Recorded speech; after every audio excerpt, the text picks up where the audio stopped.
Paramashivoham.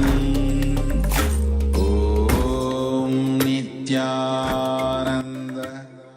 Paramashivoham.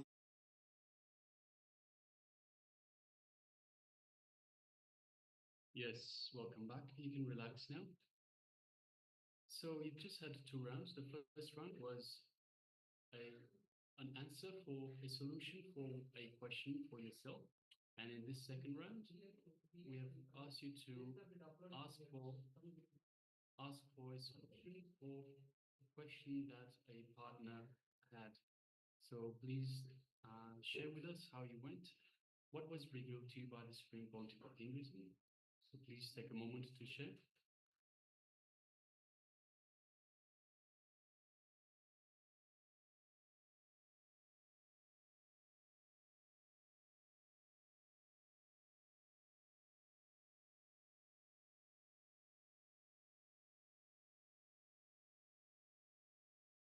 So we remind you that anything that you are shown, anything that you've seen in your third eye is as a result of the direct connection to the Supreme Pontiff of Hinduism and to Paramashiva himself, the Supreme Superconsciousness.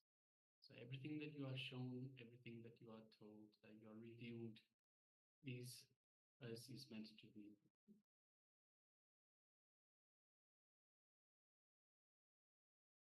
So please take a moment to share.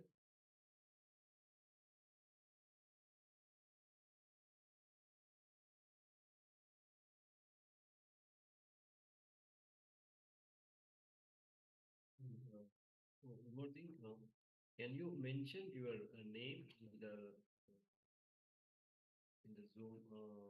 Yes, iPhone 3, Yeah. you can please rename yourself. iPhone 3, if you can please rename yourself to your actual name, that would be great. And any boon or any wishes, if you want to get direct blessings from Supreme Pontiff of Hinduism. At the end of the program, we'll be having the live darshan. Bhagavan himself will grace the darshan with powerful darshan to everyone. You can always put your questions and your desires, whatever you want boon from Supreme Pontiff of Hinduism. You can get a response from Supreme Pontiff of Hinduism immediately. So I request all the participants who want to get blessings for whatever they want, you can always attend the darshan and put your questions over there. Okay, next I will be moving into another powerful video on right knowledge and wrong knowledge.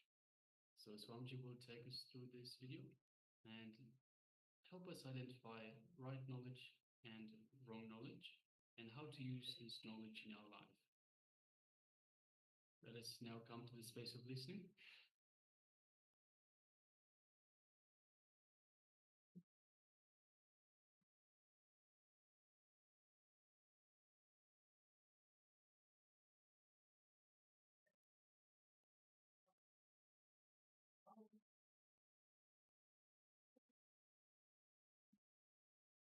Sorry for the technical glitch, it's just taking a little bit of time.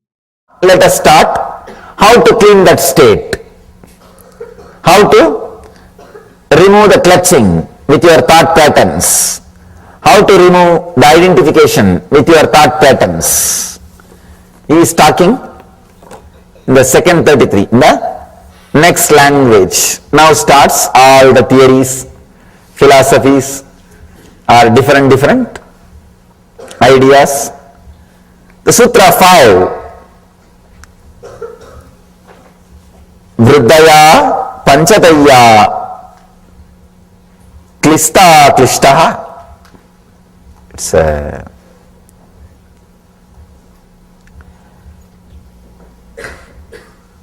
wonderful sutra.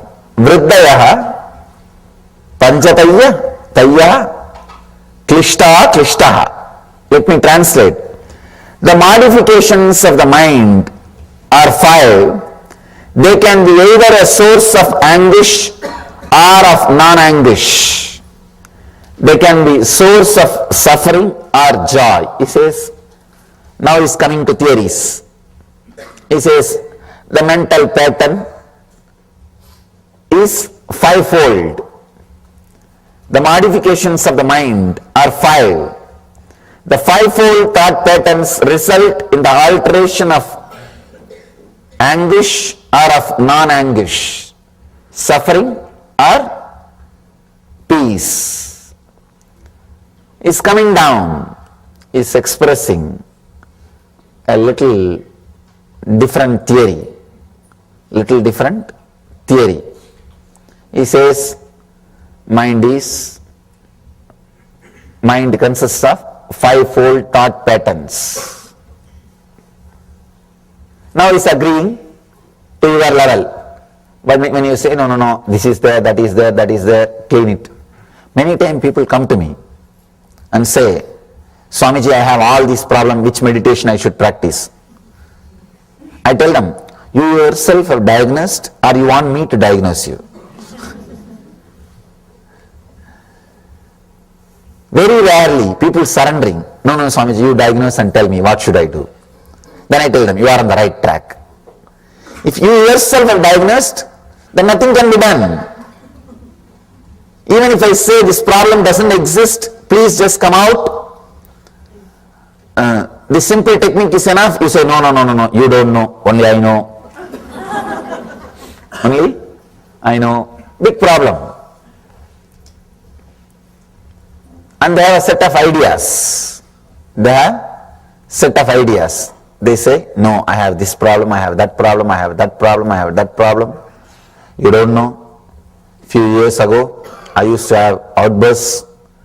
Now it is not there regularly, but once in a while I get how they develop theories. And very difficult. The most difficult thing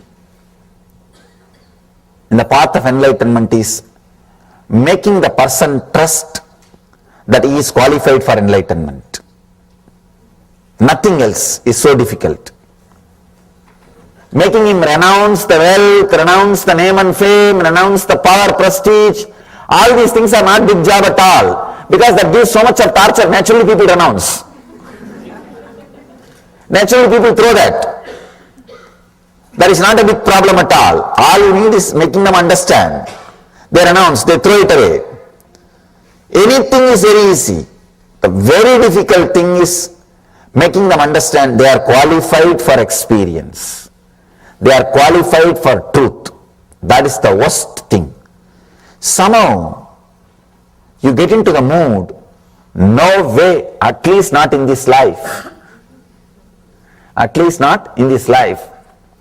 We have an idea of weird ideas about sin, karma, wounds, engrams, very weird ideas, very primitive ideas about all these things. So with all that ideas, we continue to suffer. We create constant struggle. Now, Patanjali says, all right, at least let me try to balance. Let me take care that feeling connection doesn't get disturbed, dropped.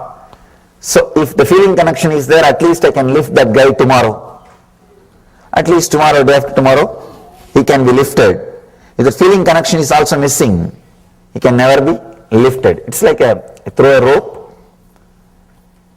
If you don't come up, at least I come down, holding on, waiting the rope, holding the rope, waiting for you. So Patanjali is doing that job. He agrees, yes, the fivefold thought patterns result in the alteration of suffering or joy. Please understand, just because he is uttering these words, don't think it is truth. He is just compromising. He is compromising. Even now, if I am given a choice, if I am allowed to say, I'll say he is compromising. He is just telling you, okay, what can be done? At least listen to this. At least listen to this. I can say the second level teaching. The second level teaching, See, the mass is always mediocre. They can't straight away catch the truth.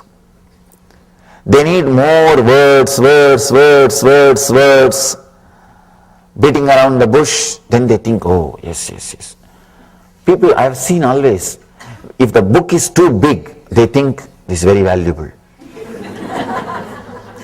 It's very valuable. Even in our own gallery I have seen, the big book sells. The small books, straight away I give you simple truths. People, no. This book, yes, looks like message of Swamiji. I can reread forever.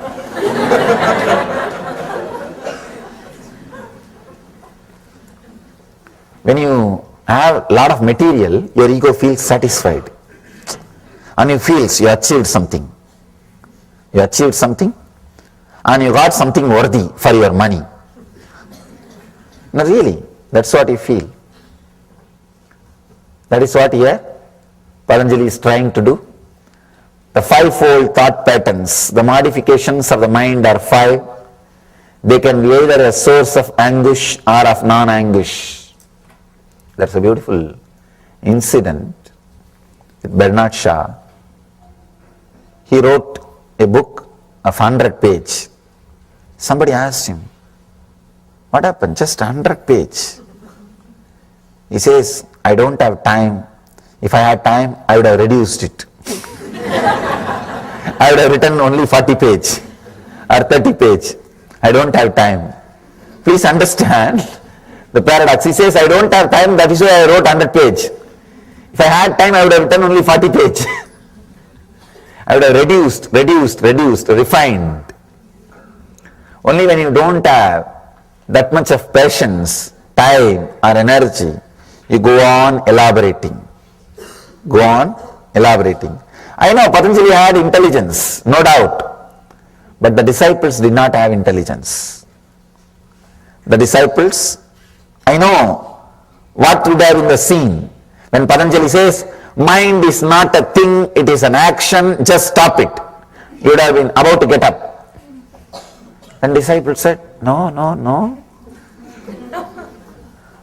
that is not the thing. I have tried many years. I have been with some other gurus, some other teachers, some other masters. I had been to this class, that class, this, that. Then Patanjali says, all right, you would have sat back, started the next session. The fivefold thought patterns result in the alteration of suffering or joy. Then people, yes, now he talks. See? Now we are able to connect. Five different things happening inside, the result in the alteration of, which results in the alteration of suffering or joy. He is trying to give you more words. Let me tell you an honest truth. All the answers are only diverting you from the question, never attending the question, including the answers I give. It's only diverting you from the question, because no question can be answered. There's no question which can be answered. For example, you ask, what is worry? I say, the continuous thoughts which goes on inside you, the inner chatter is worry. What have you understood? At least I have not understood. When you have more words, now you are tired to think further. You act, yes, I understood. Relax. Let's go to the next subject. Otherwise, what do you know about that continuous thoughts or inner chattering which is disturbing? All these are different words.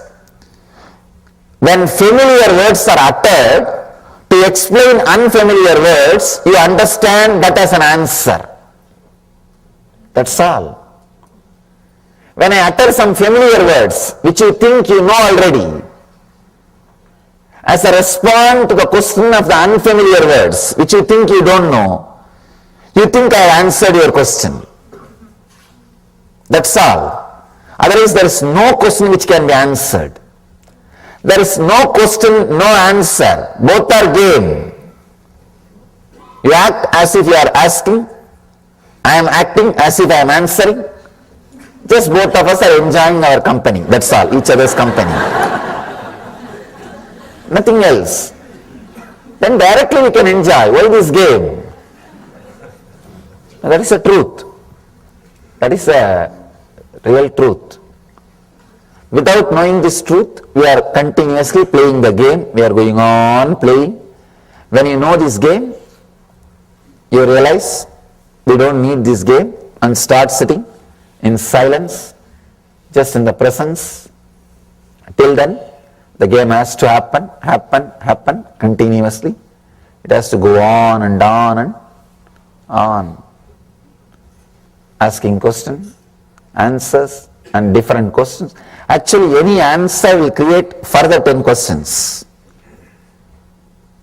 Answering is a technique of creating a continuous job.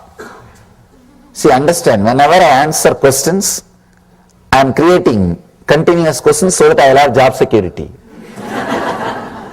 That's what is happening. Any answer will create more questions in you. Nothing can be done. Nothing can be done. That is the nature of words. Whenever words are used, this is the way it will happen. It will be happening. So, Patanjali starts the next level teaching. The fivefold thought patterns result in the alteration of suffering and joy. Then immediately you accept, yes, see, I have suffering and joy. He also agrees. I think I can listen to him. He is an intelligent guy. Now a bridge is created. A kind of bridge. Feeling connection is created. He knows about my suffering. If he straight away tells, mind is not a thing, it is an action, stop it. You think, no, he doesn't know about me.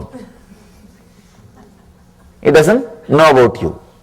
You think he is not sympathizing with you. You are not, see, we don't want best things. We want things with which we can relate, that's all. Please understand, actually in our life, we don't want best things, whether it is a relationship or things or anything. Don't think you have desire for best thing, no. You have desire only to things with which you can relate, that's all.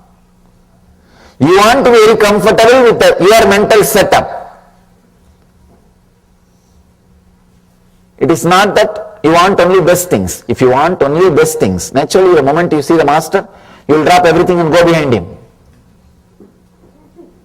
One side you have the desire, then you understand, no, let me have the things with which I can relate. I can fight, or I can resist, I can love, I can fight, I can play. Mastery is too big thing. I know it is the ultimate thing to have in the life, but I cannot play with it. I cannot relate with it. I cannot fight with it. I cannot have it. So when I cannot possess it, why to go behind it? With the truth also, you have the same game. With the first three statements of Patanjali, if you have the connection, you know you are a seeker. I know you are a seeker. You want truth. But when the click does not happen, when you are resisting, when you are not interested to have that connection, now we want the things with which we can play the game. We can continue to manipulate. We can continue to play with. We can continue to have entertainment. We don't want solution, we want support. Here, Patanjali is trying to give support. It's like diluting the medicine. He says, the young age I have seen, the villages, in Indian villages, the mothers will give neem leaf. They will nicely grind the neem leaf and give it as a ball. When these kids don't want to take that, they will put a sugar coat on it and they will feed. So Patanjali is trying to do that. All right, at least let me put sugar coat on the truth and share with it. Let's see whether people are taking it or not. The fivefold thought patterns result in the alteration of suffering and joy. Is just using different words to give an idea as if what you feel also is true, so that you feel he is sympathizing you, you can connect with him. This master can help you. This master can help you. He can take you beyond. Now, so that you will continue to hold on to him, continue to be connected to him, continue to have that feeling connection. Let's go to the next sutra. Here, the next sutra, sixth sutra, Patanjali is explaining that 5 modifications of the mind: pramana, viparyaya, kalpa, nidra, smrutayaha. The translation is right knowledge, wrong knowledge, imagination, sleep and memory. These are the 5 modifications which may lead to suffering or joy, anguish or non-anguish. Please understand, 5 modifications: right knowledge, wrong knowledge, imagination, sleep and memory. Let us understand one by one. Is a real master. Is a real master. Even in the second level teaching, he is not losing his truth. He might have put the sugar coat, but he is not reducing the strength of the medicine. That is the mastery you need. How much ever you compromise and try to relate with the disciple, the undercurrent, what needs to be transmitted, should continue to happen.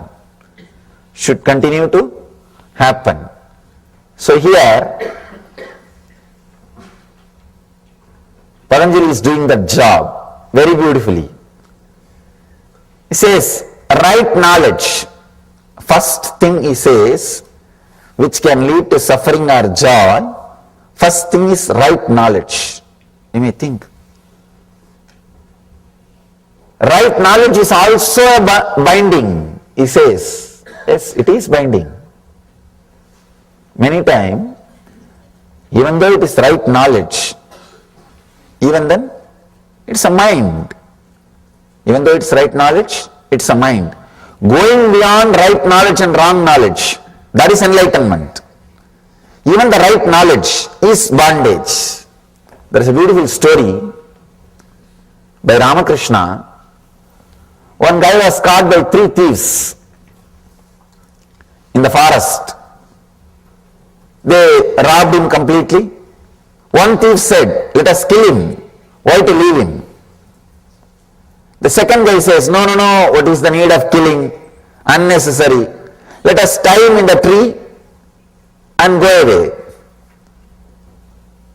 Third guy, he waits after other 2 guys leave. The third thief, he comes near and releases him, says, all right, I'll show you the way, go to the nearby village and escape. He leads him to the nearest highway, leaves him. Then that guy who got robbed, he asked the thief, even though you are a thief, you helped me. Why don't you come to my house and have a cup of tea? Thief says, no, after all I am a thief. I can only help you this much. You go on your own, now I will go on my path. So these 3 thieves are the 3 characters. The first thief who said, let us kill him, that is the tamas, inertia energy, the depression energy. The second thief who told, no, we don't have to kill, let us tie him, that is the restlessness, rajas energy, restlessness, rajoguna. And the third thief who freed him and took him to the nearest highway is sattva, means intelligence, right knowledge. Even though right knowledge liberates you, he is a thief. it is a thief. That is why Patanjali puts even right knowledge as a modification of your mind. He says these 5 modifications can lead to suffering or joy. Even if it leads to joy, it is not enlightenment. Please understand. He says only it can lead to suffering or joy. It cannot lead you to enlightenment. It can lead you to only suffering or joy. One thing with the right knowledge, one good thing with the right knowledge is, it's like it can liberate you. It can take you to a space, you can be free once for all, like the third thief. It takes you and shows you the way, leaves you in the nearby highway, it says, I cannot come further, I am going on my way, you please go on your own way. He can do that much, even without this. This is also compromising. So he says, right knowledge. Second thing is wrong knowledge. Wrong knowledge, all of us know. Whatever we have, we don't have to say, no. This is not right knowledge, this is not right knowledge, this is not wrong knowledge. I am not saying to classify whatever we have. It's a simple, straight statement. Whatever we have is nothing but wrong knowledge. Whatever name you may give it, it is wrong knowledge. You can say, when you associate yourself with the mood swings of pitta, the liver function, see, your mood swings will be based on your liver function. That is why early morning when you are out of bed, your mood will be different. In the noon, your mood will be different. In the night, your mood will be different. Means your thought pattern, mood swings are based on your liver functions. Anything which is out of your liver function is wrong knowledge. Please understand, any mood you go through, any knowledge you gain through the mood swings is wrong knowledge. It's like you are drunk. When somebody is drunk, whatever he sees is wrong knowledge. A small story. One guy is teaching his own son how to drink moderately. He thought, if I don't teach, his friends will teach him. If I teach, at least I can say where to stop. At least he will be in control. So he continues the class. After some time the son asks, Father, when should I stop taking? When should I stop taking alcohol? Father says, see at the opposite table, 4 people are there. When you see them as 8 people, you should stop taking. Son says, Father, no, don't you see, there are only 2.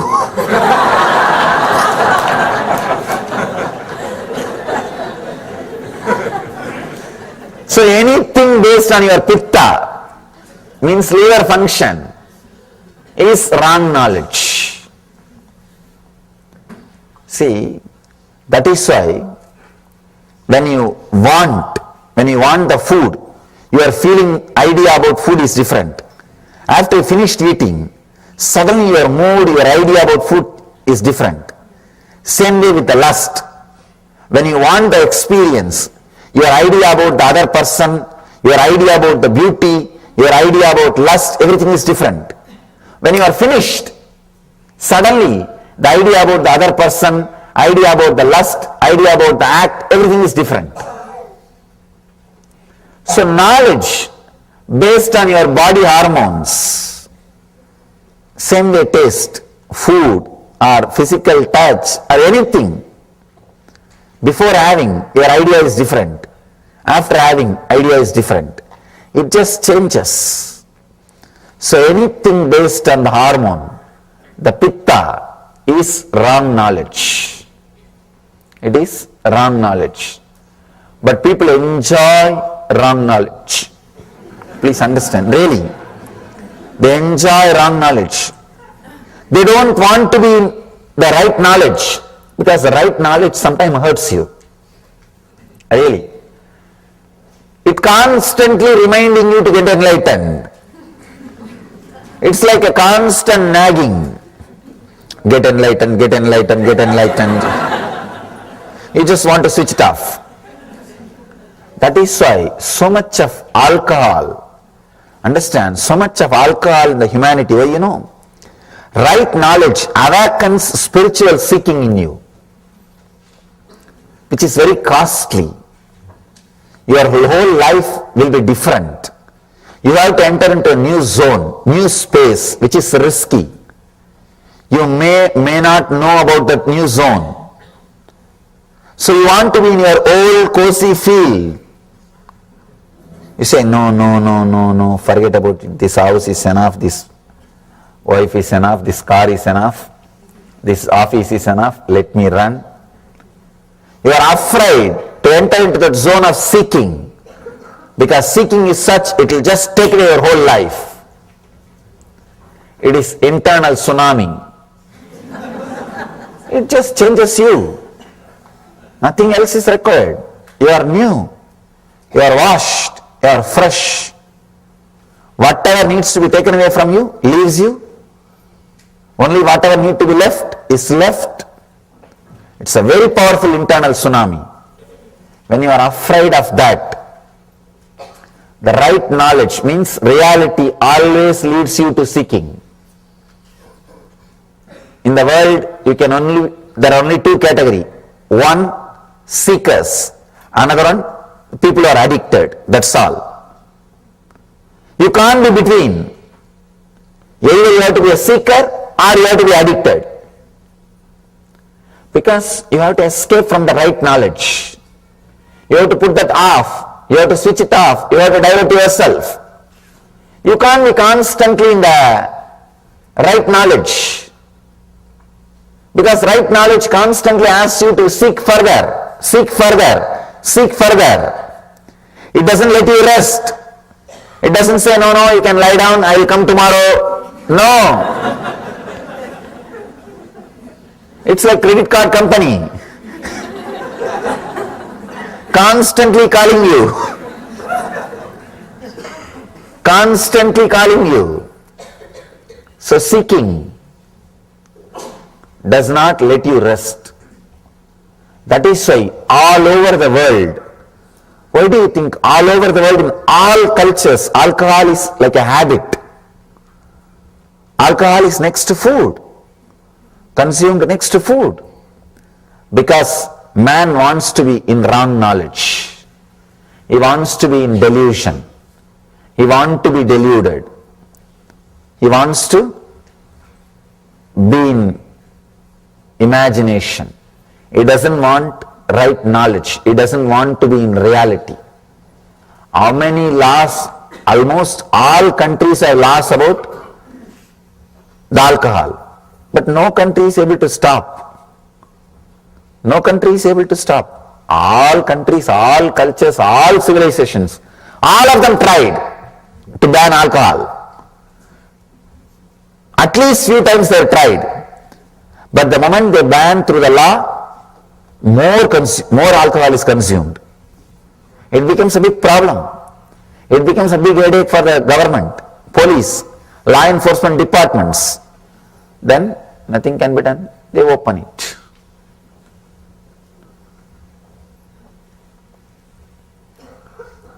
There is only one thing which can liberate human beings from alcohol. That is encouraging spiritual seeking.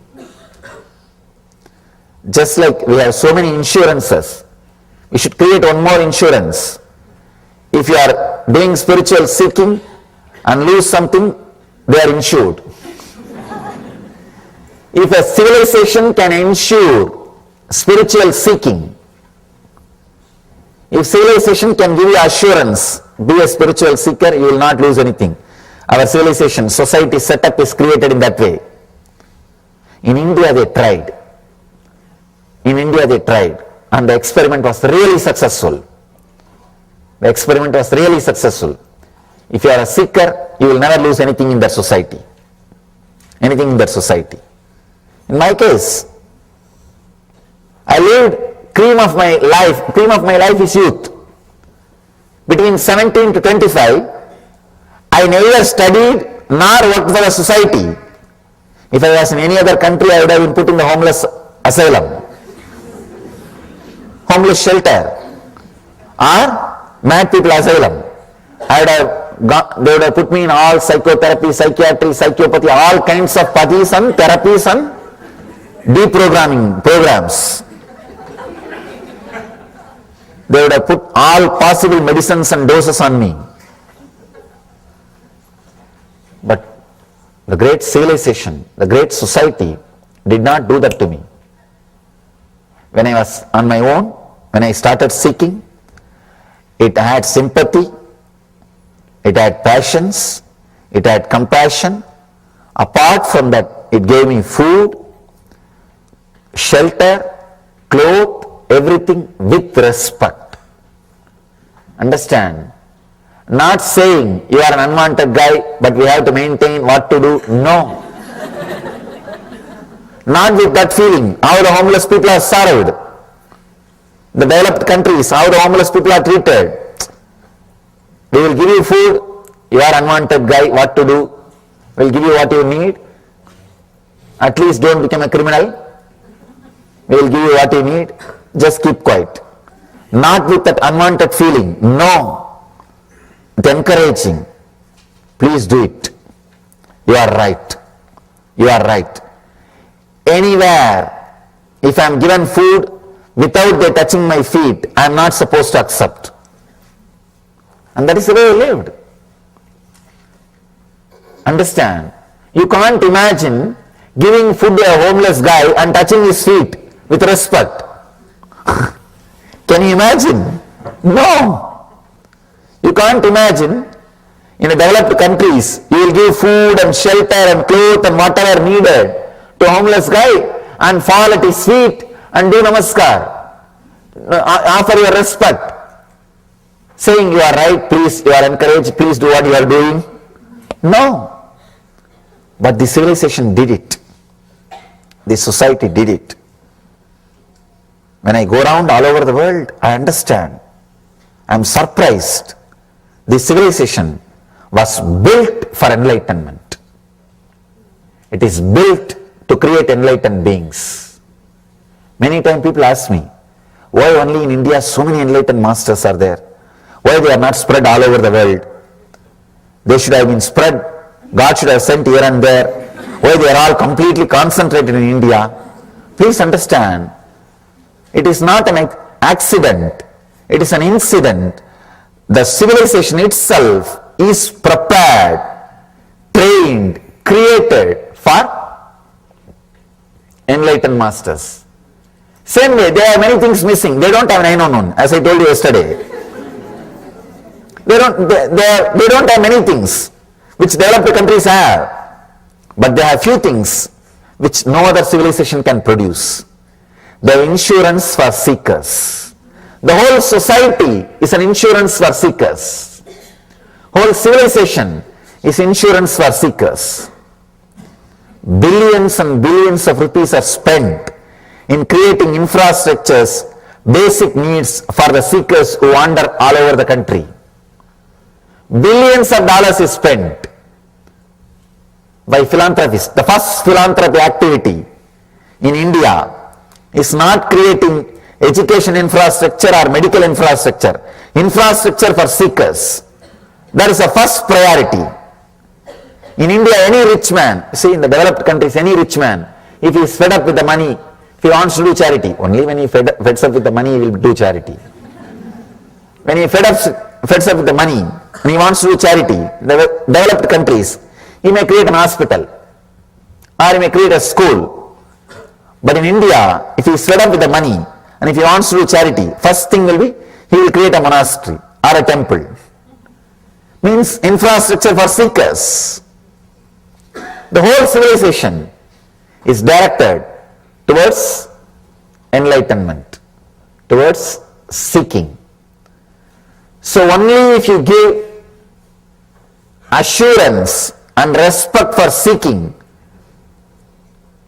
Only the civilization which gives assurance and respect for seeking can be liberated from alcohol. If any civilization needs liberation from addiction of alcohol, if it wants to save its citizens from alcohol, the one and only way is encourage seeking. Encourage right knowledge. Lead people towards enlightenment. Lead them towards the conscious growth. Lead them towards superconsciousness. That is the one and only way to liberate from alcohol.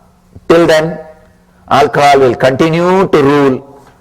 The addictions will continue to be there.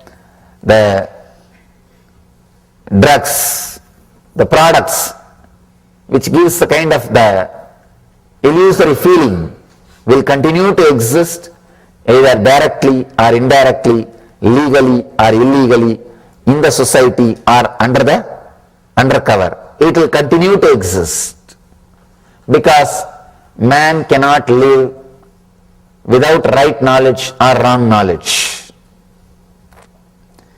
Right knowledge always leads to seeking.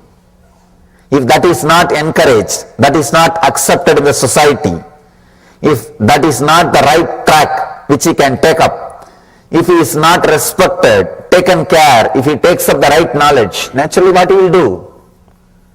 He has no other option. He has to take the wrong knowledge. He has to take the other side. So any civilization wants to save its citizens, its people from the addiction or products which creates delusions and illusions, the one and only way is encourage right knowledge. Let that civilization think about encouraging seeking. Let that civilization think about supporting the seeking. In India I have seen every 30 miles you will have a place for resting and food if you are a seeker. Because I walked length and breadth of India. Maximum I can walk only 30 miles per day. So I have to rest. I have always found a temple or a monastery where I can rest. I am respected, supported just because I am a seeker. No other qualification. No ID card is required. In India there is no social security number. Please understand. But first of all, there is no security. What about social security number? There is no social security number. There is no way to track. There is no way to find out information about you. Nothing exists. The only social security number is this color dress. That's all. You will be surprised.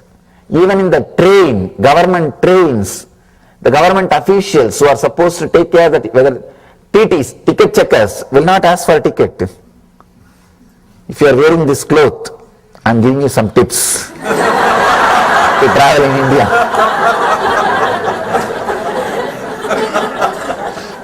Now I am telling you from my experience. If you are with this cloth and sitting, I have never seen any TT asking me ticket. They will ask only one thing, Baba, have you eaten? Means, it's a very respectful word. Baba means father. Oh, father, have you taken food? That's all. I wandered 9 years. 9 years I did yatra, means pilgrimage. So, whole length and breadth of India. Every 30 miles you have a stoppage. You have food with respect. That is the main thing. With respect. They touch your feet. That's the first thing. They touch your feet and offer. And they encourage what you are doing. They support what you are doing. They respect what you are doing. So only a civilization which can support seeking, which can encourage seekers. This is one aspect of seeking I am saying. Even otherwise, even when you are living with your family, if the society knows you are a seeker, you have a different position, you have a different place, you have a different respect. That whole society, it is in their blood. So any civilization encourages seeking, supports seekers, will liberate itself from the wrong knowledge and the products which creates delusion. The products which creates delusion. In India, so much of population, I don't see so much of entertainment. Only recently, last 50 years only, so much of entertainment ideas are gathered. Otherwise, there is no theme park, there was no TV, there was no movie, there was nothing much of entertainment. Even their entertainment is connected to seeking, temple. That is their entertainment. Sometime I have seen, especially in the West, people are surprised that in India people go to temples every day. Because in many countries, they go to church only once in a week. It's a Sunday holiday religion. And that also rarely, not everybody. When I say people go to the temple regularly, every day, people are surprised, but that becomes their lifestyle. Not so much of entertainment. Even entertainment is this only. Prayer is entertainment. This is game. Everything. Everything is rooted at seeking, based at the search for enlightenment. So civilization which encourages right knowledge helps their citizens to go beyond wrong knowledge, to go beyond addictions. Right knowledge, wrong knowledge. The third pattern, third mental structure, third chitta vritti is imagination. This is another one big problem. This imagination can lead you to right knowledge or wrong knowledge. This can lead you to suffering or joy. If the imagination is used properly, rightly, it can lead you to ecstasy, joy, spiritual ecstasy. It can lead you to ultimate. You will be in the heaven. You can see in your own life how you imagine about yourself plays a major role in your decisions. I've seen sometime when I work with the people, the moment they get an imagination, strong imagination, no, I cannot continue this for whole.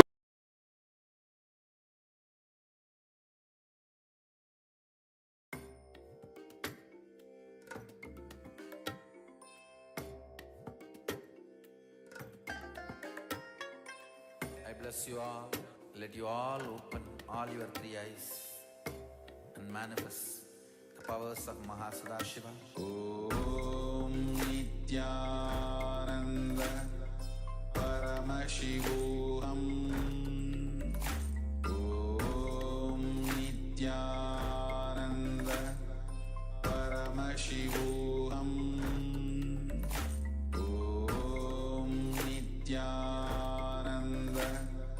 Paramashivam. Om Nityananda Paramashivam. Om Nityananda Paramashivam. Om Nityananda Paramashivam. Om Nityananda Paramashivam. Om Nityananda Paramashivam. Om Nityananda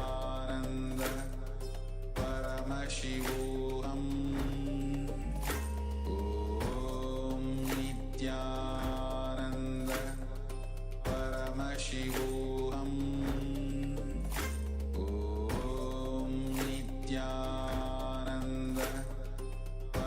Paramashivoham. Om Nityananda Paramashivoham. Om Nityananda Paramashivoham. Om Nityananda Paramashivoham. Om Nityananda Paramashivoham. Om Nityananda Paramashivoham. Om Nityananda Paramashivoham. Om Nityananda Paramashivoham.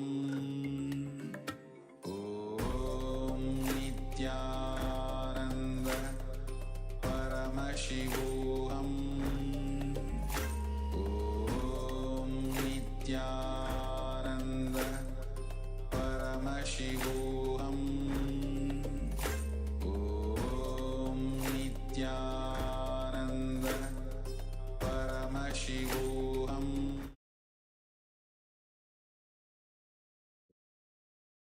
Okay, so we just heard about the right knowledge and wrong knowledge and the need for the discrimination and how the right knowledge always leads us to expansion and there cannot be any place or any source which does not have right or wrong knowledge. So beautifully, Supreme Pontiff of Hinduism, Swamiji explained the actual, the practical solution for it also, how the Vedic tradition has the right knowledge embedded in the whole tradition, in the whole lifestyle.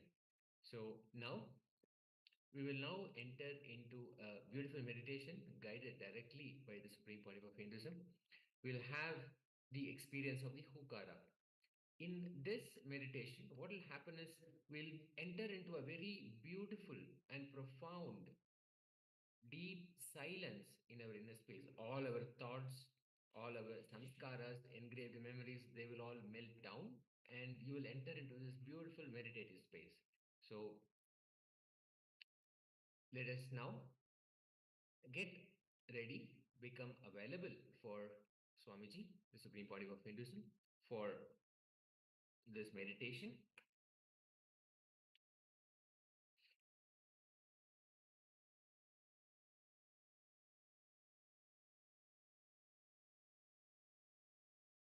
We'll now enter the meditation. Let us slowly come to the space of listening and being open and receiving Swamiji.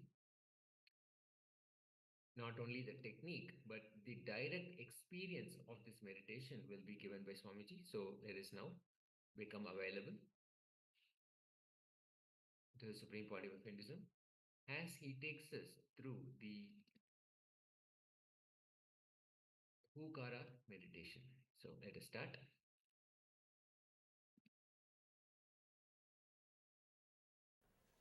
Please understand, a simple technique, very powerful technique. Let me describe the technique. The night time before going to sleep, sit on your bed, switch off the light, be in a relaxed way, sit in a relaxed way. You should chant, create H-O-O sound, whoo, not loudly, internally. Visualize that sound is getting ringing, filling your whole being, and create internally. Maybe little sound will come out. You can't keep completely silent when you chant, but it should fill you. I'm not saying chant as loudly as possible. I'm saying chant as intensely as possible.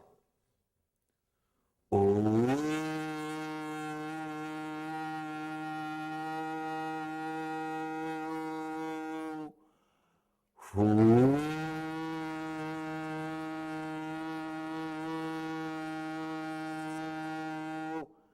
whole body should be filled with that sound, with that one chanting. I'm not saying loudly, I'm saying intensely. Do this just for 8 to 10 minutes, very intensely. And relax.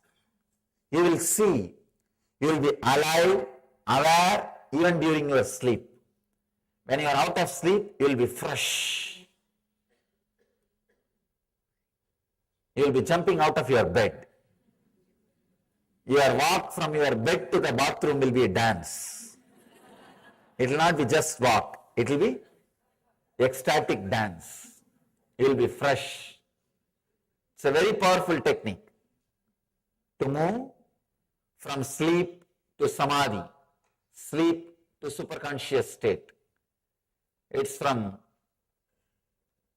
Tantra tradition, means the 5,000-year-old spiritual secrets, spiritual techniques, very powerful technique. So, we can practice this technique just for 5 minutes. You can try so that you know how to chant. Close your eyes and internalize. Let it internally be chanted inside. Chant this mantra intensely inside. Close your eyes and chant the Homkara mantra inside.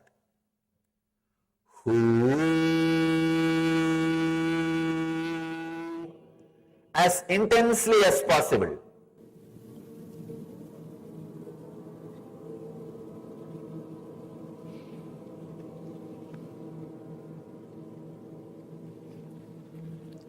Very intensely.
Stop.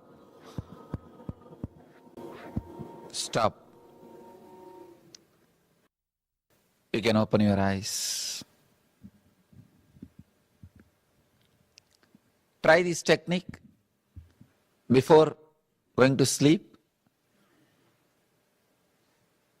You will see you are able to transform your whole sleep into superconscious samadhi.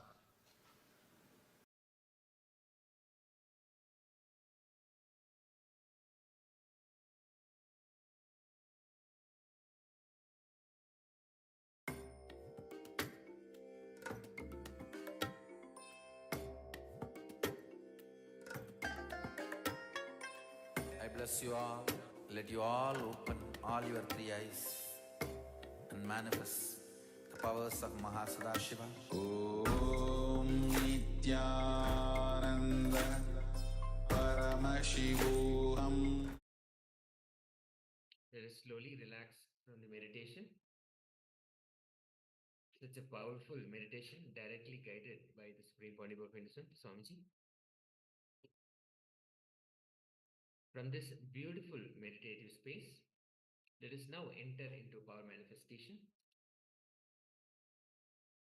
Now, power manifestation begins with entering into a oneness space with Swamiji, with Paramashiva.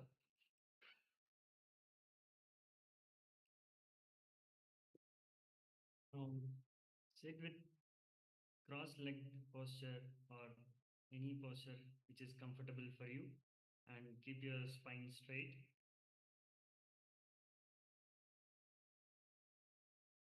Keep your head, neck and spine in a straight line, and visualize that Bhagavan Nithyananda Paramashivamfrom Kailasa has come down to the planet Earth, and you remember Paramashiva in your third eye, and keep this one powerful cognition and meditate on it intensely. You are Nithyananda Paramashivam. Again and again, visualize that Swamiji, Bhagavan Nithyananda Paramashivam, has come down from Kailasa and happening in your third eye region.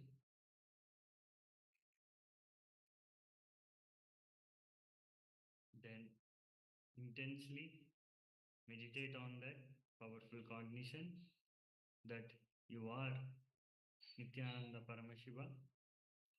Anything else you think as your identity is delusion, so just drop it.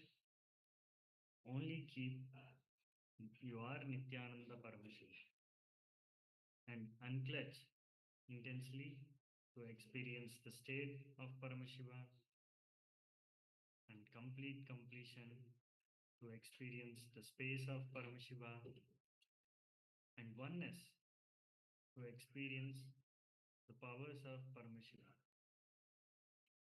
and intensely vibrate the Ajapa Japa Om Nithyananda Paramashivoham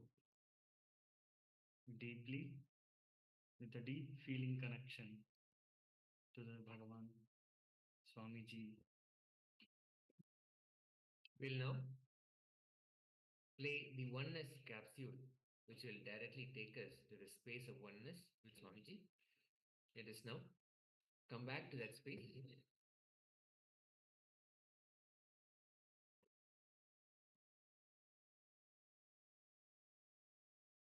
Space of oneness.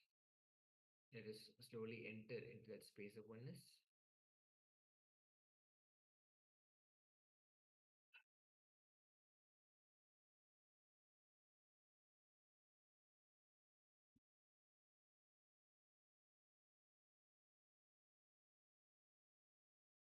Now, in this session, we'll be manifesting the power of finding a solution. Write down a solution, something that you're looking for, a question that you want to know the answer for. And as we saw earlier, remember the Supreme Pontiff of Hinduism happening in your third eye region, and put this question into your third eye. as we will be playing the oneness capsule, allow this question to become part of your quest and enter into your third eye region. Offer this question to your third eye, and whatever response comes back from your third eye region in any form, it could be a click, an understanding, in whatever way it manifests, let it manifest. And at the end of the session, of the manifestation, we'll come back and see what was revealed as a solution or as a response to the question that we carry.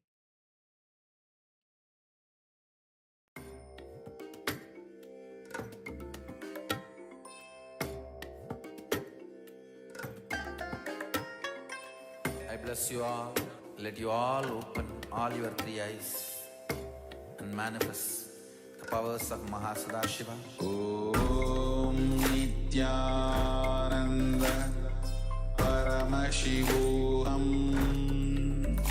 Om Nityananda Paramashivam. Om Nityananda Paramashivam. Om Nityananda Paramashivam. Om Nityananda Paramashivam. Om Nityananda Paramashivam. Om Nityananda Paramashivam. Om Nityananda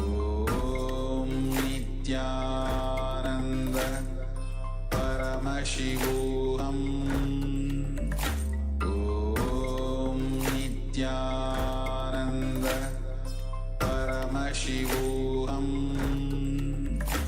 Om Nityananda Paramashivam. Om Nityananda Paramashivam. Om Nityananda Paramashivam. Om Nityananda Paramashivam. Om கலையே கடுகன உடைக்கும் நித்யனானந்தலிங்கம். கவலைகள் விடி உறவே, அவலங்கள் பொடிப்படவே, கருணையின் அருளழகாய் ஆனந்தலிங்கம். கவலைகள் விடி உறவே, அவலங்கள் பொடிப்படவே, கருணையின் அருளழகாய் ஆனந்தலிங்கம். சுயமதை உணர்த்திடவே, சுகமதில் நிலை பெறவே, தவநிலை குயத்தும் நித்யனானந்தலிங்கம். சுயமதை உணர்த்திடவே, சுகமதில் நிலை பெறவே, தவநிலை குயர்த்தும் நித்யனானந்தலிங்கம். தவநிலை குயர்த்தும் நித்யனானந்தலிங்கம். ஆதிலிங்கம் ஜோதிலிங்கம் அற்புதலிங்கம். ஞானலிங்கம் நித்யம் தந்த ஆனந்தலிங்கம். ஆதிலிங்கம் ஜோதிலிங்கம் அற்புதலிங்கம்.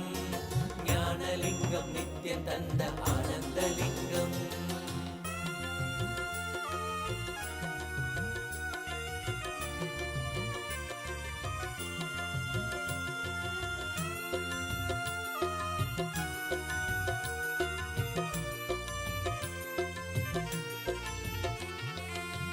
பிணிகளை போக்கிவிடும், பிறவியும் போக்கிவிடும், உயர்நிலை வாழ்வளிக்கும் ஆனந்தலிங்கம்.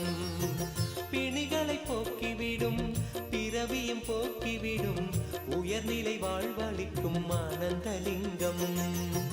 மனிதருக்கரியதொரு அரூபரூபமெனும் அஜோமுகத்தை காட்டும் ஆனந்தலிங்கம். மனிதருக்கரியதொரு அரூபரூபமெனும் அஜோமுகத்தை காட்டும் ஆனந்தலிங்கம்.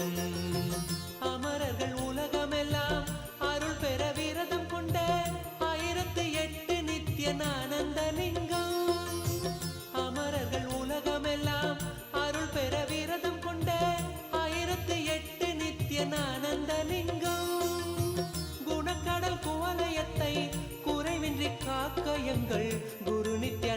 நித்யானந்தன் தந்த ஆனந்தலிங்கம். குணக்கடல் கோலயத்தை குறைவின்றி காக்க எங்கள் குரு நித்யானந்தன் தந்த ஆனந்தலிங்கம். குரு நித்யானந்தன் தந்த ஆனந்தலிங்கம். ஆதிலிங்கம் ஜோதிலிங்கம் அற்புதலிங்கம் ஞானலிங்கம் நித்யம் தந்த ஆனந்தலிங்கம். நித்ய நித்யேஸ்வர நித்ய நித்யேஸ்வர நித்ய நித்யேஸ்வர பாலய மாம்.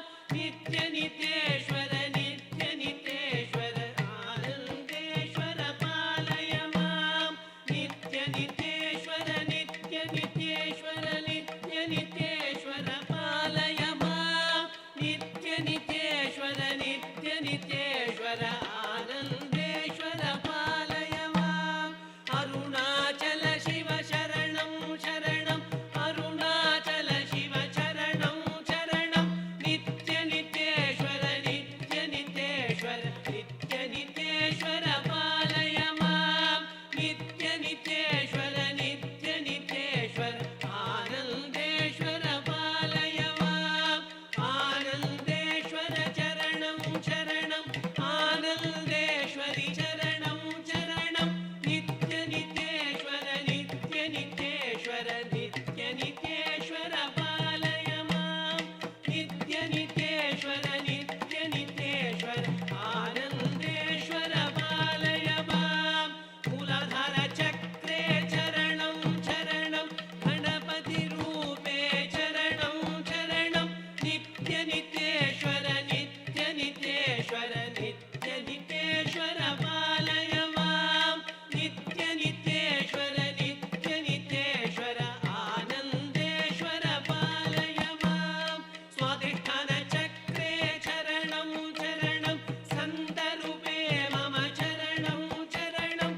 நித்ய நித்யேஸ்வர நித்ய நித்யேஸ்வர நித்ய நித்யேஸ்வர பாலய மாம். நித்ய நித்யேஸ்வர நித்ய நித்யேஸ்வர ஆனந்தேஸ்வர பாலய மாம். மணிபுர சக்ரே சரணம் சரணம் சூரிய ரூபே மம சரணம் சரணம். நித்ய நித்யேஸ்வர நித்ய நித்யேஸ்வர நித்ய நித்யேஸ்வர பாலய மாம்.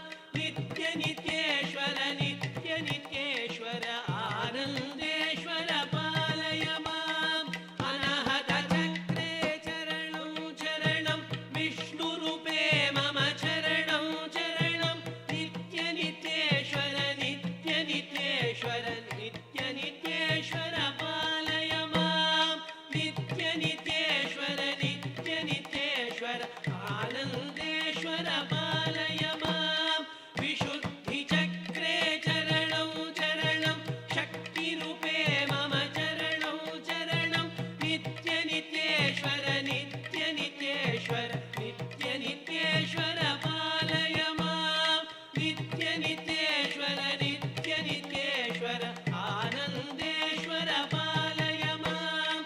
ஆல்யா சக்ரே சரணம் சரணம் சிவரூபே மம சரணம் சரணம். நித்ய நித்யேஸ்வர நித்ய நித்யேஸ்வர நித்ய நித்யேஸ்வர பாலய மாம்.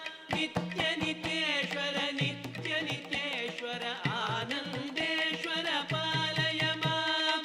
சஹஸ்ர சக்ரே சரணம் சரணம் நித்யானந்தா சரணம் சரணம். நித்ய நித்யேஸ்வர நித்ய நித்யேஸ்வர நித்ய நித்யேஸ்வர பாலய மாம். நித்ய நித்யேஸ்வர நித்ய நித்யேஸ்வர ஆனந்தேஸ்வர பாலய மாம். தட்சிணமூர்த்தே சரணம் சரணம் சிவசக்தி ரூபே சரணம் சரணம். நித்ய நித்யேஸ்வர நித்ய நித்யேஸ்வர நித்ய நித்யேஸ்வர பாலய மாம். நித்ய நித்யேஸ்வர நித்ய நித்யேஸ்வர ஆனந்தேஸ்வர பாலய மாம். விடுதி நிவாசா சரணம் சரணம் त्रिशूलधारी चरणं चरणं नित्य नित्येश्वर नित्य नित्येश्वर नित्य नित्येश्वर पालय मां नित्य नित्येश्वर नित्य नित्येश्वर आनन्देश्वर पालय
ஆகி நித்யன் யுகம் காக்க வந்தான்.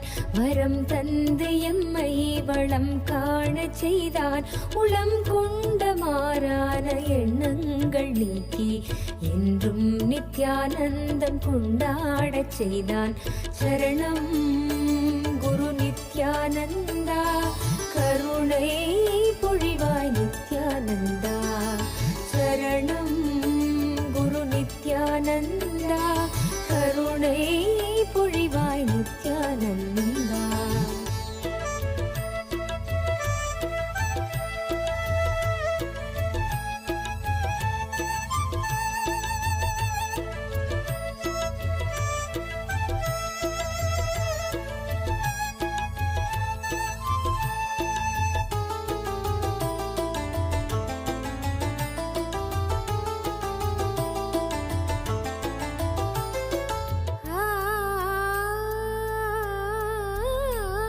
மலர்விக்கும் மாற்றங்கள் எந்நாளும் வாழ்வில் செயலாக்கும் சீற்றம் எனும் சக்தி தன்னை மகிழ்வோடு நித்யன் விதை செய்து ஏற்றும் உயர் வாழ்வுதான் கல்பதரு தரிசன நேரம். சரணம் குரு நித்யானந்தா, கருணை பொழிவாய் நித்யானந்தா. சரணம் குரு நித்யானந்தா, கருணை பொழிவாய் நித்யானந்தா.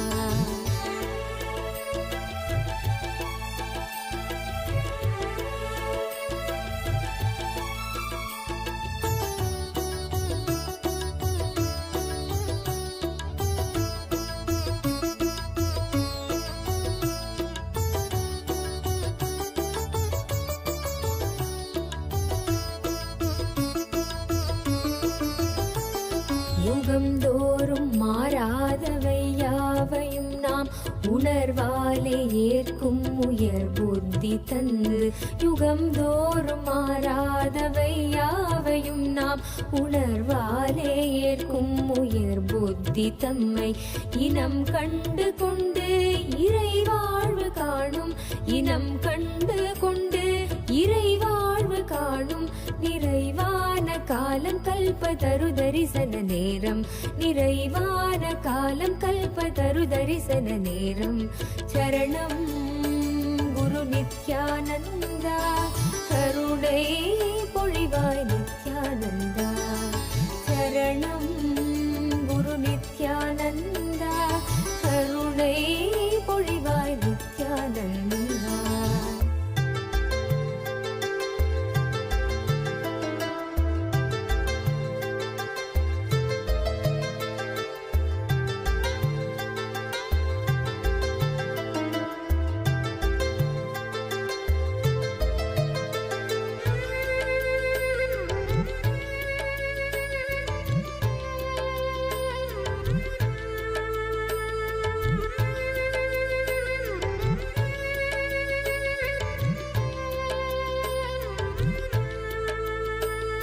நிதம் வாழ்வில் மாற்றங்கள் நாம் கண்ட போதும் கணம் தோறும் மாறும் சொப்பனமாமி வையம்.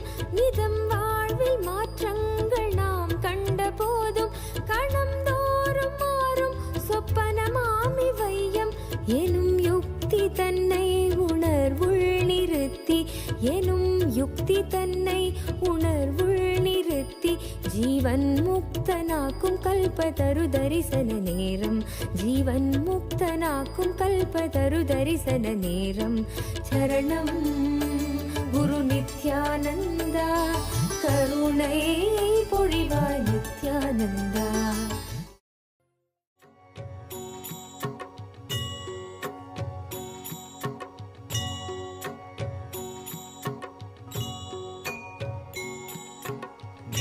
नित्येश्वरा ॐ नित्येश्वरा, नित्येश्वरा ॐ नित्येश्वरा, नित्येश्वरा ॐ नित्येश्वरा, नित्येश्वरा ॐ नित्येश्वरा. जय गुरु नित्य गुरुदेवा, नित्येश्वरा ॐ नित्येश्वरा. Om Nityeshwara. Nityanandam, let us slowly relax from the manifestation. Now, come back to the space of listening. And now, let us reconcile what was revealed to you and what was actually the question that you asked. And let's see, let's compare the solution that the third eye gave you, that Paramashiva has given you. So let us take a few moments to quickly share. We see a few participants online. Request all the participants to quickly take a few moments to share how the manifestation was when you actually sat down for manifestation, how it was, what was the solution or the question that you asked, and what was revealed to you by third eye. So let us take a few moments to quickly share. The experience of oneness with Paramashiva is the key for us to unlock all the possibilities, all the powers of Paramashiva within us. When oneness happens, all the powers of Paramashiva become possible for us. They become available for us. And we can manifest just by being in that space of oneness. All the powers, all the possibilities become ours to express and manifest. So let us take a few moments to share how your experience was. And we remind again and again that the answer or the question, the solution may come in different ways. It may be something that we can immediately comprehend, we can immediately understand, or we may not even understand also. But all that aside, there is a beautiful space of oneness that you will experience with Swamiji. And that is the ultimate result of the exercise. So what we will recommend is again and again for you to manifest powers throughout the day. Every single day, whenever you get up in the morning, from the morning till the time you retire for the day, again and again and again, come back to that space of oneness and manifest even small things, whatever you see during the day, something that you want to change, something you want to have in your life, even small things, small, big, it doesn't matter. Just being in that space of oneness and expressing, declaring an interest or an intention, how that beautifully manifests, you can see for yourself in your day-to-day life. So this manifestation, power manifestation, is not a one-time exercise. It can actually be part of your everyday life. Every moment you can be manifesting everyday things that are happening in your life as well. So it'll be a beautiful experience. It'll be a beautiful flow of life happening along with Swamiji. This journey will take you into a space of oneness, and by you'll see that the space of oneness is something that's so second nature, or maybe first nature. It is something that is always there with you, and you will continue to manifest the reality again and again that you want. So thank you so much for participating. And I just wanted to see, we have Wen Mei, and we have somebody named Ganapati, and then Chun Yu, Rajendra Pal, and I think Yun Lee is translating. So even all the participants who are in the Chinese translation, please let us know how your manifestation is, what your experience has been from the manifestation. So with that, we'll now enter into the next session. In this session, we are going to understand the source of all our freedom and all our bondage, which is simply our mind. How the mind is the source that projects, that gives us the experience of whether it is bondage or suffering or joy or freedom, whatever that may be. You will see Swamiji, the Supreme Pontiff of Hinduism, is beautifully explaining how the mind is the source of whether we see an experience as joy or sorrow or freedom or bondage. And towards the end of it, we'll also be looking at a exercise, a process. Any thing that we do with Swamiji will be a deep process. In this process, at the end of this discourse, this initiation, we'll be looking at how the mind works within ourselves, and then also see practical techniques and a meditation process also to overcome and always choose what we want, manifest what we want as the reality in our lives.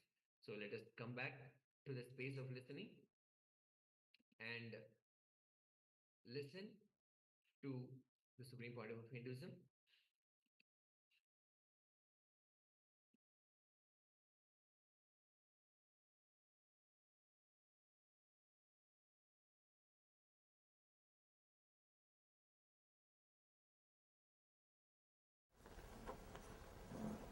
This is the subject which Patanjali is expressing through these whole sutras.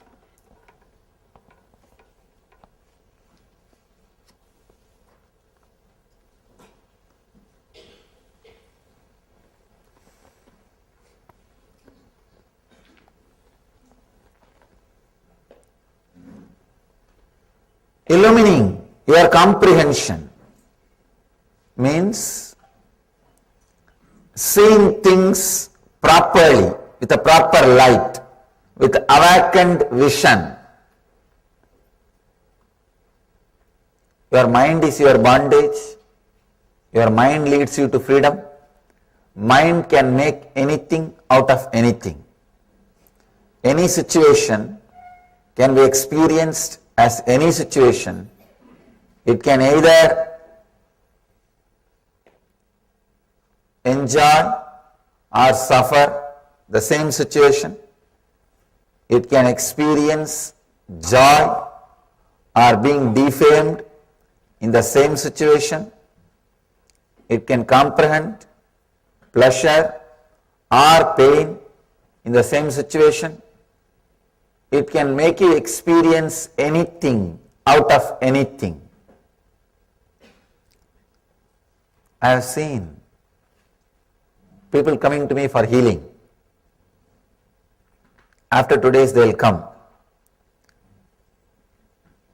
There will be few people, they will come with so much of joy. They will say, oh God, Swamiji, 50% disease has disappeared. I am surprised. How can this happen just by a touch? They will be in ecstasy, jumping. There are few people who come and tell, still 50% not healed, Swamiji. The deep suffering, sorrow, they don't, then when I ask them, how long this disease is there? They say it's there for 20 years. They don't even understand, which was there 20 years, melted down more than 50% within 2 days. They have wrong comprehension, unable to see what is happening. Mind can make anything out of anything. See, both are helped 50%. One guy is in ecstasy. God, I am helped. So much has happened. 50% got healed. The other guy is not even able to feel or enjoy that 50% he got healed. So this is the usual mind. You can comprehend anything out of anything. Any situation can be experienced as any situation. Here, Patanjali says,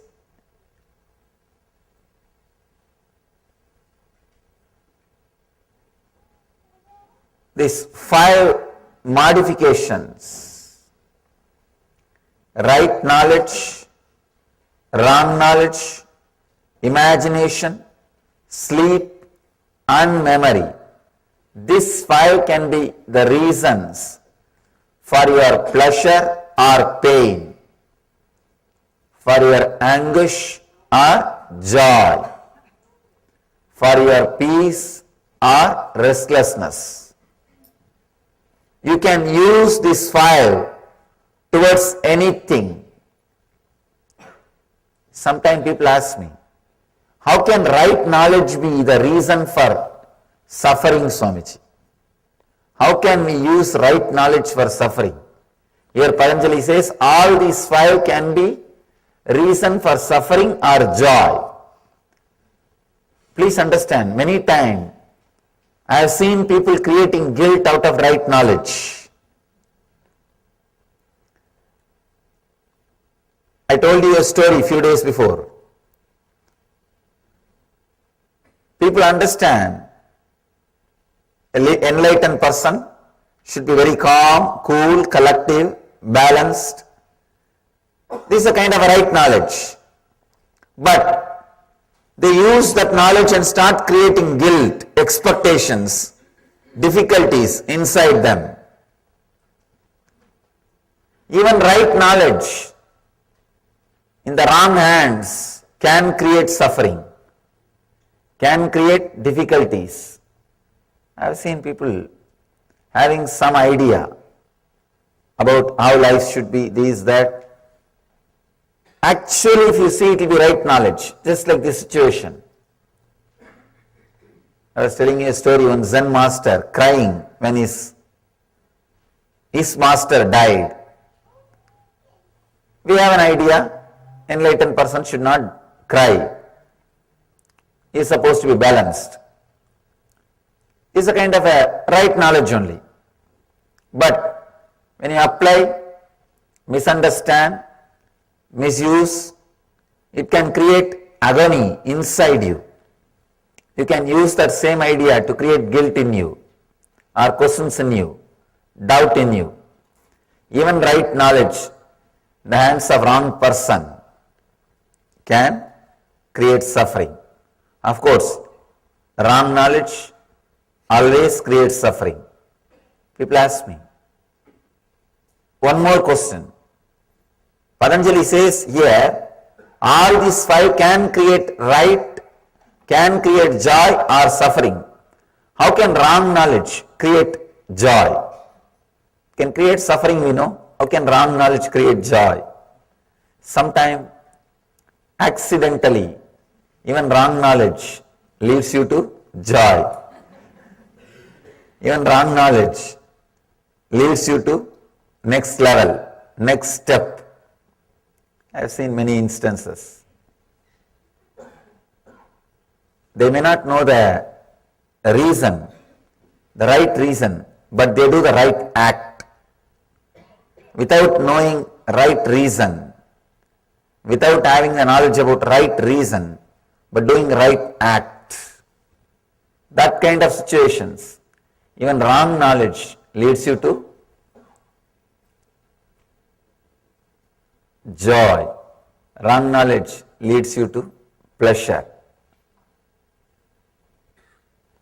Actually, what really needs to happen inside us is a cognitive shift.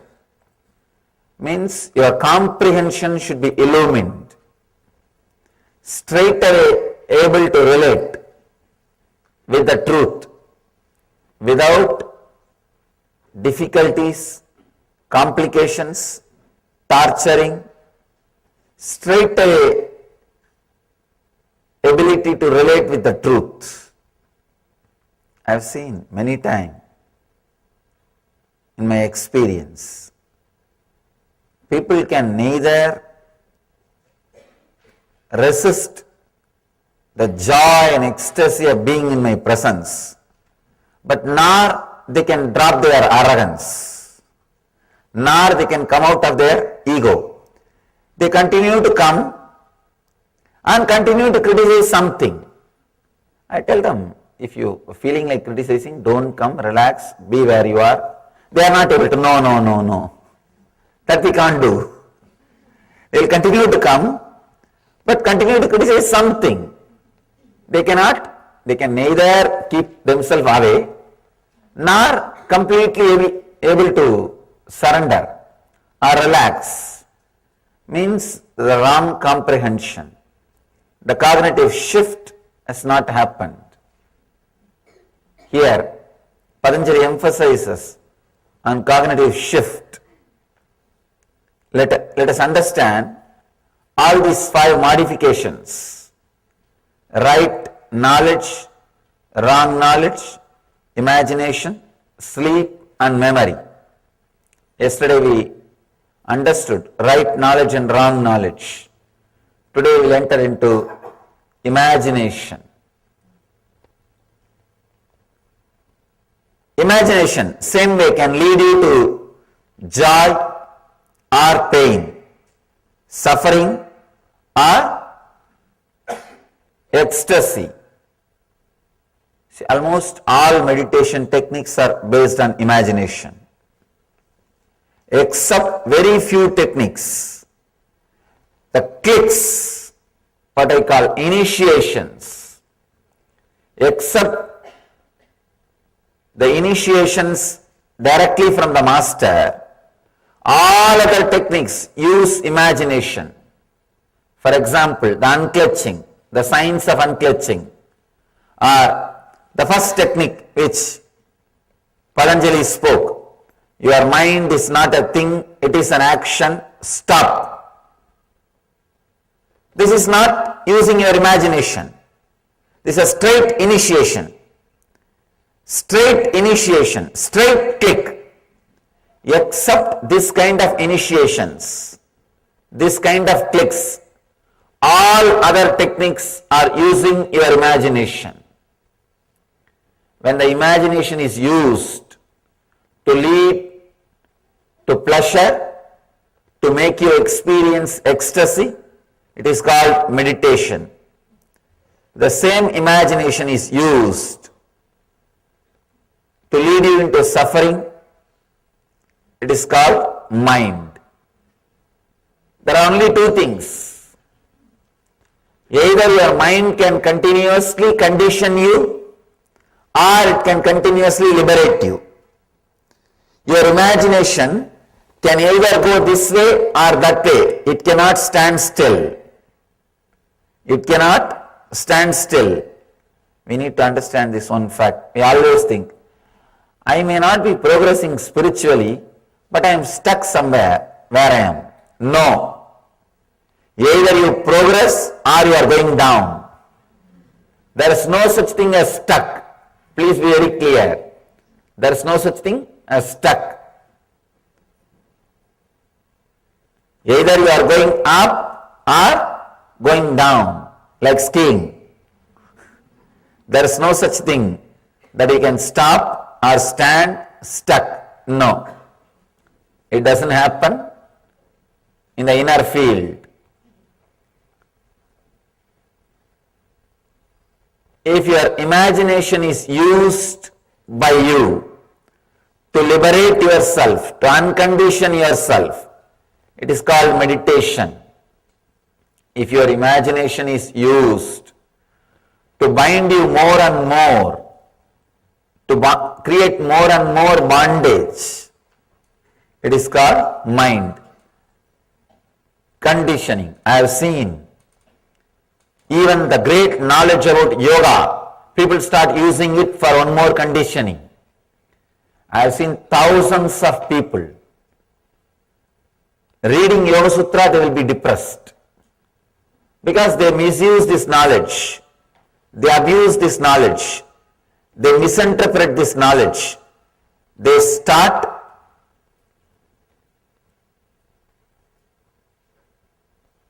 imagining their own things out of this knowledge. That is why this great truth should be heard directly from an enlightened being. Then he knows where Patanjali put comma, where Patanjali gave strong emphasis, where Patanjali gave the gap. He knows. Please understand. The other day I was reading a beautiful line. God is nowhere.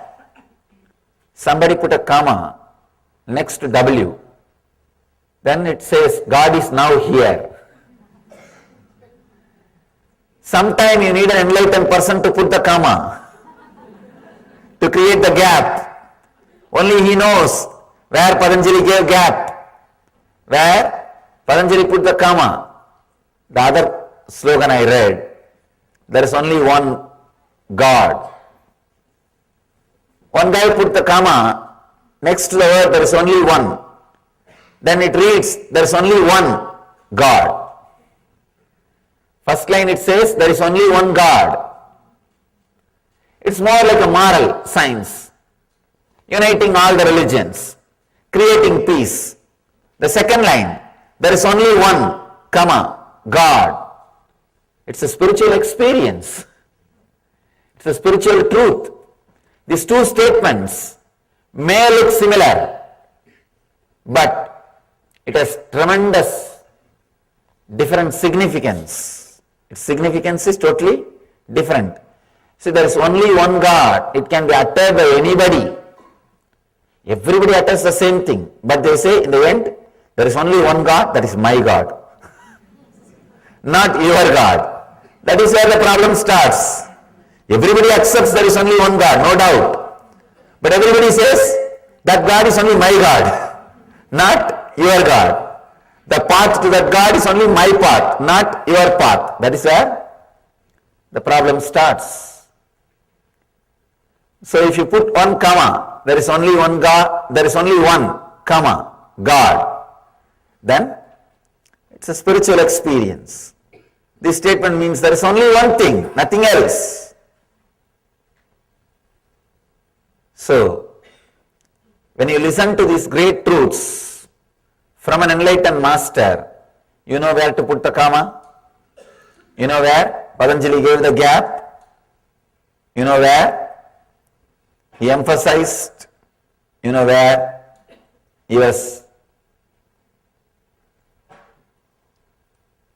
connecting or disconnecting words. Imagination can either lead you to hell or heaven. It's like a drug, LSD. Many people experience ecstasy if they take a drug. Many people experience suffocation, suffering also. If you are habituated for nightmares, if you take LSD, you will have a suffocation feeling. Your LSD experience will be nightmarish. If you are habituated for sweet dreams, if you take LSD, you will feel like you are in heaven. That's all. It is intensifying what you think, intensifying what you imagine. The drug experience is nothing but intensification of what you are imagining, your imagination. Your imagination can lead either towards this direction or that direction. I can give you thousands of examples, thousands of stories. Especially I am constantly working with people's imaginations. It's my life. Last 6 years I am working with imaginations of the people. Millions of people directly and millions indirectly. Either trying to remove their imagination, alter their imagination, or redirect their imagination. Just today, one of my disciples was telling me,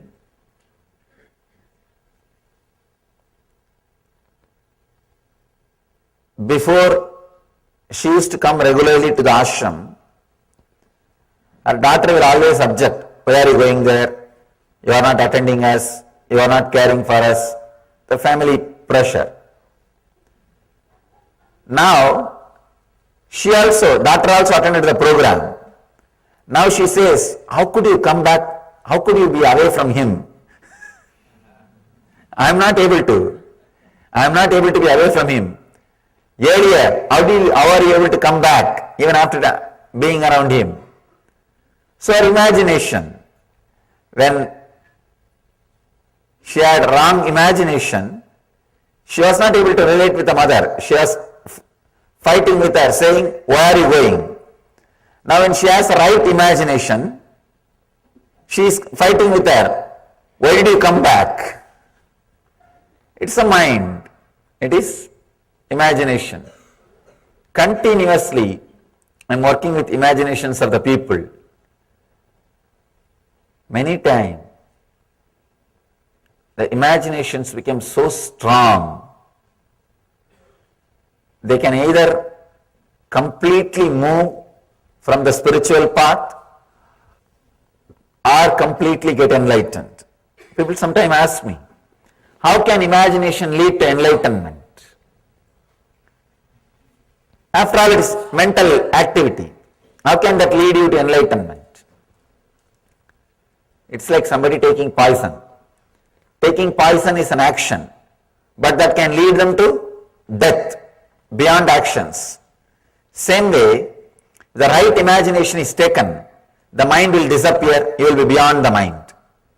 You will be beyond mind. You will be experiencing the no-mind state or the ecstasy.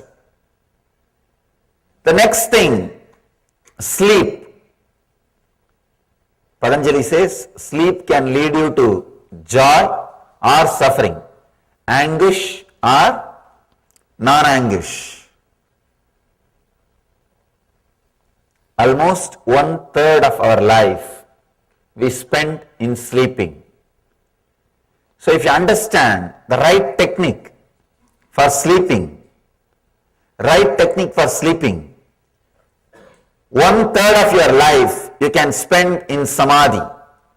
See, the only difference between your sleep and samadhi state, the ultimate enlightened state, is samadhi minus awareness is your sleep. Your sleep plus awareness is samadhi. Enlightenment is nothing but being aware when you are asleep. That's all.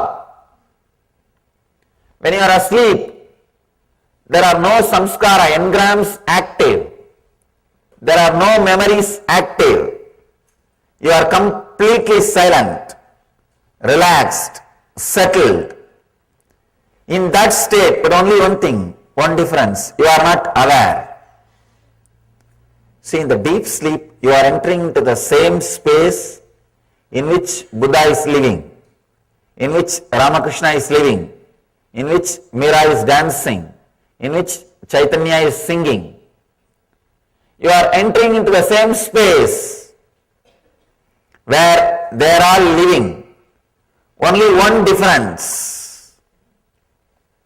You are not aware. Patanjali is aware.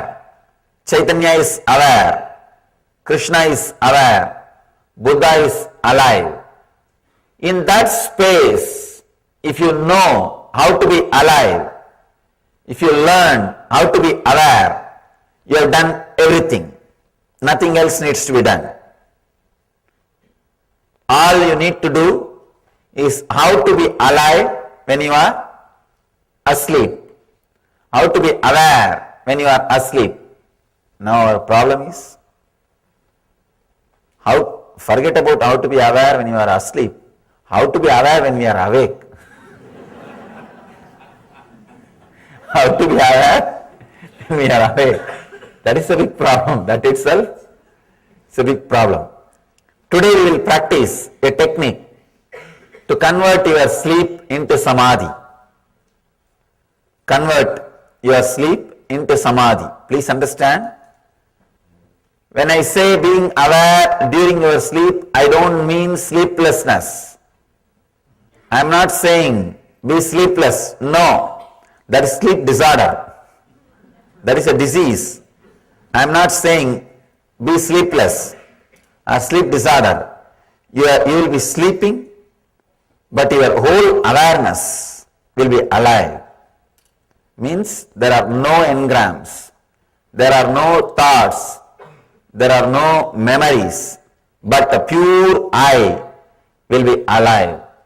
That will be radiating, that will exist. There is a very powerful technique called Yoga Nidra, falling asleep consciously, falling into the deep sleep state with awareness. I can say,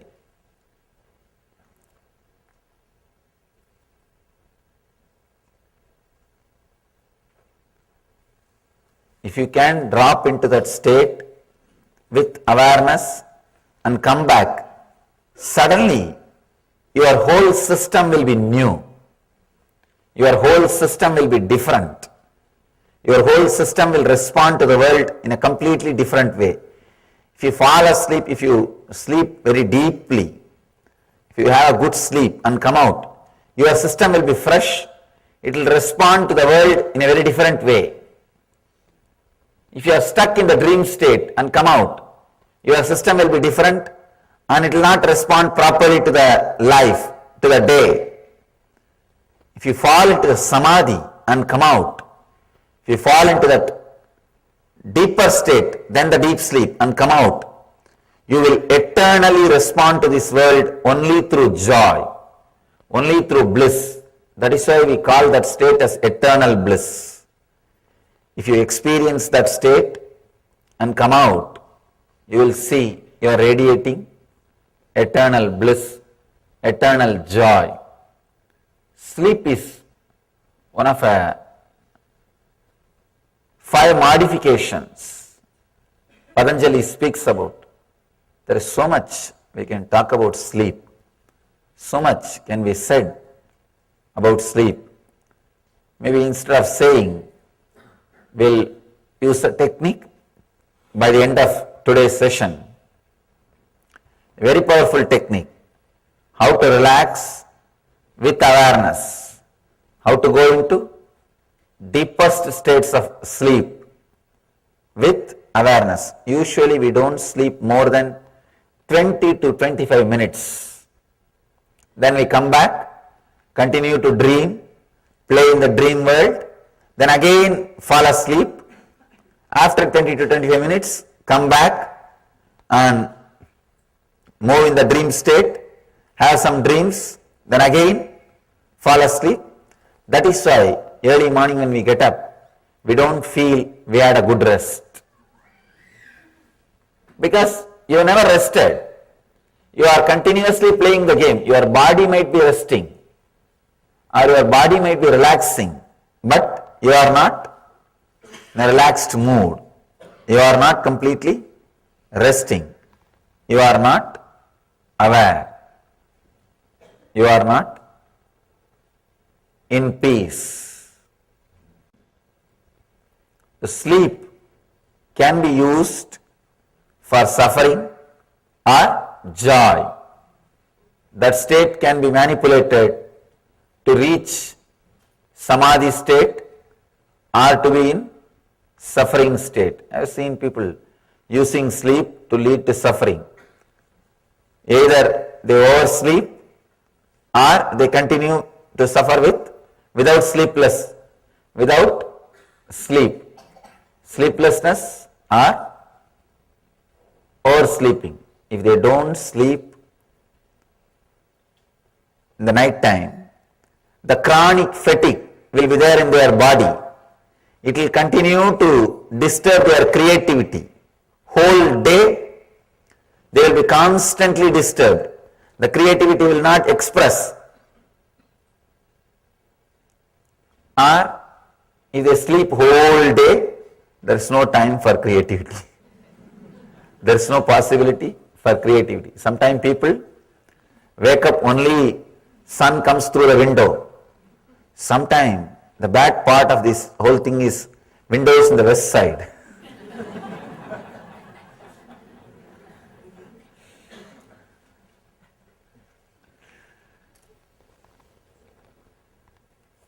Tired of taking rest.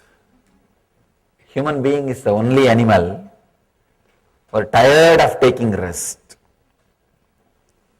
Any other animal, morning if you wakes up, you will be fresh, jump, act very alive. Human being is the only animal, when he wakes up in the morning, just rolls and pulls the blanket. Especially that early morning sleep with the blanket will be tired of taking rest. Sleep is the 4th item, Patanjali says, which can lead us to either suffering or joy. The 5th item is memory. It's a very powerful thing. Please understand. Memory is what I call pain body. Here, with the right knowledge, only with your action, connection with it can create suffering or joy. With the wrong knowledge, only your response can create joy or pain. With imagination, only your supporting to imagination, only that can create joy or pain. With the sleep, your support to the sleep, your thought also, if it is done, only then you will have joy or pain. But with memory, you don't need to do anything. They are independent. Suddenly they will come up, they will occupy your whole inner space, put you in suffering. For no reason. You can't say, why did you come? They are uninvited guests. Memory is uninvited guest. Suddenly you will come and create so much of joy in your inner space and fill you with ecstasy. You can't ask, how did you come? Why did you come? Who invited you? No. Suddenly some memories will raise. You know you are in joy. You are in ecstasy. Why that memory came? Why so strongly it came? You can neither question nor understand. Suddenly you know the memory of Master is inside you. For last 10 minutes you are in ecstasy. You are in joy. Just soaked in his memory. Being in his presence. You can't say, why did this memory came? You can't ask your mind how this memory came. Same way, suddenly, memories which you don't want to cherish, some suffering will raise. You can't even ask, why did it come? And your whole day is gone. Your whole day is gone. Just one wrong memory, one wrong awakening. Your whole day will be in depression, low mood. Memory is such a powerful thing. It can come up by itself and put you in joy or suffering, put you in anguish or peace, put you in bliss or suffering. It can lead you to anything on its own, by its own right. It doesn't need cooperation from your side.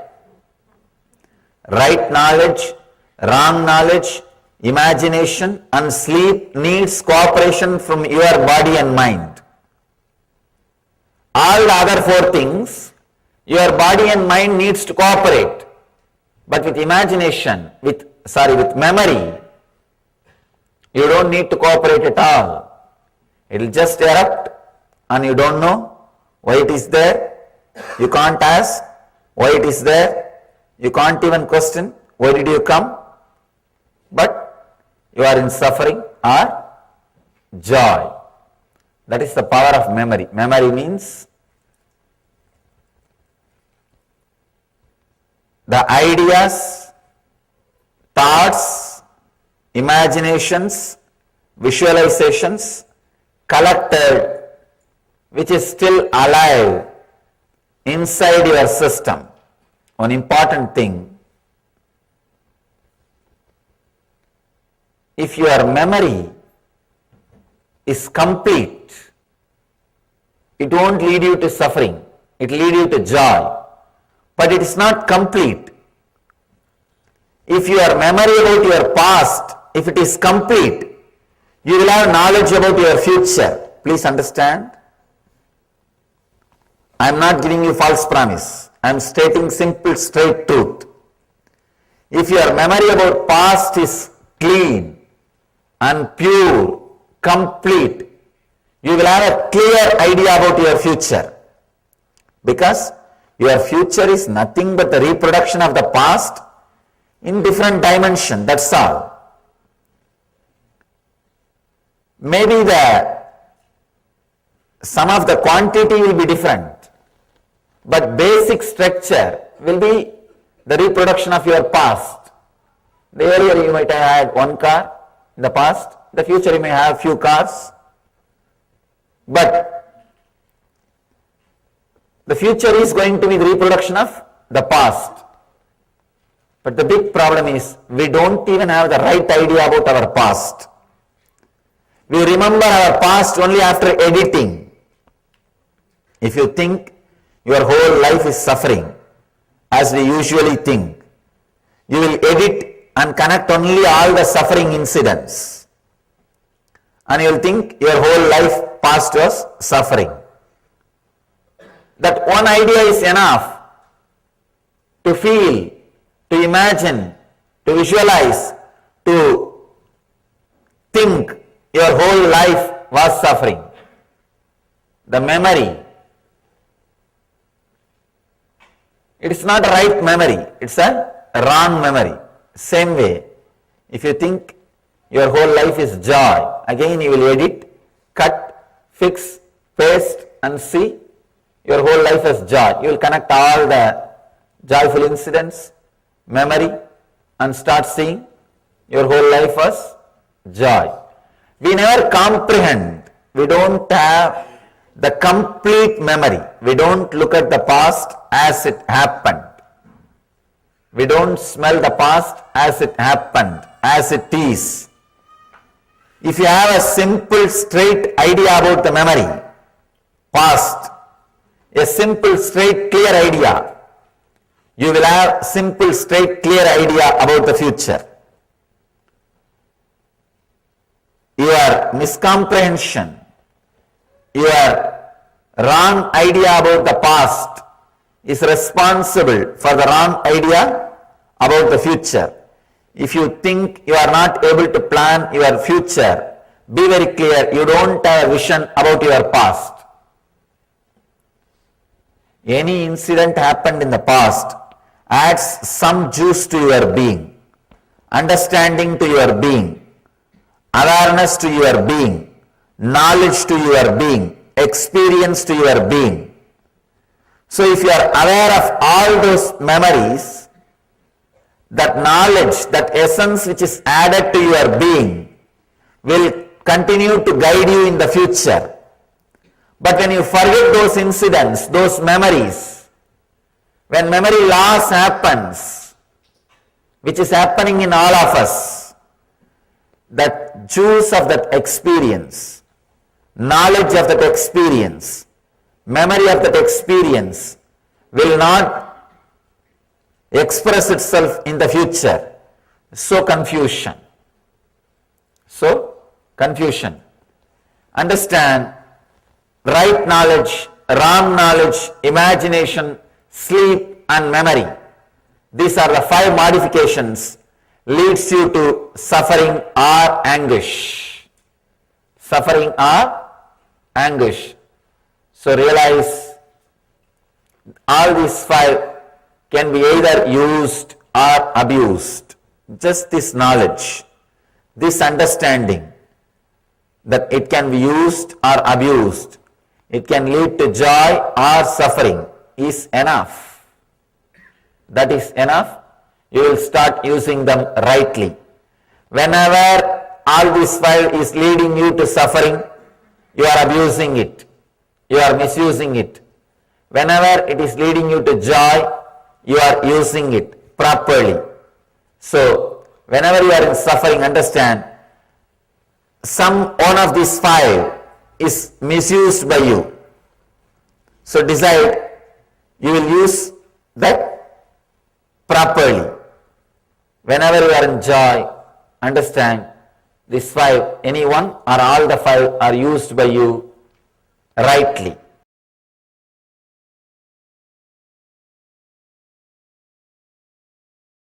Nityananda, after these powerful cognitions and cosmic truths about the functioning of the mind, how the mind is able to show us something totally different, something that is not true, when also it can beautifully bring us joy or an experience of expansion, all of this. So, what we'll do now is we'll recap.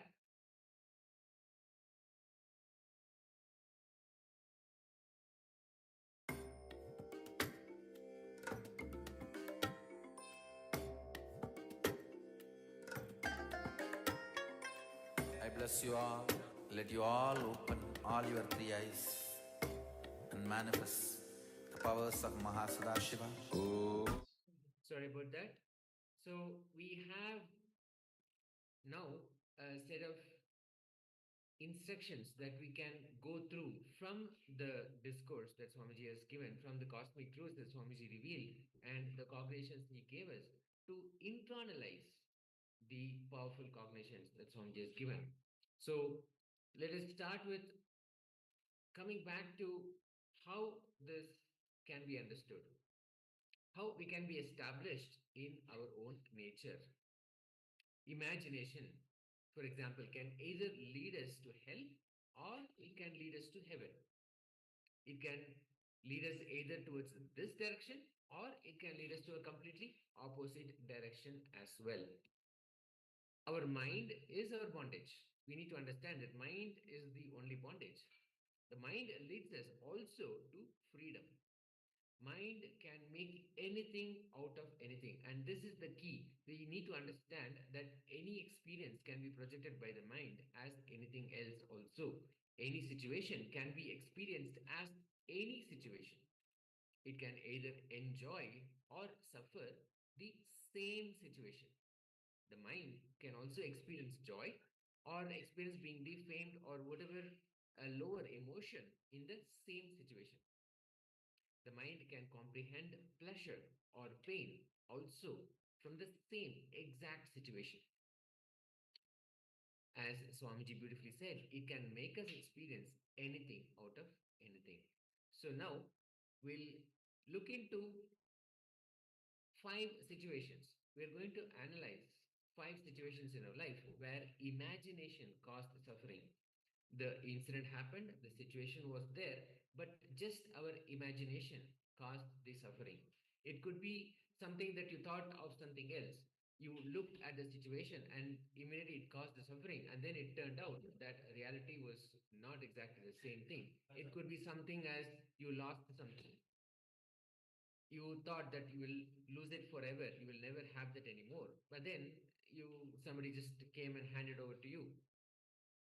And you just got it back, just like that, without any effort from your end. Something like that, something very simple. It could have been something very precious to you. You thought you lost it, but then when somebody just came and simply offered it to you, that situation, it looked as if you have lost that object forever. So things like that, you can look back in your life and see how these situations caused you suffering, not because of the actual situation, but because of the mind giving us the impression, the imagination, creating us that suffering. So let us start. Let us look into these situations in our life.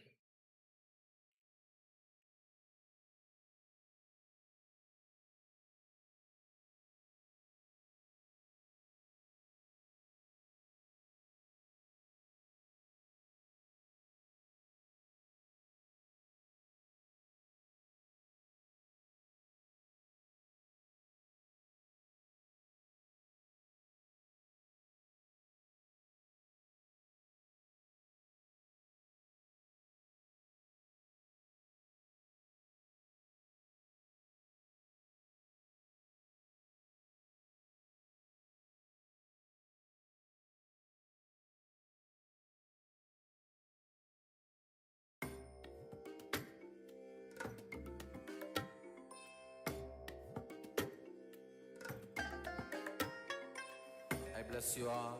Let you all open all your three eyes and manifest the powers of Mahasadashiva. Om Nityananda Paramashivam. Om Nityananda Paramashivam. Om Nityananda Paramashivam. Om Nityananda Paramashivam. Om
please pen down a question, a solution you want to know the answer for.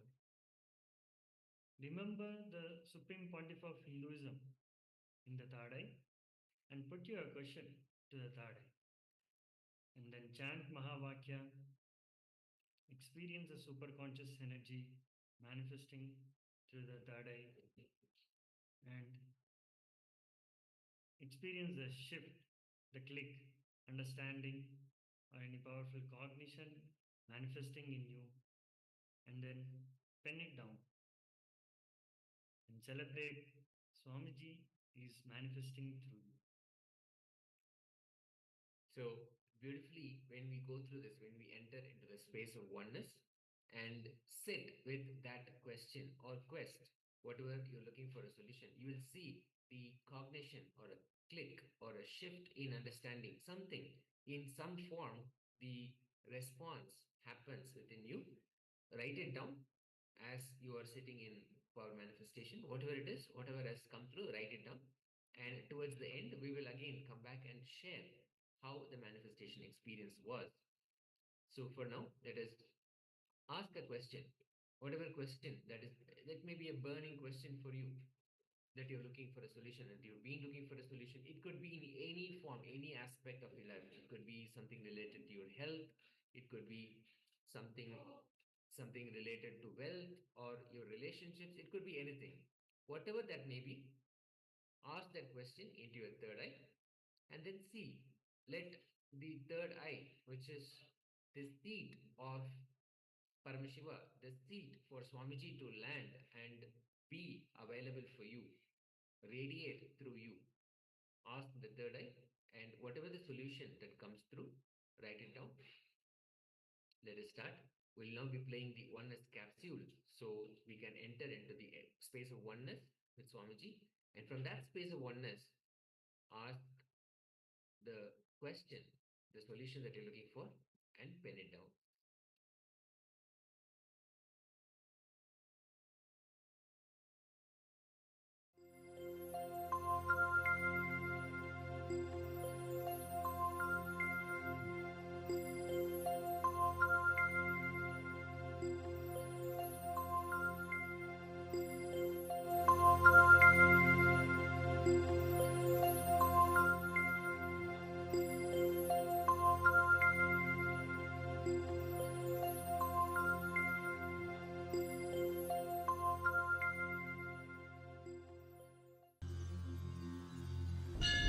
அஞ்சலென்றடைய அபயம் தரும் லிங்கம், ஆனந்த நித்தியன் தந்த ஆனந்தலிங்கம், பிணி நீக்கும் உயிர் காக்கும் ஞான ஒளியாக பூத்த நித்யானந்தன் தந்த உயர்லிங்கம், ஆதிலிங்கம் ஜோதிலிங்கம் அற்புதலிங்கம், ஞானலிங்கம் நித்யன் தந்த ஆனந்தலிங்கம், ஆதிலிங்கம் ஜோதிலிங்கம் அற்புதலிங்கம், ஞானலிங்கம் நித்யன் தந்த ஆனந்தலிங்கம்.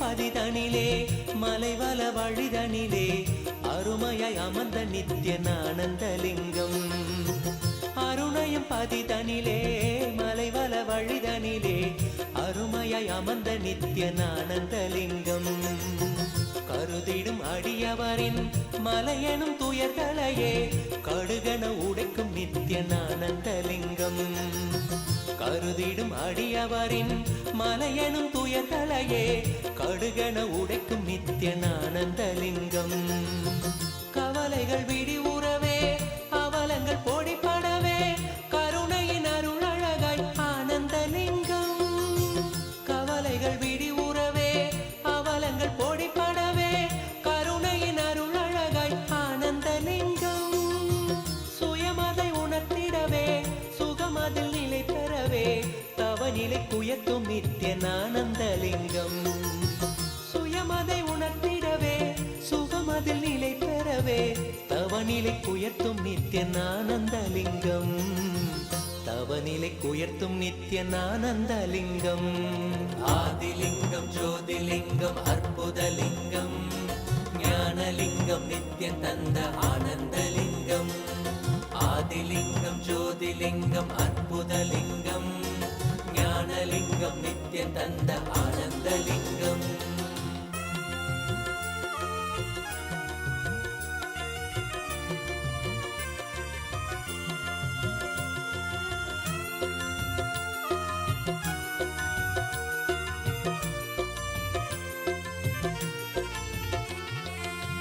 பிணிகளை போக்கிவிடும் பிறவியும் போக்கிவிடும் உயர்நிலை வாழ்வளிக்கும் ஆனந்தலிங்கம் பிணிகளை போக்கிவிடும் பிறவியும் போக்கிவிடும் உயர்நிலை வாழ்வளிக்கும் ஆனந்தலிங்கம் மனிதருக்கரியதொரு அரூபரூபமெனும் அஜோமுகத்தை காட்டும் ஆனந்தலிங்கம் மனிதருக்கரியதொரு அரூபரூபமெனும் அஜோமுகத்தை காட்டும் ஆனந்தலிங்கம் அமரர்கள் உலகமெல்லாம் அருள் பெற விரதம் கொண்ட 1008 நித்யனானந்தலிங்கம் அமரர்கள் உலகமெல்லாம் அருள் பெற விரதம் கொண்ட 1008 நித்யனானந்தலிங்கம் குணக்கடல் குவலயத்தை குறைவின்றி காக்க எங்கள் குரு நித்யானந்தன் தந்த Ananthalingam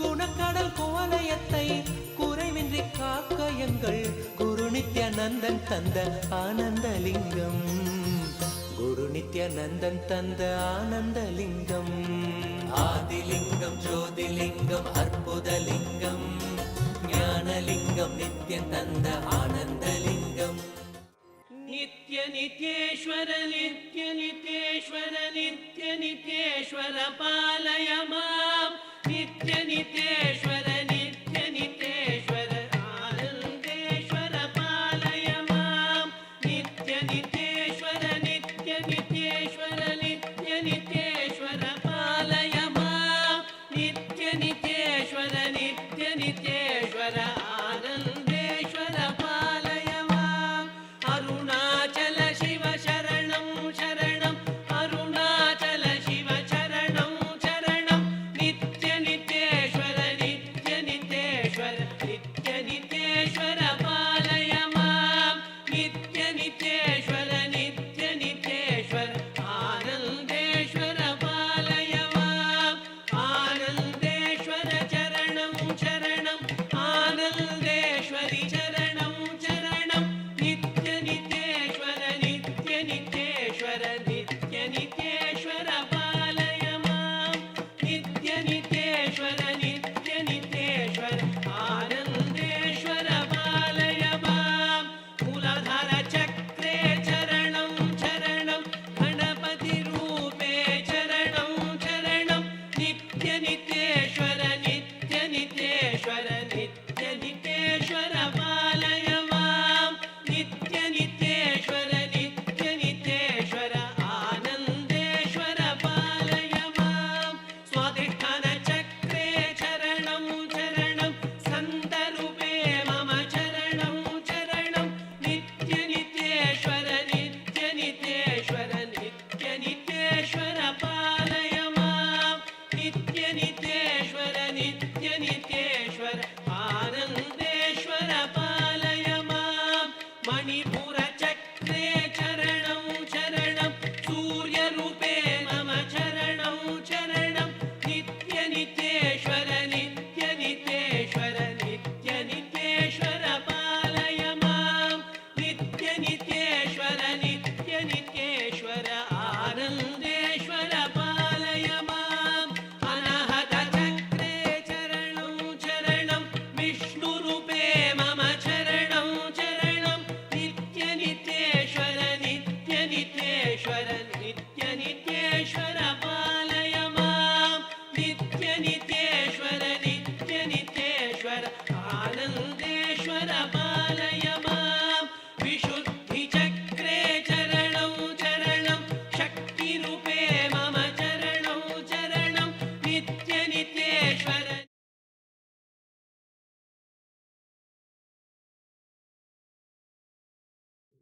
Nithyanandam. Let us now relax and let us share how the manifestation was. What happened during its manifestation? If you had a question or something that you were looking for a solution, what was the third eye coming back with as a solution to your question, or coming back to something that you were looking for in your life? So let us quickly share.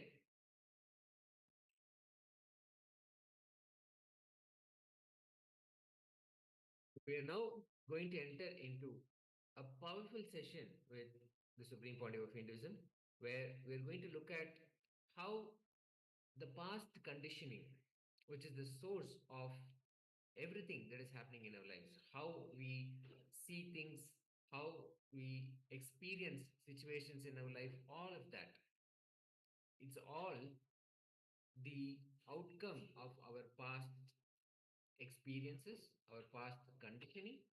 In this session, the Supreme Pontiff of Hinduism, Swamiji, is going to take us through powerful techniques and cognitions which will help us break free from all past conditioning. So let us come back to the space of listening.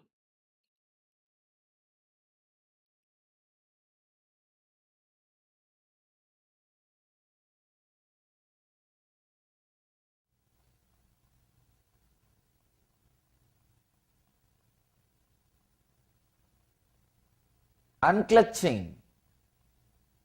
Science is explained in this one sutra. That is why this title we gave, Unclutch from the mind mass, de-stress instantly.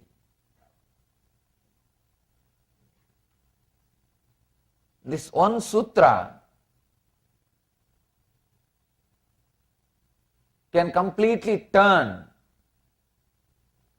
the way in which you think, the way in which you act, the way in which you live. This one sutra can awaken new consciousness, new energy inside your being. Sometimes people tell me, for each sutra you say the same thing. How to take it, Swamiji? I tell them it is true for each sutra. For each sutra it is same. Patanjali is such a great master. I know for sure he would have worked with millions of disciples. Otherwise you cannot write such a great, highly mystical,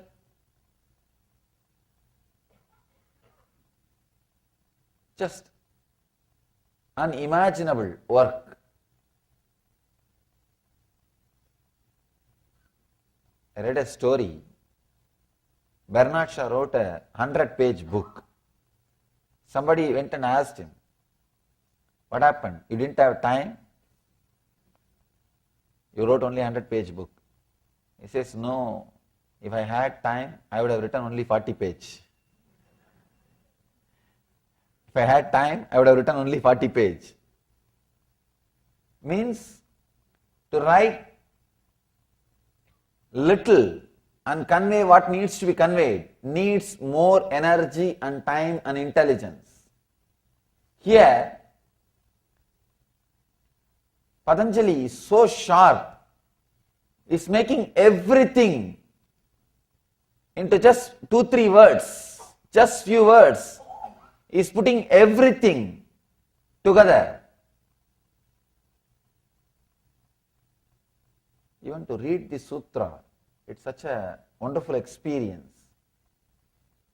I'll read the sutra. Viparyayo mitya jnananam atatrupa pratishtam. Viparyayo mitya jnananam atatrupa pratishtam. Let me give this sutra for the sake of recording. If you don't understand the English, it's okay. I'll give the translation. Interpreting based on past conditioning leads to misconception or wrong understanding. Let me repeat the translation. interpreting based on past conditioning leads to misconception or wrong understanding.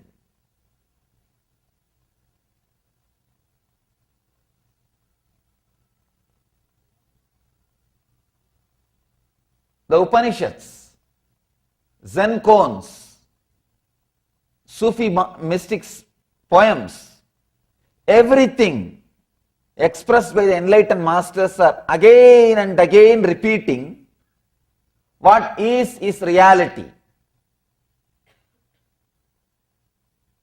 Isha Vashyam Itam Sarvam, whatever is God. Again and again, even the Zen masters, they say, before enlightenment, mountain is a mountain, tree is a tree, river is a river. After enlightenment, mountain is a mountain, tree is a tree, river is a river.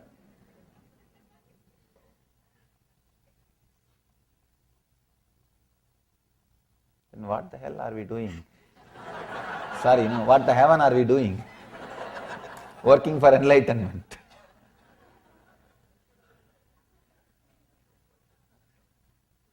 Again and again, masters say what is.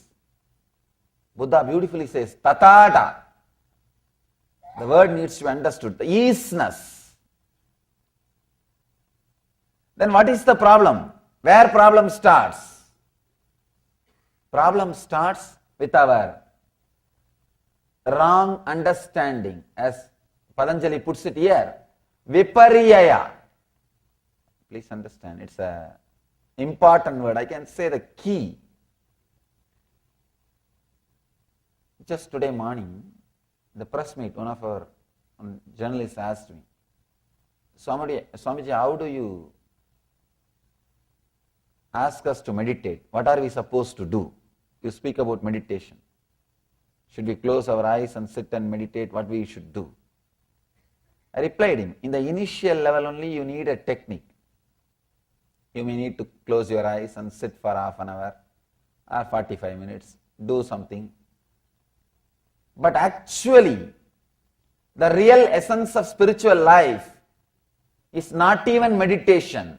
This one sutra, complete understanding, completely understanding, stopping the misunderstanding is real meditation. Please understand. Meditation is not just an activity you do for some 10 minutes or 15 minutes or half an hour per day, then you leave it. No. It's a quality of life.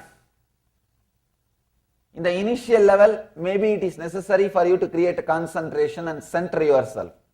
So half an hour sitting with closed eyes, okay. But that is not the end.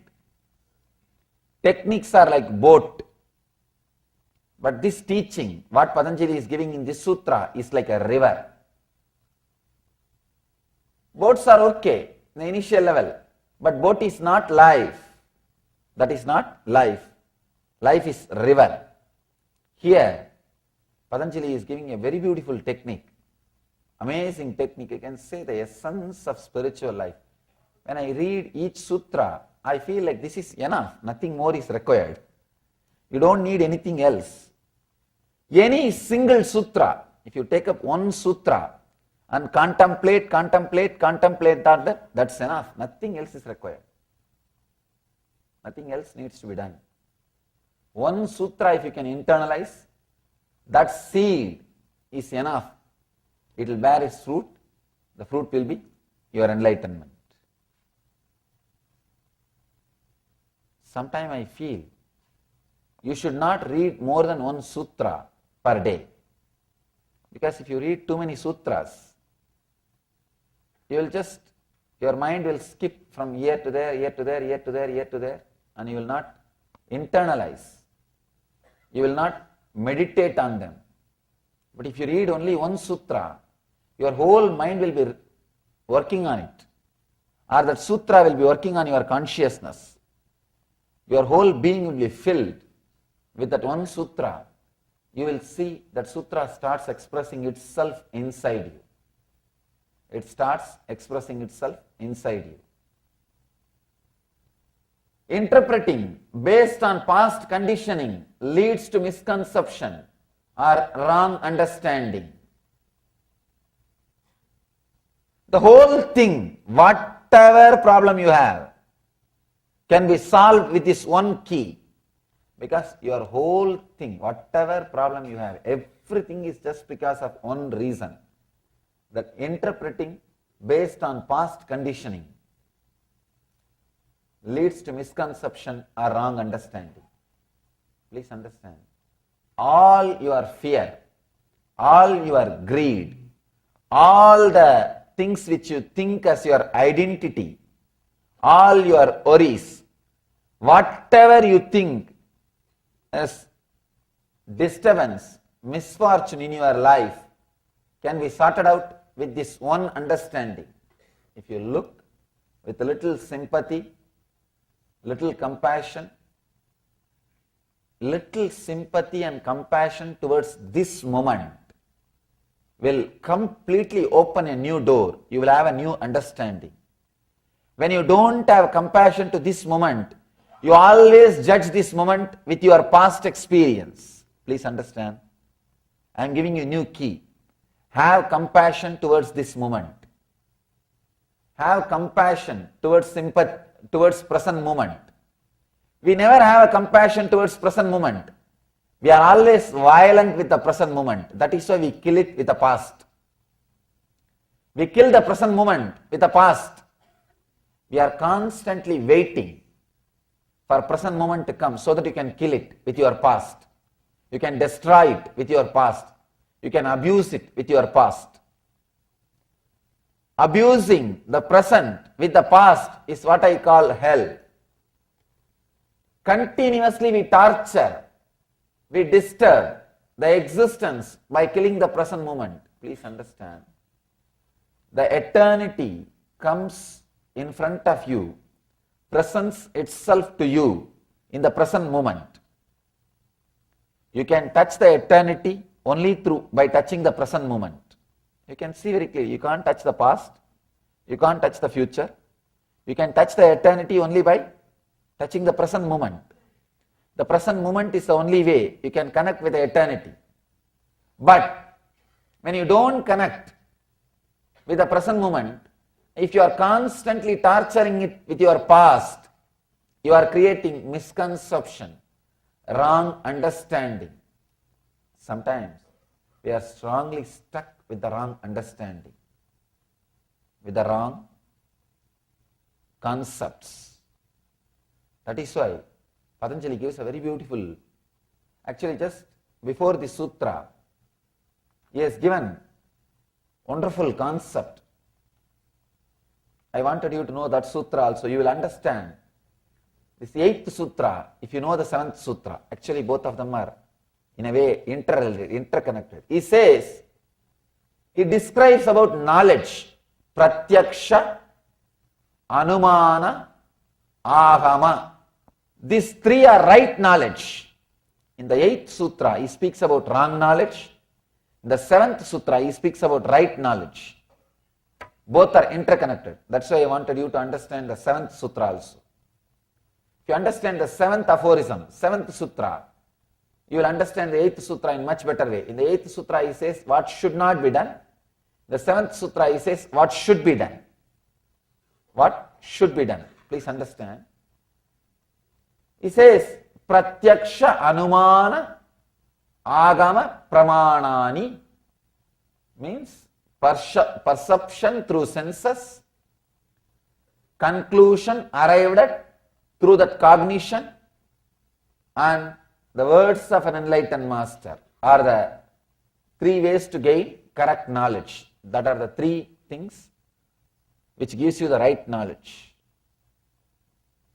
The 8th sutra he says about the wrong knowledge. Wrong knowledge means interpreting based on past conditioning leads to misconception or wrong understanding. For example, if you are hurt in the past by somebody who is wearing a white dress, whenever you see a man with white dress, you will always have that fear, that sankata, means discomfort. You will always carry that. That man and this man is no way related. They are no way connected. No way, even know each other. But you carry that. You pass a judgment. You carry your past. With that past, you try to constantly judge the present. With the past conditioning, when you try to judge, that leads to misconception. Please understand, that leads to misconception. The judgments we are passing about a particular race, the judgments we are passing about a particular religion, the judgment we are passing about particular state, the prejudice, bias we carry, all are related to this wrong knowledge. We have our own prejudice about particular race. Many times people come and tell me, especially when they come to India and see, Swamiji, we thought whole India will be always meditating. We don't see here like that. They think that whole Indians will be always constantly sitting with the closed eyes, silently, politely and meditating. The other day I read an article. Yoga became very popular in Mumbai because Madonna practiced it. Really, the power yoga has become very popular because Madonna practiced it. Please understand, do not carry concepts, do not carry assumptions. We pass judgments. For example, if you meet one person, based on your experience with him, you judge that whole country, you judge that whole race, you judge that whole religion. Poor religion, what it will do? Poor man, what he can do? No. You cannot pass judgment like that. You cannot just create ideas. Please understand. Creating this kind of ideas and adding, sometimes we think, yes, this guy is misbehaved with me. I know it's not that all the people from his religion or from his country will misbehave with me, but even then I can have a casual opinion. What is the wrong? Nothing wrong. So when you casually chat with your friends you pass a comment. You know, that guys, they are very egoistic. Their whole country is arrogant. You make a comment. You think, what is the harm in this simple comment? Nothing wrong. After all, I am not going to believe this. You yourself think inside, no, it is not true. I am passing a judgment against one race or against this country. How can I pass a comment? It's not true. One side of your mind will say. The other side you will say, no, it's not wrong. After all, it's okay. Don't think. If you repeat some words again and again, you will start believing it. So be aware of the words you are repeating. Please understand. The other day I was reading autobiography of a yogi, Paramahansa autobiography. He says very beautifully, the power of words. The first few chapters, he describes few incidents where he uses particular words with a strong concentration. Just that words come true. He says he was having a conversation with his sister. Suddenly, for some reason, he said, the sister was trying to apply some medicine on her body. The Yogananda commented, that medicine will not work. You will have the boil twice tomorrow. She was trying to apply some medicine for boil. He says, you will have medicine, you will have the boil, 2 size, double size tomorrow. And he says, I will also have boil in my hand. The sister says, what are you talking? Why will you have? You don't have any problem. Why do you say these words? And he just makes this statement. And tomorrow it is there. He had the boil and the sister had double size. He says, I was shocked.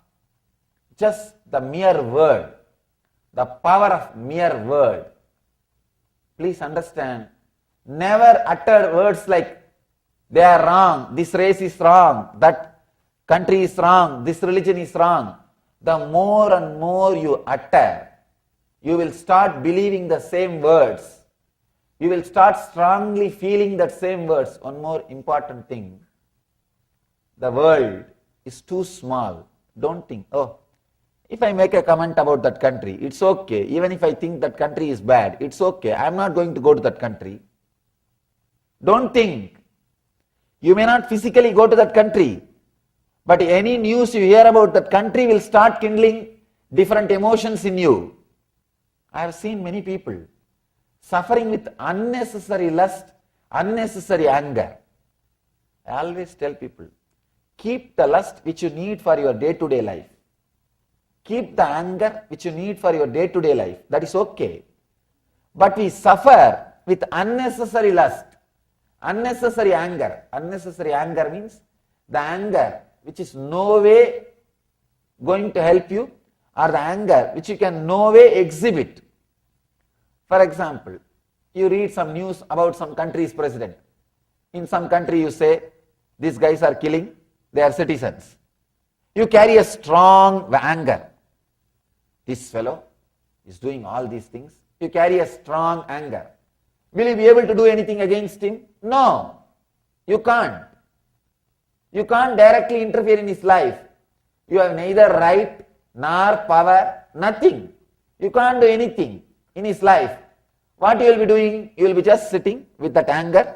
Whenever you hear that guy is suffering through some news, you think, this fellow needs.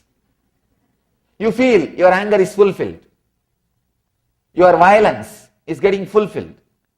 You go on cursing. Please understand, this is what I call excess anger. Carrying the anger which is no way directly related to your life. You have so many opinions, so many ideas, so many concepts you carry, and you suffer joy or pain based on the concepts. I have seen people sitting in front of TV and crying for no reason. No way they are affected. The news which is told, no way they are affected. Either they cry or jump. Means excess anger, excess greed, unnecessary anger, unnecessary greed. All these things are based on this wrong knowledge. What Patanjali says, the wrong knowledge. Interpretations, interpreting based on past conditioning leads to misconception. I have seen this enough in the life. Enough. I have seen, because I am traveling all over the world. I am seeing different race, different community, different culture, different religion, different nationality, different background, different kind of people. I can say if this one sutra of Patanjali, if this one teaching of Patanjali is propagated to all over the world, there won't be any wars. There won't be any wars. The world will become peaceful, blissful place. So much of peace will land on this world. The big problem is we quickly pass judgments about a particular race based on one person, about a particular group based on one experience. One experience is enough. You think, yes. My friend also told me, those guys are very arrogant. See, I realize he is arrogant. They are arrogant. You are just waiting. You are just waiting. Each country has jokes and comments about particular race or particular religion. Each country, they have jokes.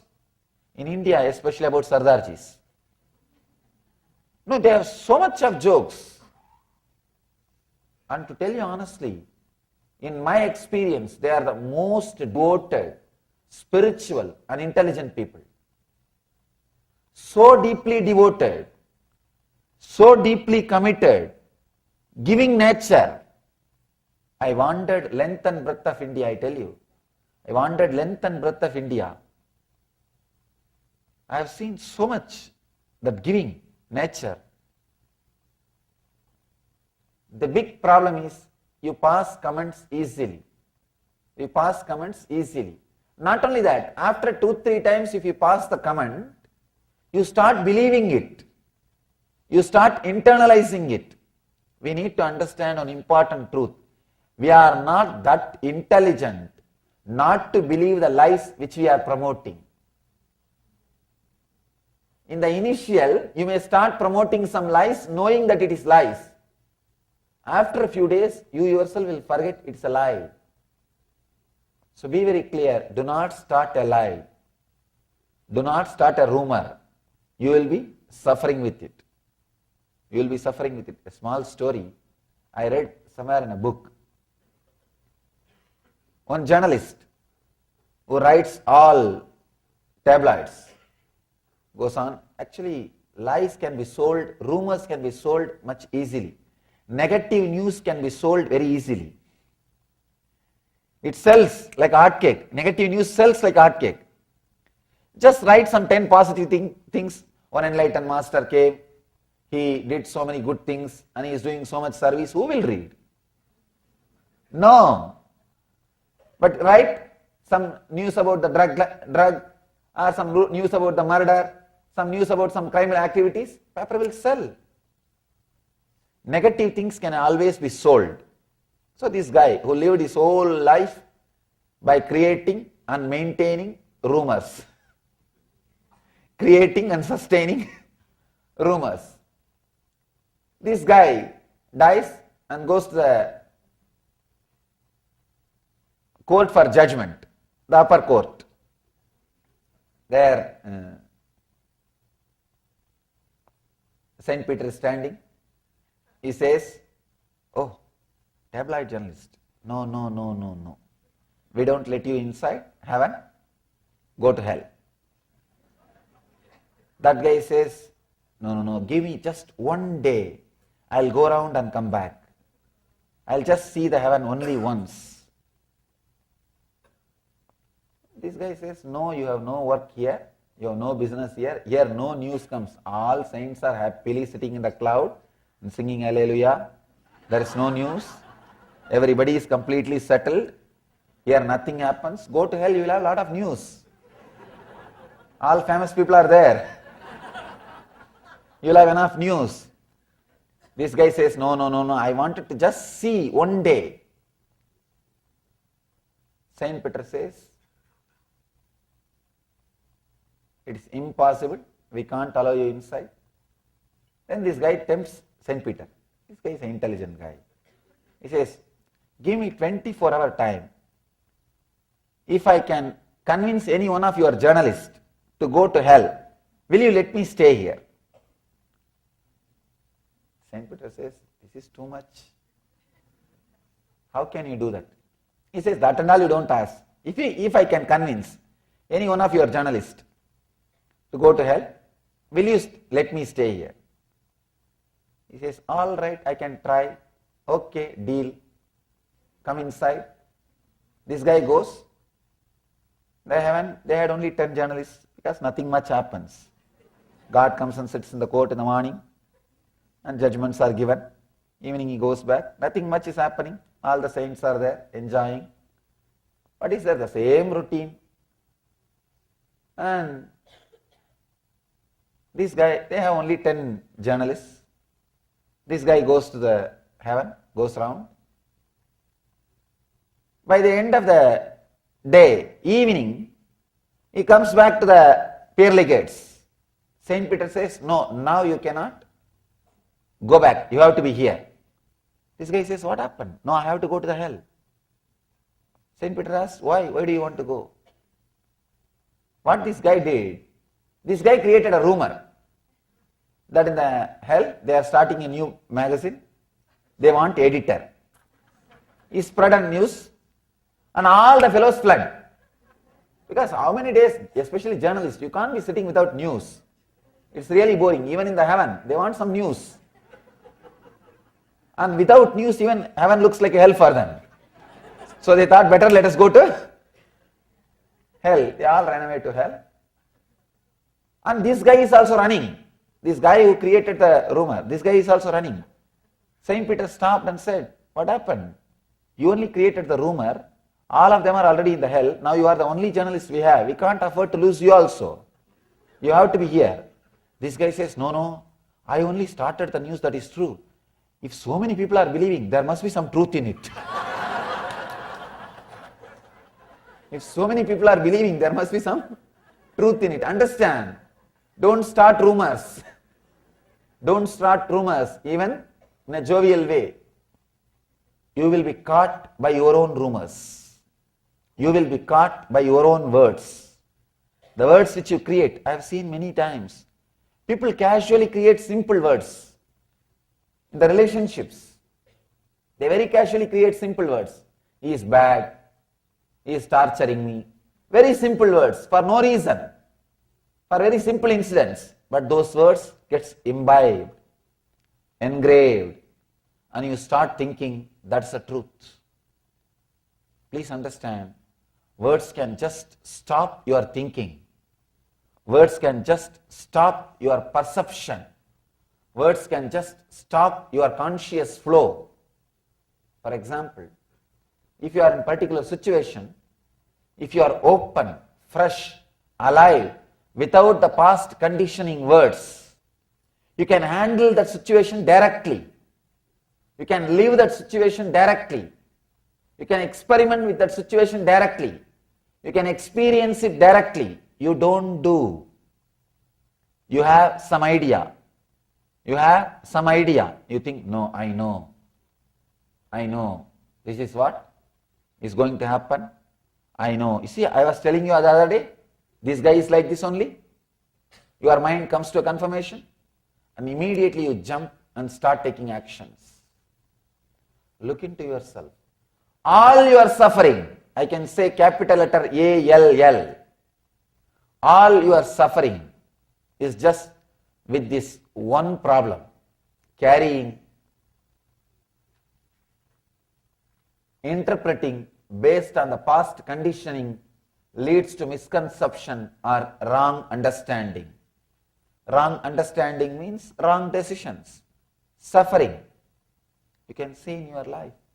You don't wait till the situation comes in front of you. You take your own decisions, your own ideas. Mind becomes chaos. Mind becomes chaos. Completely confused. With the past engrams, you go on and on and on interpreting. Create problems. Actually, many times you can see.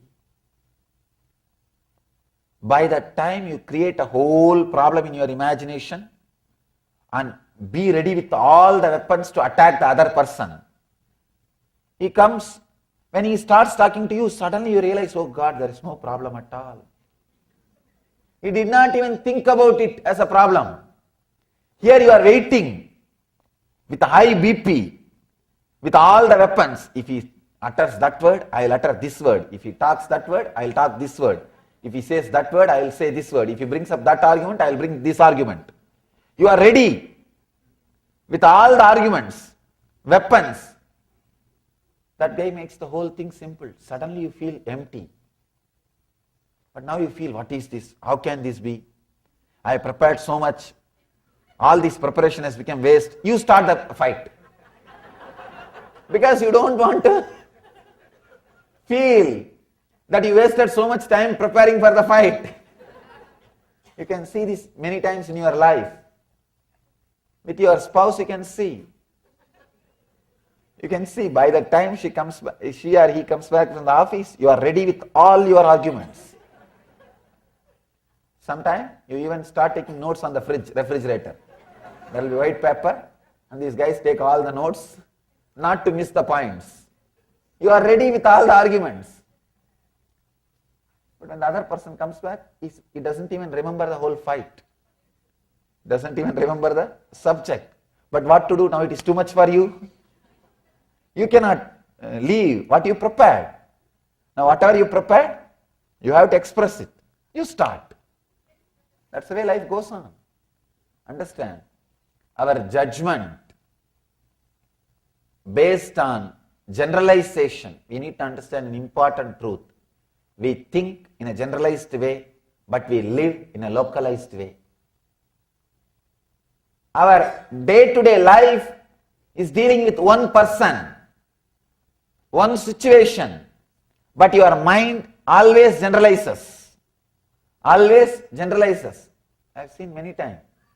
People have their own weird ideas, weird opinions, weird concepts. It's just impossible. Small story. One guy goes to a psychiatrist. Psychiatrist sees his behavior and all those things. He says, I'll surely try to help you. I think you have a problem that you are thinking you are a dog. That guy says, yes, small dog with a black and brown patches. Don't you see me? Doctor says, don't worry. I'll try to help you. Can you first lie down first in that couch? I'll see and try to find out the root cause of the problem.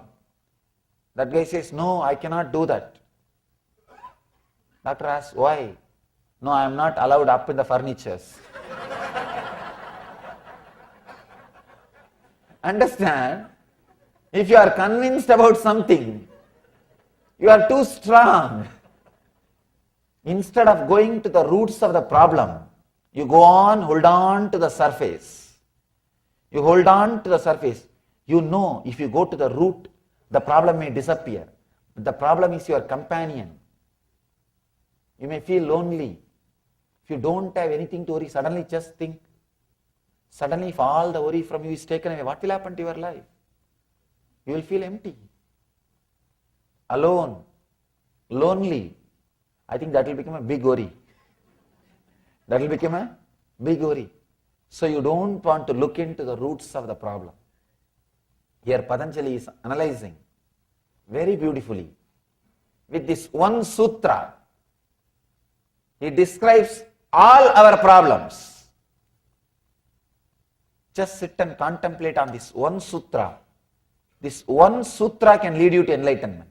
Nothing else is required. Nothing else is required. This one sutra can lead you to enlightenment. One incident, really it happened. It happened. One of my brahmachari is trained in all our traditional puja and all the other spiritual practices. One program, they invited him for to conduct a spiritual program in India. This guy went and attended the program. He was pronouncing those Sanskrit mantras so beautifully. The local temple priest, they thought he is a Brahmin. Local temple priest, they thought he is a Brahmin. He is a upper caste, the priest class boy.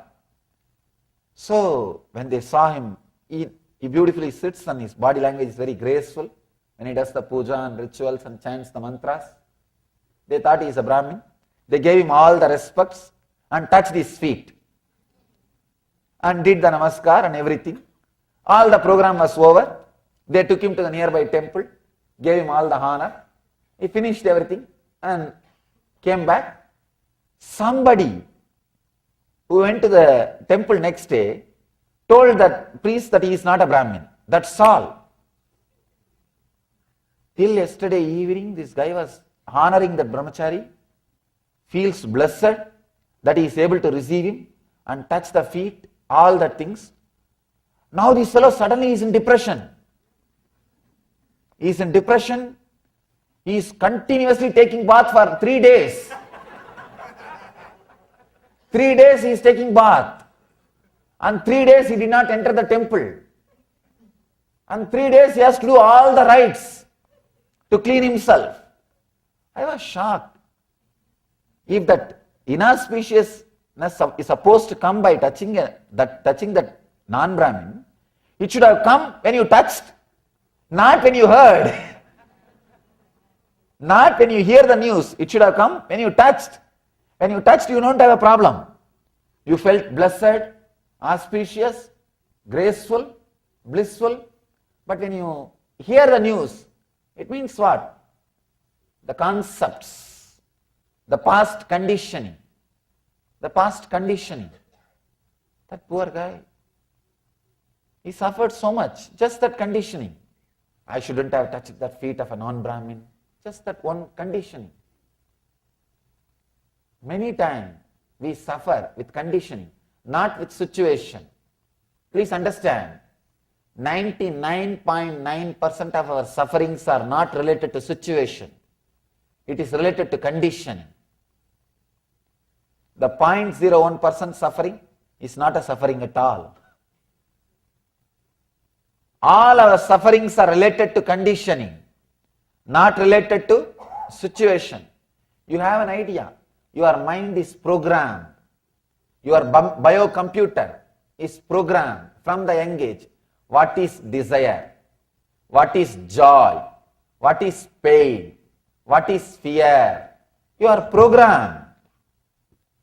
You live based on that programs. You take decisions based on the programs. You walk based on the programs. You talk based on that programming. You do everything based on that programming. This is what Patanjali calls wrong knowledge. He says viparyaya. Viparyaya is the word. You can't translate in English. Wrong knowledge is also not a right word. Viparyaya means everything is wrong. I can say wrong cognition.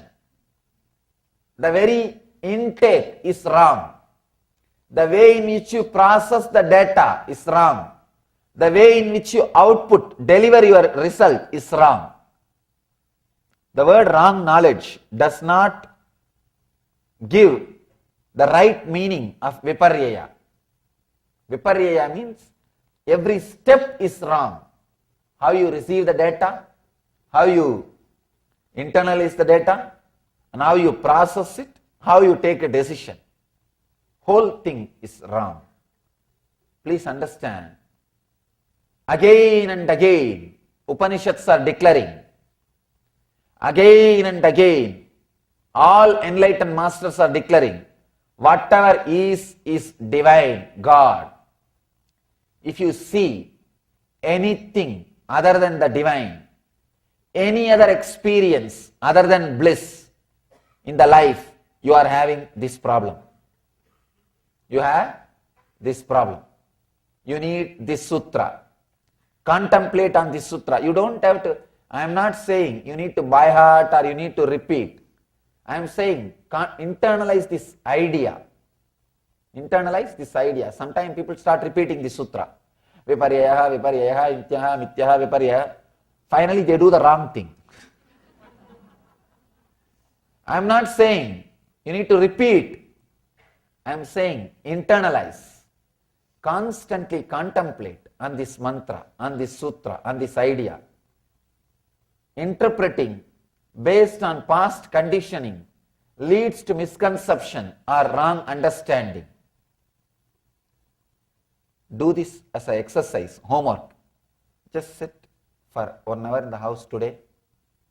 Write at least 10 incidents. You can surely write 10 incidents. I can say 10, I am not even saying from your whole life. From morning till today, you can write 10 incidents.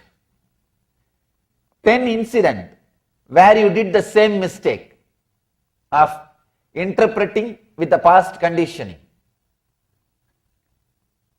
Bringing wrong understanding because of past conditioning.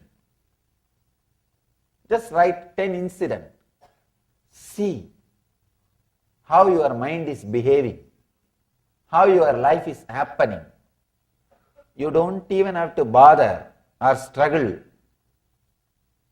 to correct yourself. The big problem is, before even you understand the depth of the problem, you start correcting. That is where the problem starts. The problem never ends. Just understand the depth of the problem, that's enough. Suddenly you will see the transformation.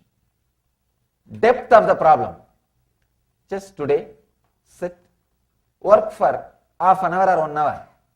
Write 10 incidents where you came to the wrong conclusion because of the past conditioning, and understood when you looked into the whole thing with a restful awareness.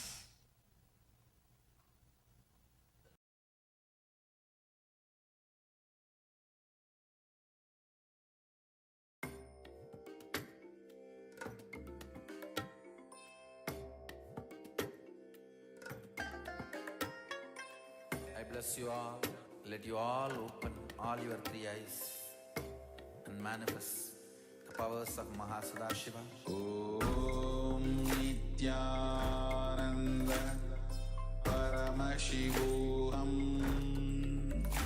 Om Nityananda Paramashivam. Om Nityananda Paramashivam. Om Nityananda Paramashivam. Om Nityananda Paramashivam. Om Nityananda Paramashivam. Om Nityananda Paramashivam. Om Nityananda Paramashivam. Om Nityananda Paramashivam. Om Nityananda Paramashivam. Om Nityananda Paramashivam. Om Nityananda Paramashivam. Om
அஞ்சலென்றடைய அபயம் தரும் லிங்கம்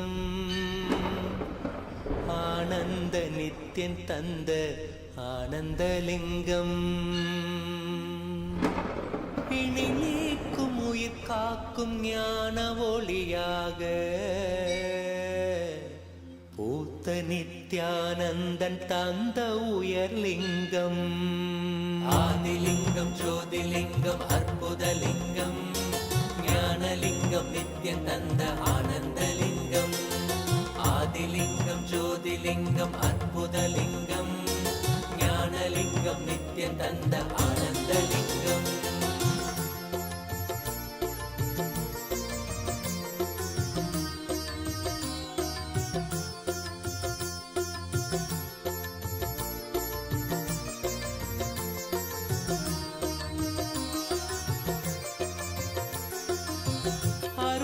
பதிதனிலே மலைவல வழிதனிலே அருமையாய் அமர்ந்த நித்யன் ஆனந்தலிங்கம் அருணயம் பதிதனிலே மலைவல வழிதனிலே அருமையாய் அமர்ந்த நித்யன் ஆனந்தலிங்கம் கருதிடும் அடியவரின் மலையெனும் துயர்களையே கடுகன உடைக்கும் நித்யன் ஆனந்தலிங்கம் கருதிடும் அடியவரின் மலையெனும் துயர்களையே கடுகன உடைக்கும் நித்யன் ஆனந்தலிங்கம் கவலைகள் விடி உறவே அவலங்கள் பொடிப்படவே கருணையின் அருள் அழகாய் ஆனந்தலிங்கம் கவலைகள் விடி உறவே அவலங்கள் பொடிப்படவே கருணையின் அருள் அழகாய் ஆனந்தலிங்கம் சுயமதை உணர்த்திடவே சுகமதில் நிலை பெறவே தவநிலை குயத்தும் நித்யன் ஆனந்தலிங்கம் சுயமதை உணர்த்திடவே சுகமதில் நிலை பெறவே தவநிலை குயத்தும் நித்யன் ஆனந்தலிங்கம் தவநிலை குயர்த்தும் நித்யன் ஆனந்தலிங்கம் ஆதிலிங்கம் ஜோதிலிங்கம் அற்புதலிங்கம் ஞானலிங்கம் நித்யன் தந்த ஆனந்தலிங்கம் ஆதிலிங்கம் ஜோதிலிங்கம் அற்புதலிங்கம் ஞானலிங்கம் நித்யன் தந்த ஆனந்தலிங்கம்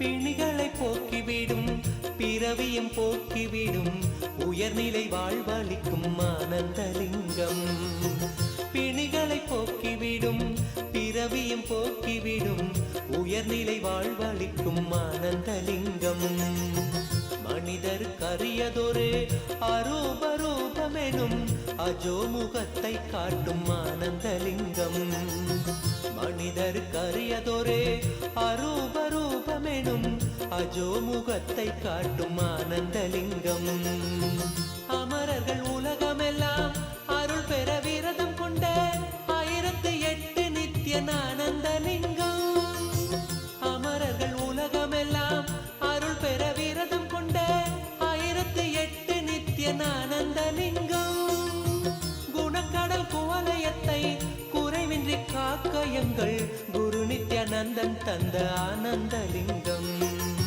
குணக்கடல் குவலயத்தை குறைவின்றி காக்க எங்கள் குரு நித்யானந்தன் தந்த ஆனந்தலிங்கம் குரு நித்யானந்தன் தந்த ஆனந்தலிங்கம் ஆதிலிங்கம் ஜோதிலிங்கம் அற்புதலிங்கம் ஞானலிங்கம் நித்யன் தந்த ஆனந்தலிங்கம் நித்ய நித்யேஸ்வர நித்ய நித்யேஸ்வர நித்ய நித்யேஸ்வர பாலய மாம் நித்ய நித்யேஸ்வர நித்ய நித்யேஸ்வர ஆனந்தேஸ்வர பாலய மாம் நித்ய நித்யேஸ்வர நித்ய நித்யேஸ்வர நித்ய நித்யேஸ்வர பாலய மாம் நித்ய நித்யேஸ்வர நித்ய நித்யேஸ்வர ஆனந்தேஸ்வர பாலய மாம் அருணாச்சல சிவ சரணம் சரணம் அருணாச்சல சிவ சரணம் சரணம் நித்ய நித்யேஸ்வர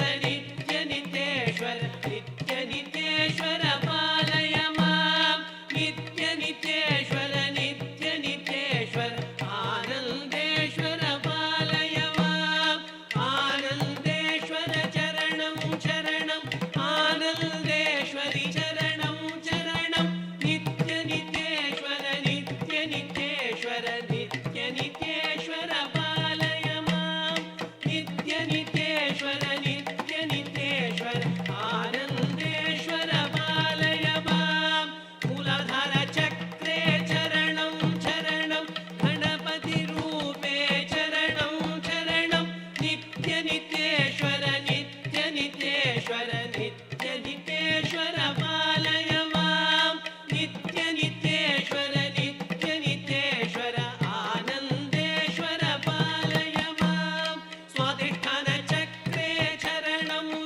शिवरूपे मम चरणं चरणं नित्यनित्येश्वर नित्यनित्येश्वर नित्यनित्येश्वर पालय मां नित्यनित्येश्वर नित्यनित्येश्वर आनन्देश्वर पालय माम् अनाहतचक्रे चरणं चरणं विष्णुरूपे मम चरणं चरणं नित्यनित्येश्वर नित्यनित्येश्वर नित्यनित्येश्वर पालय मां नित्यनित्येश्वर नित्यनित्येश्वर आनन्देश्वर पालय माम् विशुद्धिचक्रे चरणं चरणं शक्तिरूपे मम चरणं चरणं नित्यनित्येश्वर नित्यनित्येश्वर नित्यनित्येश्वर पालय मां नित्यनित्येश्वर नित्यनित्येश्वर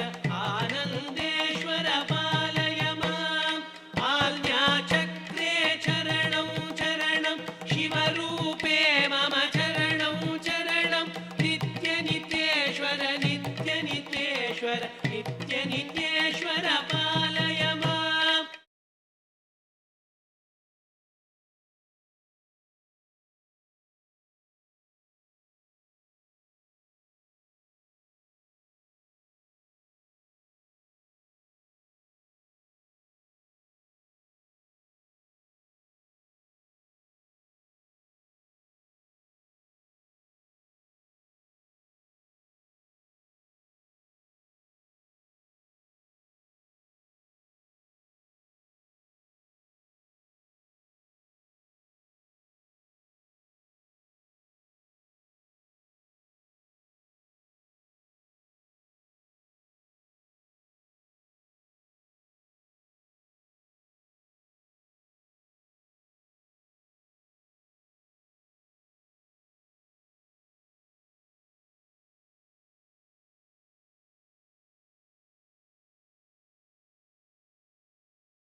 to the deeper and deeper sources.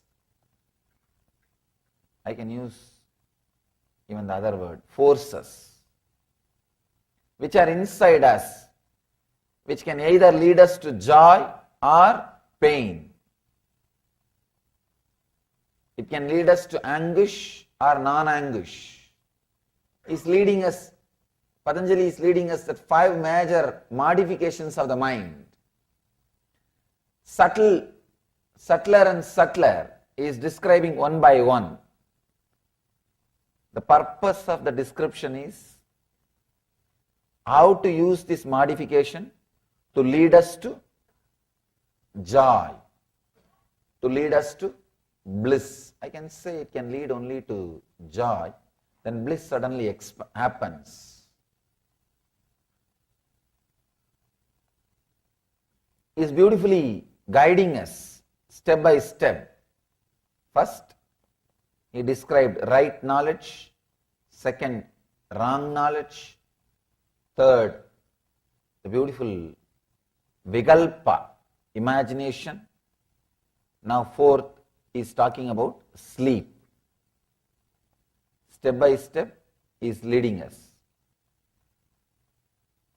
The right knowledge, then wrong knowledge, then imagination. Deeper than imagination, there is something. That is what is sleep. This is also a modification which can lead to pain or anguish, pain or joy. Sleep. If you understand the word sleep in an ordinary way, what you understand as sleep, we can ask, how can that lead to pain? Sleep always leads only to peace. How can that lead to pain? So, sleep word should not be understood as we understand in a very normal way. Let's see what Patanjali has to say about sleep. Let us understand what Patanjali has about sleep. Abhava pratyaya lambana vrittir nidraha. Abhava pratyaya alambana vriddhi nidraha.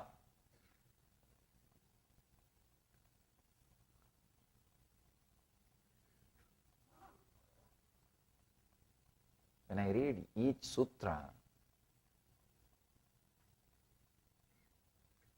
so much of appreciation and respect for Patanjali comes. Even this sutra, if you have a little Sanskrit background, you can see, you can understand. Right words, not one word extra. Right words is connecting. Just one line. He has described different dimensions of sleep. Let me give you the translation. The subtle state where thoughts are not visualized is sleep or nidra.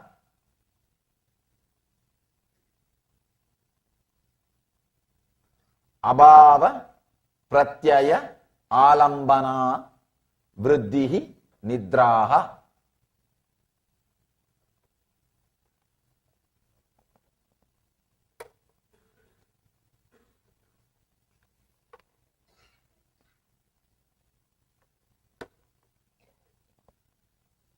The subtle state where thoughts are not visualized is sleep or nidra.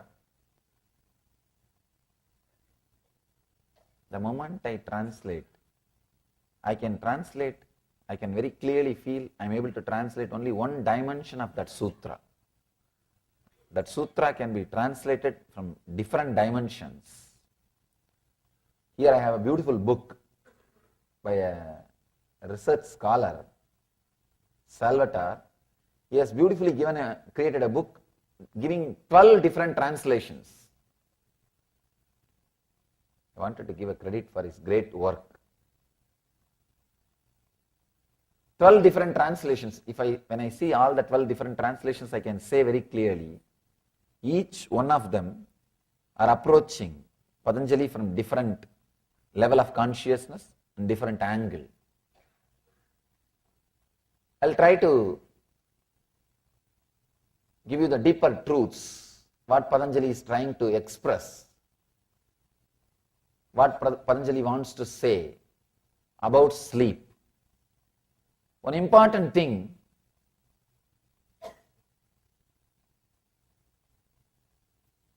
there is no beings which does not spend its time, part of its life in sleep, first thing. You can be without right knowledge, without wrong knowledge, without imagination, but you can never be without sleep.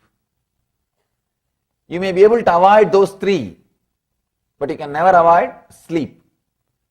It's almost like you are breathing. Almost like you are breathing. It's your life. 1/3 of your life is spent in sleeping. If you understand the Patanjali's views about sleeping and ability to use that knowledge in your day-to-day life, I can say the whole quality of your life can be transformed. Every single sutra is a complete technique by itself. That is why I have to give so much of introduction to every single sutra. If you are coming every day, you can understand at least 10 minutes I spent in introducing Patanjali and every single sutra. Because every single sutra is a complete technique by itself. I can say every single sutra can create one religion. It has created. There are some religions which work only on sleep. One sect of Buddhism, they don't teach you anything else except the ideas, concepts about sleep. They help you to work on sleep, that's all. In daytime, whatever you do, you can do. In daytime, anything you can do. They say that let's do all the spiritual practices and take exercises for spiritual growth during sleep and use the daytime for some other purpose. I think that will be really a wonderful thing. I saw the other day one advertisement. Let you earn more and more money during your sleep and keep your days to spend with your loved ones. One financial firm advertisement. Anyhow, this Buddhist tradition helps you only how to work on your consciousness during sleep. Of course, source is Patanjali. You can imagine how great that Chidambaram would have been. Chidambaram is a place where he was born, lived and taught, ran his university, was having a great traditional university, and still his community which he created is called Dikshidars. He is the founder of that community. Still that community is alive. Still they don't take initiation from anybody. Patanjali is Guru. Patanjali is Guru. So still his words are repeated, remembered. I can say some 1,000 families are there. And one important thing I want all of you to know, still that community, none of them cross the border of the town. You will be shocked. It is just 10-kilometer area. They take birth, they live, they marry, they give birth to kids, they die inside that city, inside that town. They don't move out of the town. They have a strong commitment to Patanjali and Nataraja. Nataraja is a Shiva. Shiva is the master of Patanjali. Patanjali became enlightened through the Shiva's Darshan. Still, that community has committed itself for this knowledge. Whoever comes to their place, they teach, they share this knowledge, they make this knowledge available, they run the temple, and they have taken the vow, they will not cross the city. Sometimes I feel surprised. Even in this age, can you imagine? The education is available to them. Everything is available to them. But they have decided no. We will spend our life, dedication, sacrifice. I can say it is their sacrifice kept this knowledge alive, unpolluted for us. There are so many scriptures which suffered interpolations, but I can assure, guarantee, this book is pure because this community took care. I remember them with all my love and respects for their great service to the sutras. They are called Chidambaram Dikshidars. Still that community is there. They maintain this scripture. They preserve. It's because of them we have this knowledge. They have dedicated their life.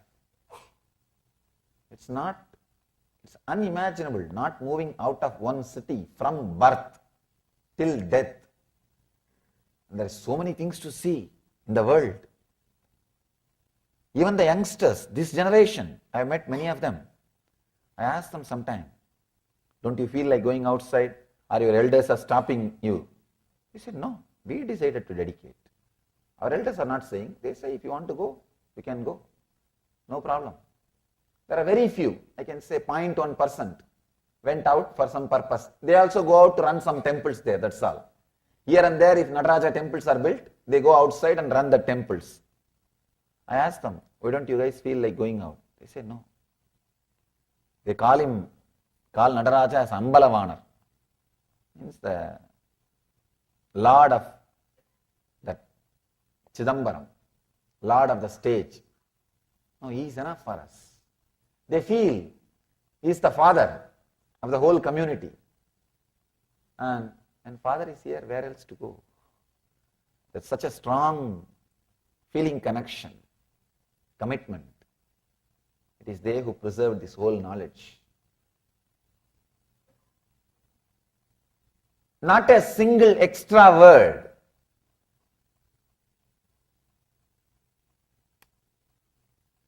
Apava, pratyaya, alambana, vriddhir, nidraha. The subtle state where thoughts are not visualized is sleep or nidra. He is not only talking about the sleep which you experience in the night. You lie down, there is no dream, there is no thought. Early morning you wake up, you know only that sleep. We remember only about that sleep. He is not talking only about that sleep. That is also one kind of sleep you go through. But you go through two other sleeps.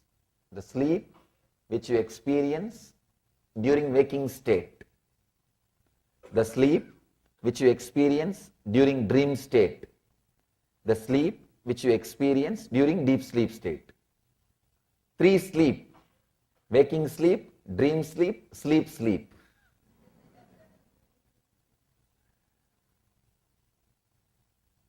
Waking time also we experience sleep. You can see many times. You would have started the car, driven to office, half an hour drive.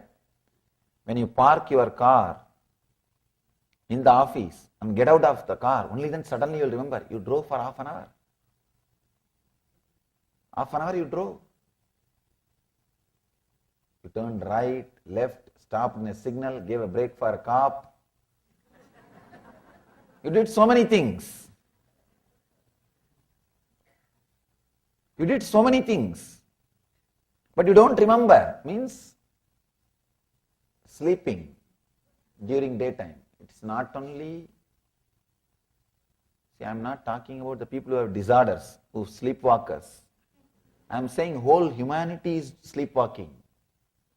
Except a man who is awakened, who is enlightened, the whole humanity is sleepwalking. Sometimes my disciples find that people who are living around me, they find that clear difference.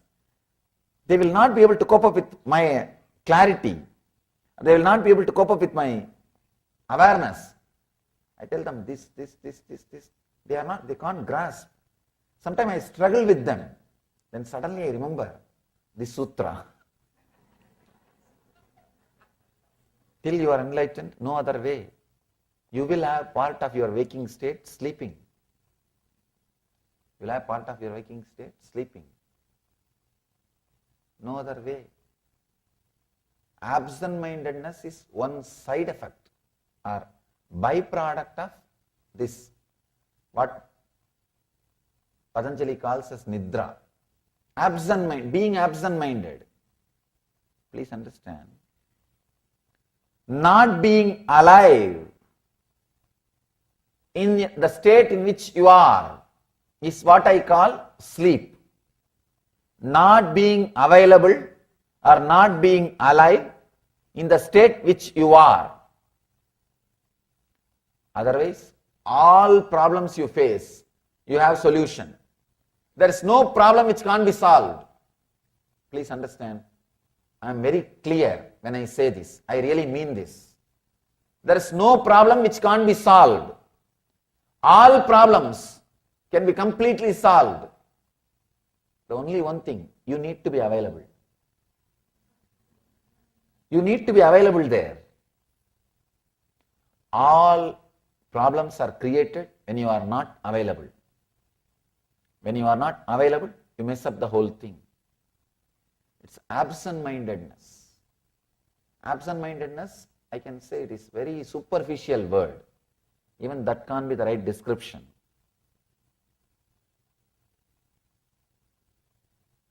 You are there, but you are not there.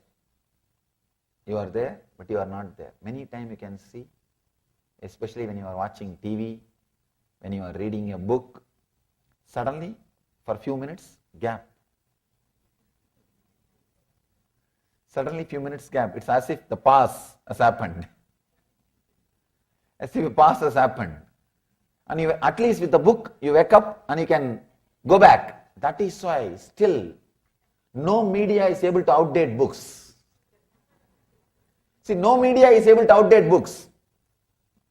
So many medias have come where you need only less effort to learn. Lesser effort than reading a book. TV, so many medias have come. But book, you can't outdate a book because people always, they know in between they will have a rest. They will have pause. If they have paused, they can go back if it is a book.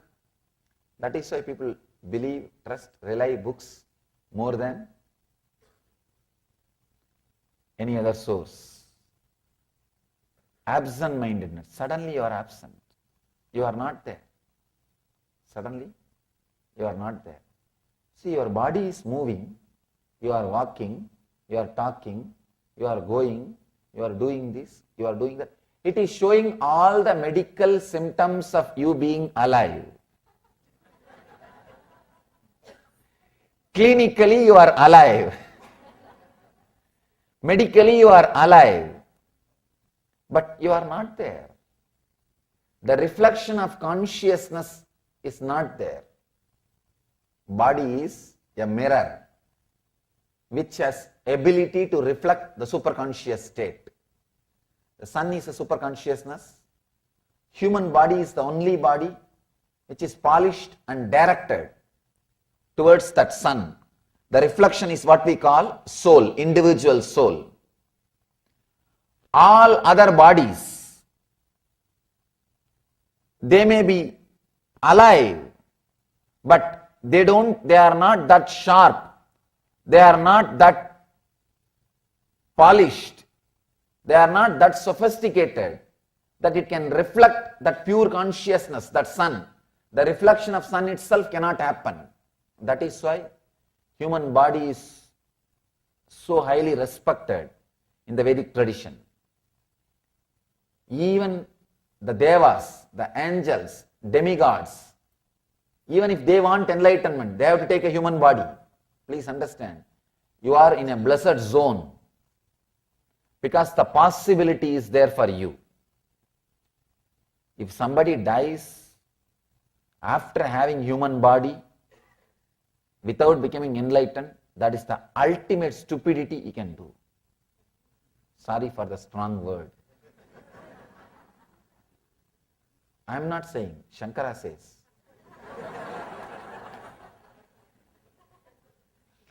Shankara is saying, Manushyatva, Mumukshutva, Mahapurusha Samsaya. Viveka Chudamani. Sorry, I am using too many Sanskrit words. I will translate. Sometimes I always think that I should not use more Sanskrit words. But without the Sanskrit words, that original words, the much juice is lost. Sometimes I feel, if I have translated only one dimension, at least if I utter the Sanskrit word, people who knows the Sanskrit, let them understand from other dimensions also. That is, actually, if I just speak in English without giving that original words, I may not express all the dimensions expressed by that word. So if I utter the word, at least for the sake of record, next generation who are listening, they may understand in a deeper dimensions, which did not express verbally. That's the reason I never miss or I never forget to add that original words also. Manushyatva means human body. He's not even saying human body, humanness. There's a big difference. He's not saying Manushya Sarira, Manushyatva, humanness. Mumukshutva, seeking beyond, seeking the truth, seeking the ultimate. Mahapurusha Samsaya means nearness of an enlightened one, nearness of a person who has achieved. After achieving all these three, please understand, all of you have all these three. That is why you are here. The moment, of course, Manushyatva, no doubt, you all, at least I don't have doubt. Mumukshutva, the moment you decided to get into your car and drive in this LA traffic and come and sit here, you have Mumukshutva. You have Mumukshutva. There is no other reason. Why should you come here? You don't come here to see this throne. You don't come here to do anything else. You don't come here to see these or that things. The moment you decide to come here, what is the pull? Pull is, let me go and see what he says today. Yesterday somebody was telling, the moment I wake up early morning, Swamiji, all I think is, why still it's not become 7 o'clock in the evening? I'm just waiting. Sometime I even change my clock. But what to do? Changing my clock won't work. But in this country, they change clocks. First time I was surprised when I said that, when I heard 1 hour move it this side, I said, how can time move? Because in India, we never heard this concept of time moving. And still I have a problem when I travel from zone to zone inside this country. Because in India, from Kashmir to Kanyakumari, same time. From Calcutta to Allahabad, same time.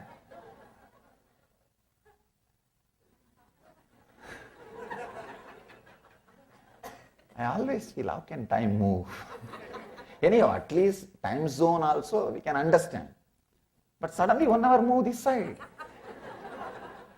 Anyhow, it's okay.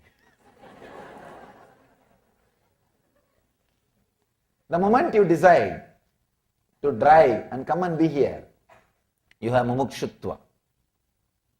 The moment you wake up in the morning and you are thinking whole day about when it will become 6 o'clock, when it will become 6 o'clock I can go. If you are remembering, be very clear. You have strong mumukshutva. Nothing else is needed. Mahapurusha Samsaya. You have the nearness of an enlightened one. Beautifully Shankara says, after all these three, if you waste the time, it's a utter stupidity.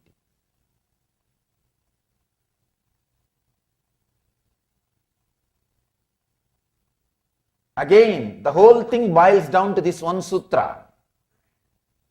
If you ask me the question, how can I use? I have all these three, how can I use? Whole thing boils down to this one sutra, be available, don't be in nidra. Avoid day sleeping, at least when you are with the master.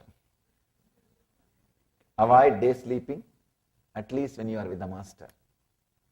The absent-mindedness, I can say, because of absent-mindedness, people miss many things. The relationship, the life, the decisions, many things they miss. Sometimes, see, being absent-minded, when you talk to others, is one problem. I have a story about that. It really happened. It's a story in my life. In the North India, I was staying in an ashram in Rishikesh. The head of that ashram, that Swami, is a great sadhu, a very pious, wonderful person. Not only he will meditate and do tapas and study, he will do social service also. He will go all out in the local villages. He will collect all the kids and give them food and give them shelter and education, do all services. One big problem with that sadhu is he is absent-minded. Even while you are sitting and talking, he will fall asleep. The wild thing is, with open eyes, he will fall asleep. That's one big problem. So in the local, one government official became his devotee. He said, Swamiji, I'll take you to another one officer, my head officer, and get some 10 lakh sanction for our project, social service projects, 1 million rupee for our social service projects. This Swami says, yes, we will go. Next day, both of us went. That man took us to his higher officer and we went outside. He says, I can only introduce, I should not sit here and talk. You both of you sit and convince him. We were sitting and talking. That guy started saying what all service you are doing, and he started suddenly bargaining. Means, I will not give 1 million rupee. I cannot give 1 million rupee. I cannot give 10 lakh rupee. I can give only 5 lakh. But then I started bargaining and I started telling this we are doing, that we are doing. This Swami doesn't take anything. It is not going to his Swami and all. It is not going to him and all those things. And he was sitting. Suddenly I saw he slept. He's missing. With open eyes. I cannot wake him up in front of the officer. So somehow I managed, talking. Completed the bargain around 8 lakh. The Swami could have kept quiet. He woke up. He started telling, we cannot accept below 6 lakh. You should give at least 6 lakh. Just now the officer said, I will give you 8 lakh. Suddenly he wakes up and starts shouting in a high pitch. Big problem is, when you wake up, you just wanted to show that you are awake. You don't want them to think that you are asleep all this time. You just wanted to do something to prove that your identity, you are available.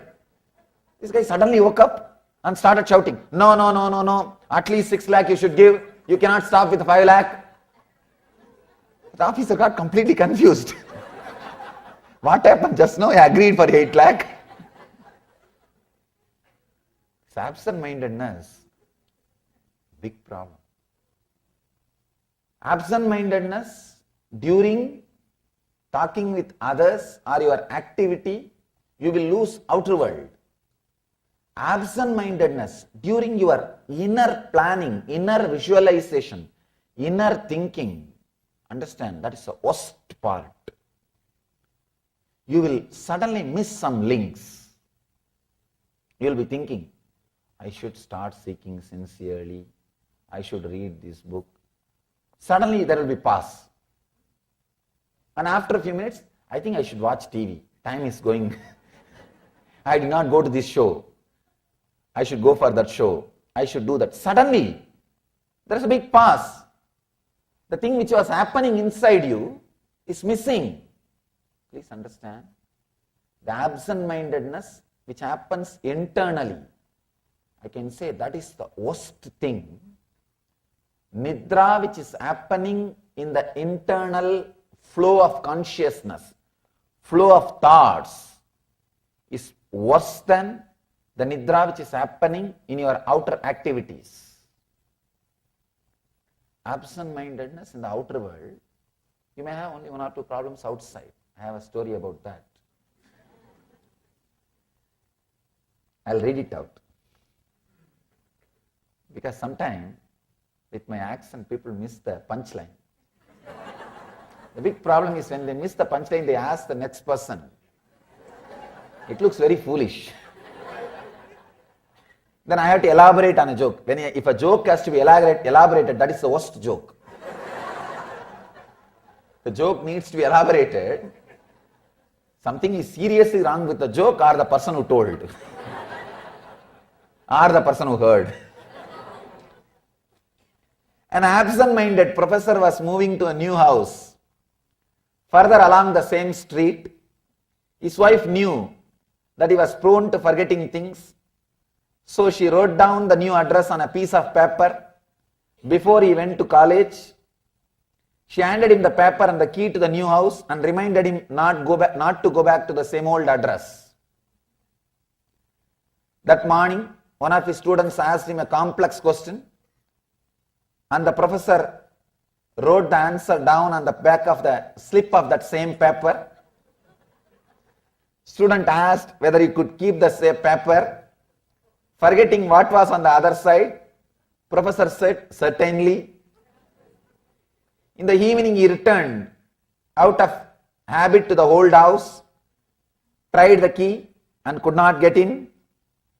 Realizing his mistake, he searched in his pockets for the slip of paper with the new address, but of course there was no sign of it.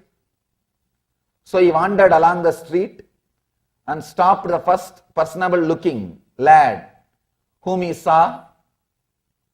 Excuse me, I am Professor Galbraith. You would not happen to know where I live, would you? That guy replied, sure dad, I know.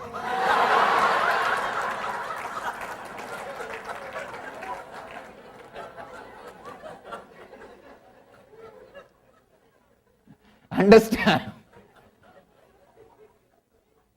This is too much.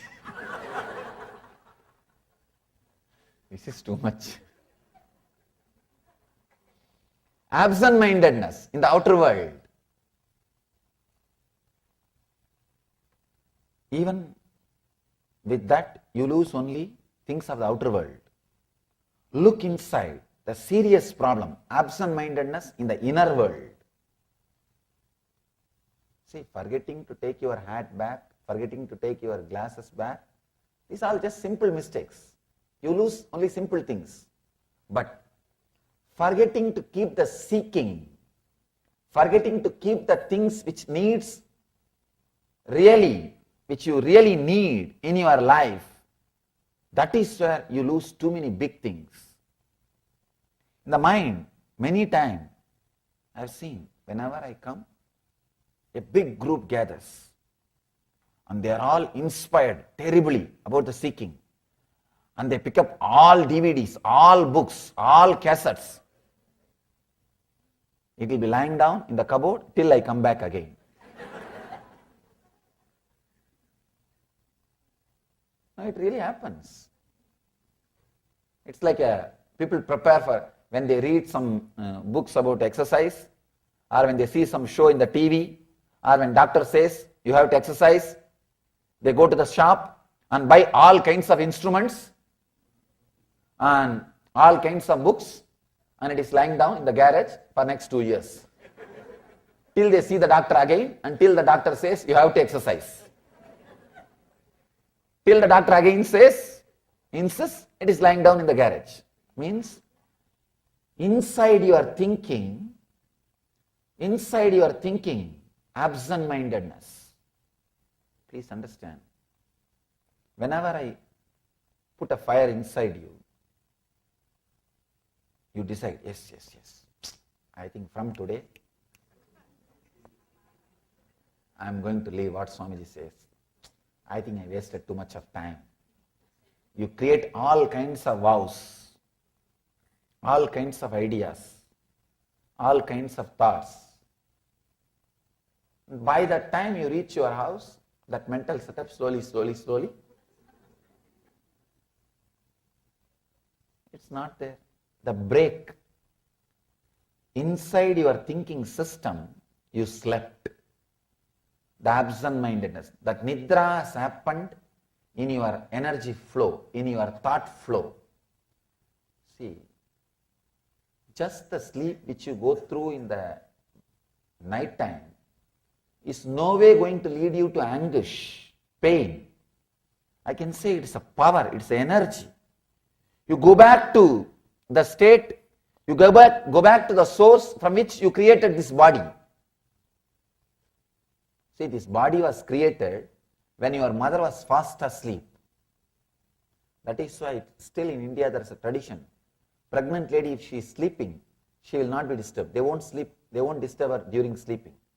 They say that Brahma is creating the body. Brahma is creating the body, let her sleep. They say she should sleep. When she is fast asleep, the energy which is there inside her womb, in that womb you are created. The creation happens in that womb. Every night you go back to that same energy. See, all your bed, pillow, everything is trying to create the same energy, same space, same mood of the womb. You can see even the sleeping posture, how you sleep. The same posture. Our baby is in the womb. Just go back to that same posture. You will fall asleep within few seconds. All the bed, everything is trying to recreate the same ambience, same experience which you had in the womb. You go back to the same energy and recreate your body and come back to live. That sleep no way will lead you to pain or anguish. But the sleep which you experience during the thought flow or the action flow, during the thought flow or the action flow. See, if you experience the sleep during the action flow, you will miss things of the outer world. If you experience the sleep during the thought flow, you will miss too many things of the inner world. You can see very clearly. How many times you take how many vows? What happens to all that? What happens to all that?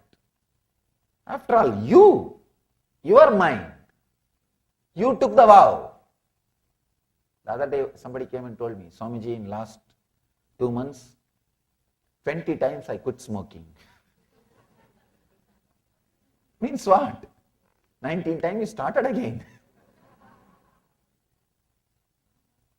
What happens to your vows? What happens to your integrity? It is not that you want to break it. If you want to break it, it's perfectly all right. You have freedom. It's your choice. But something else is happening. Understand? Something else is happening. The sleep, a kind of a sleep is happening in your thought flow itself. In your very thought flow, sleep is happening.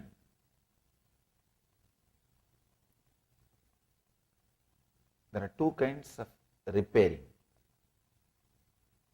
See, every night when you fall asleep, so many repair work will happen inside your system.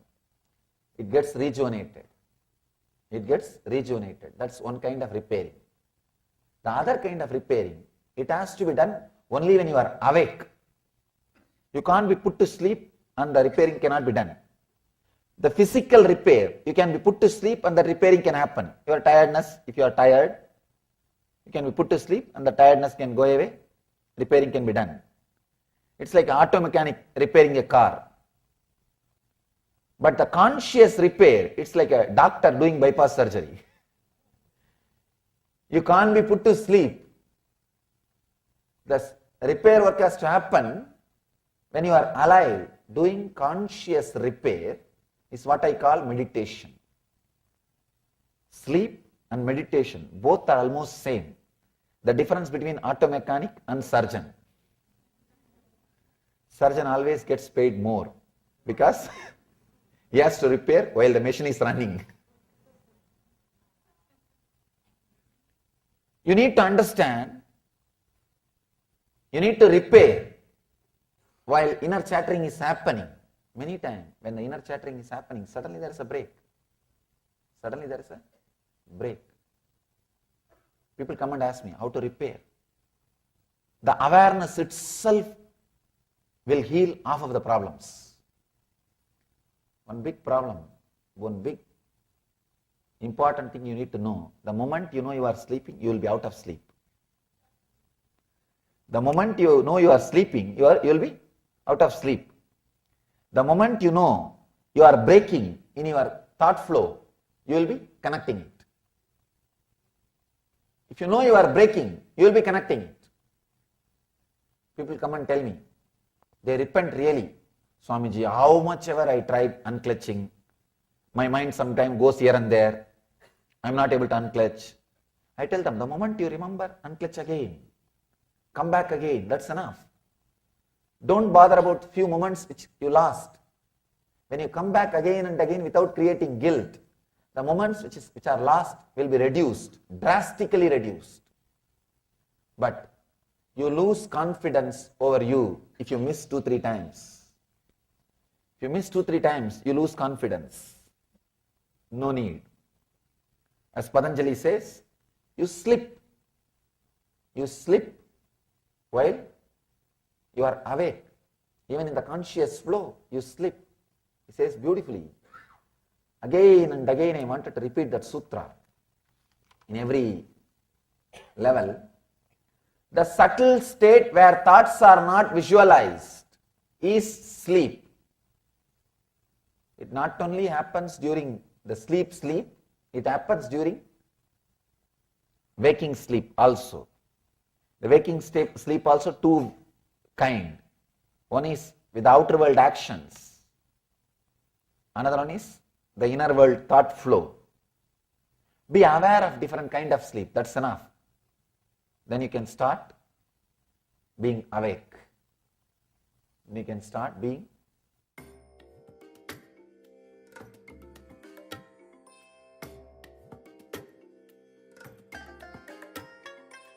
I bless you all. Let you all open all your 3 eyes and manifest the powers of Mahasadashiva.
அஞ்சலென்றடைய அபயம் தரும் லிங்கம் ஆனந்த நித்தியன் தந்த ஆனந்தலிங்கம் பிணி நீக்கும் உயிர் காக்கும் ஞான ஒளியாக பூத்த நித்யானந்தன் தந்த உயர்லிங்கம் ஆதிலிங்கம் ஜோதிலிங்கம் அற்புதலிங்கம் ஞானலிங்கம் நித்யன் தந்த ஆனந்தலிங்கம் ஆதிலிங்கம் ஜோதிலிங்கம் அற்புதலிங்கம் ஞானலிங்கம் நித்யன் தந்த ஆனந்தலிங்கம்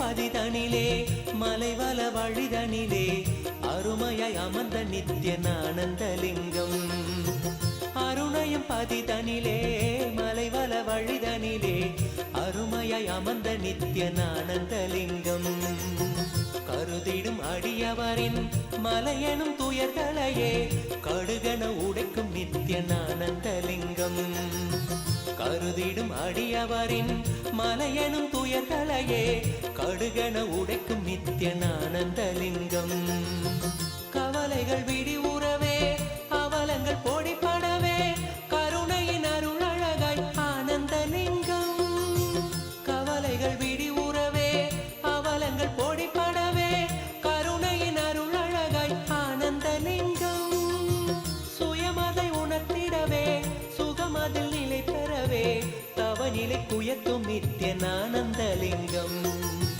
சுயமதை உணர்த்திடவே சுகமதில் நிலை பெறவே தவநிலை குயத்தும் நித்யன் ஆனந்தலிங்கம் தவநிலை குயர்த்தும் நித்யன் ஆனந்தலிங்கம் ஆதிலிங்கம் ஜோதிலிங்கம் அற்புதலிங்கம் ஞானலிங்கம் நித்யன் தந்த ஆனந்தலிங்கம் ஆதிலிங்கம் ஜோதிலிங்கம் அற்புதலிங்கம் ஞானலிங்கம் நித்யன் தந்த ஆனந்தலிங்கம்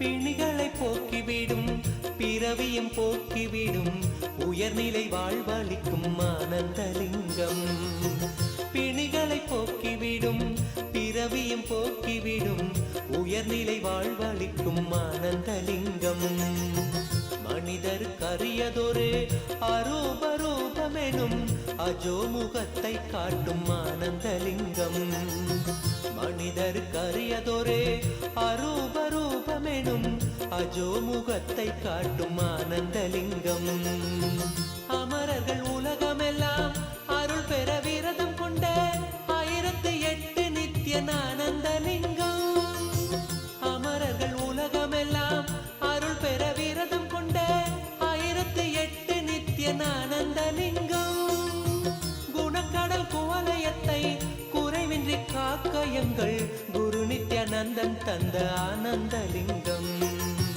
குணக்கடல் குவலயத்தை குறைவின்றி காக்கயங்கள் குரு நித்யானந்தன் தந்த ஆனந்தலிங்கம் குரு நித்யானந்தன் தந்த ஆனந்தலிங்கம் ஆதிலிங்கம் ஜோதிலிங்கம் அற்புதலிங்கம் ஞானலிங்கம் நித்யன் தந்த ஆனந்தலிங்கம் நித்ய நித்யேஸ்வர நித்ய நித்யேஸ்வர நித்ய நித்யேஸ்வர பாலய மாம் நித்ய நித்யேஸ்வர நித்ய நித்யேஸ்வர ஆனந்தேஸ்வர பாலய மாம் நித்ய நித்யேஸ்வர நித்ய நித்யேஸ்வர நித்ய நித்யேஸ்வர பாலய மாம் நித்ய நித்யேஸ்வர நித்ய நித்யேஸ்வர ஆனந்தேஸ்வர பாலய மாம் அருணாச்சல சிவ சரணம் சரணம் அருணாச்சல சிவ சரணம் சரணம் நித்ய நித்யேஸ்வர நித்ய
नित्यनित्येश्वर नित्यनित्येश्वर पालय मां नित्यनित्येश्वर नित्यनित्येश्वर आनन्देश्वर पालय मां सहस्रचक्रे चरणं चरणं नित्यानन्दा चरणं चरणं नित्यनित्येश्वर नित्यनित्येश्वर नित्यनित्येश्वर पालय मां नित्यनित्येश्वर नित्यनित्येश्वर आनन्देश्वर पालय मां दक्षिणमूर्ते चरणं चरणं शिवशक्तिरूपे चरणं चरणं नित्यनित्येश्वर नित्यनित्येश्वर नित्यनित्येश्वर पालय मां नित्यनित्येश्वर नित्यनित्येश्वर आनन्देश्वर पालय मां बिडदि निवासा चरणं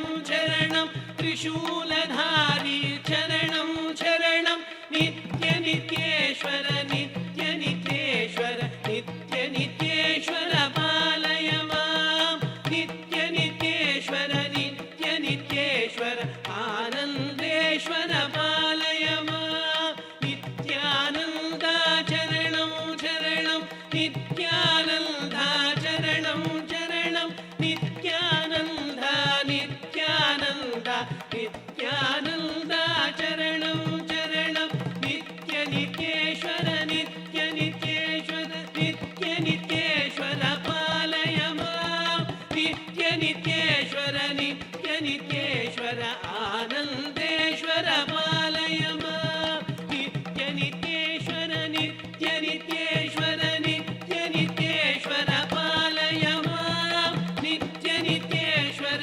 नित्यनित्येश्वर आनन्देश्वर पालय मां नित्यानन्देश्वर पालय मां नित्यानन्देश्वर पालय मां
So, today we enter into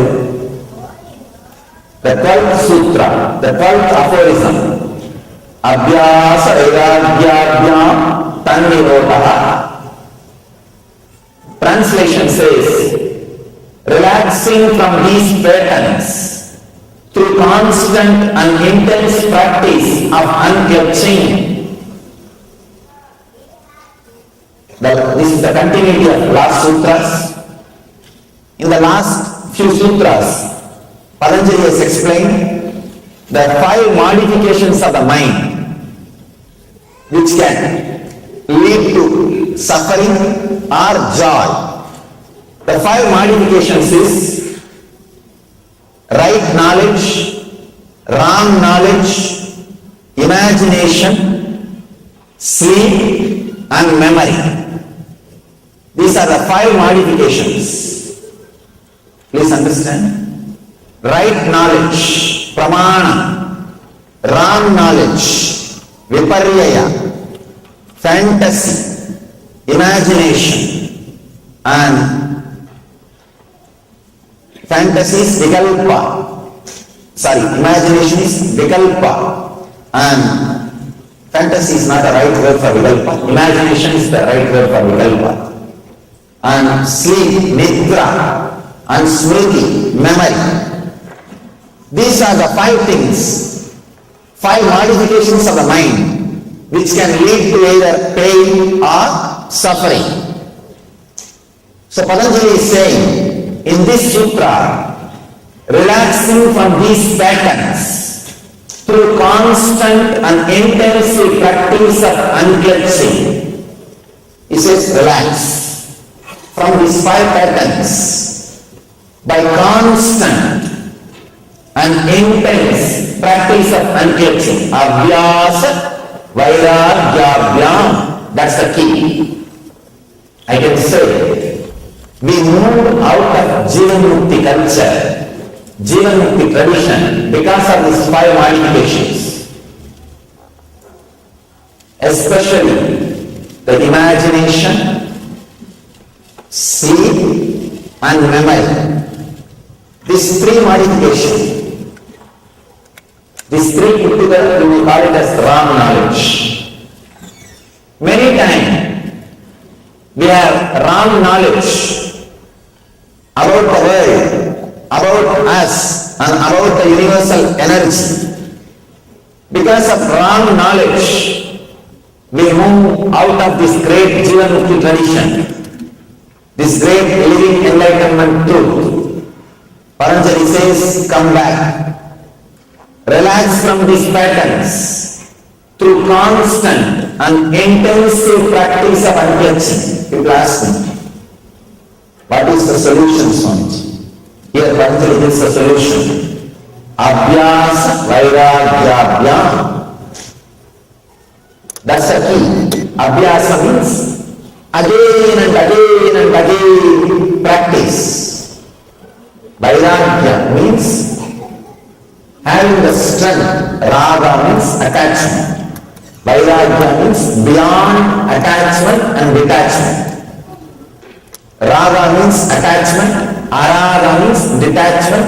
Viraga means beyond attachment and detachment. Not suppressing. Suppressing is araga.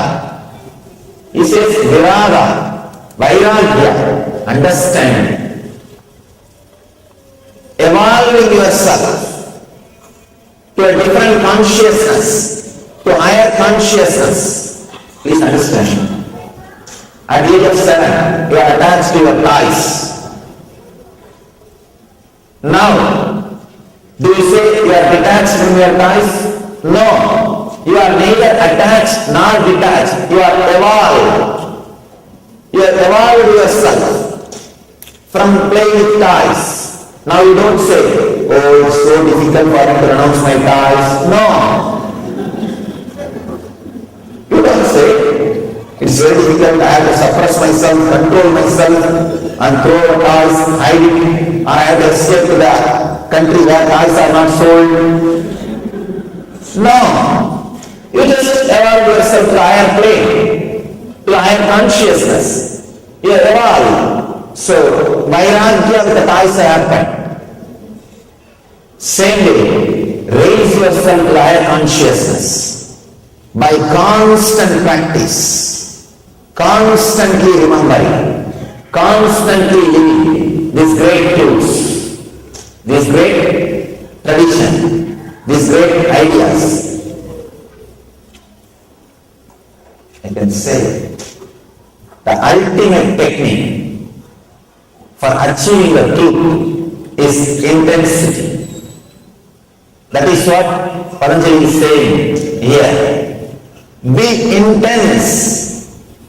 Remember, all the good things happened in your life is because you are living the Jivanmukti tradition. All the bad things happen in our life is because we move in few places away from the tradition. Remember this. Intensify abhyasa and vairagya. As Patanjali says, come back through constant remembrance. People come and tell me, Swamiji, I am not able to meditate. I ask them, how many times you tried? 3 times I sat for 5 minutes.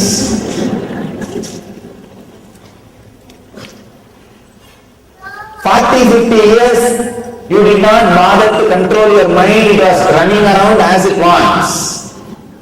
How can you think, how can you expect it to settle down in 5 minutes of 3 sessions? Then if I take tea, did you sit at 5 minutes continuously? No, maybe I attended 2 phone calls and twice my husband called. Once my child was crying. Then where is the 5 minutes? This is what is our abhyasa. This is what is our vairagya. Please understand. This is what is our abhyasa, passions. We don't have passions. We don't have intensity. We don't wait.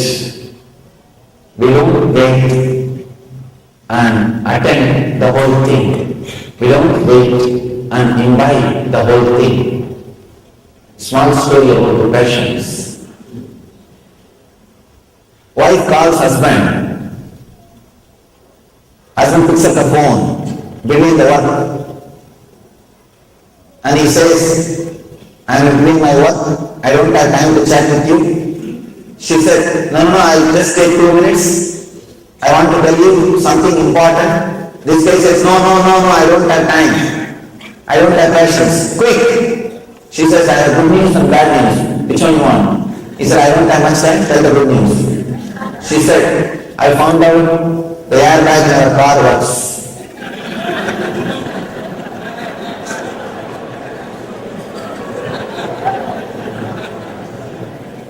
Understand? We don't have patience.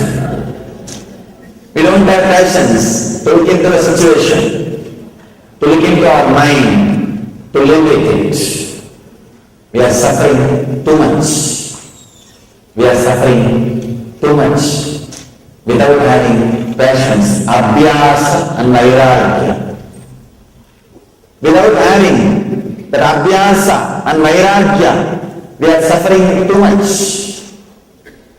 and unable to look into the truth, unable to see into the truth. This great word, abhyasa and vairagya, you can say, this is the essence of all spiritual practice, all rituals, all traditions, all the things we do is just to cultivate abhyasa and vairagya, intensity and patience. Intensity to do things, patience to look into the things, to wait for the result. Abhyasa and vairagya, either we are restless or we are not intense. Either we are restless or we are not intense.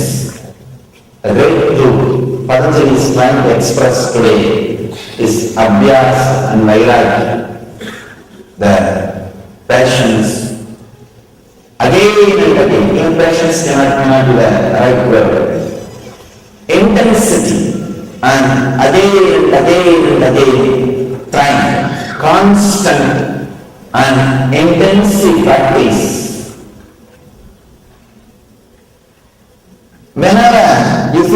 going away from Dharma, come back. People come and tell me, Swamiji, I want to develop this habit. But again and again mind goes the same way, what to do. Don't feel too guilty about your failures. Feel at least few times you are successful. Somebody came and complained to me. Somebody 10 times I fell. I said, don't bother. 11 times you stood up. That is why 10 times you fell. Remember, 11 times you stood up again. So remember and encourage yourself that so many times you are successful. So many times you are successful. Encourage yourself. Create the intensity. Create the constant practice. The abhyasa and vairagya. Let this become part of you. Whenever you move out of Dharma, out of the Jivanmukti life, come back. Come back. Again and again and again. Live sincerely. Even once if you are successful, feel joyful about it. Feel blissful about it. Enjoy. Celebrate your success. You will see, you will feel again and again like coming back and leading this great tradition. Whenever you are successful in following the tradition, celebrate. Whenever you are failure, bring yourself back again. Constantly, intensely practice the Dharma by unclenching from the wrong mental setup of imagination, mental setup of sleep, not only the sleep in the night, the day sleep, daydreaming, unclenching from all that and memory, the wrong memory. Actually, right memory can lead you to bliss, but wrong memory can lead you to pain. The right memory means remembering to unclench can lead you to bliss. Wrong memory means constantly remembering the painful, suffering, suffocating things in the life. All these five, right knowledge, wrong knowledge, imagination, sleep, memory, all these five can either lead to pain or joy.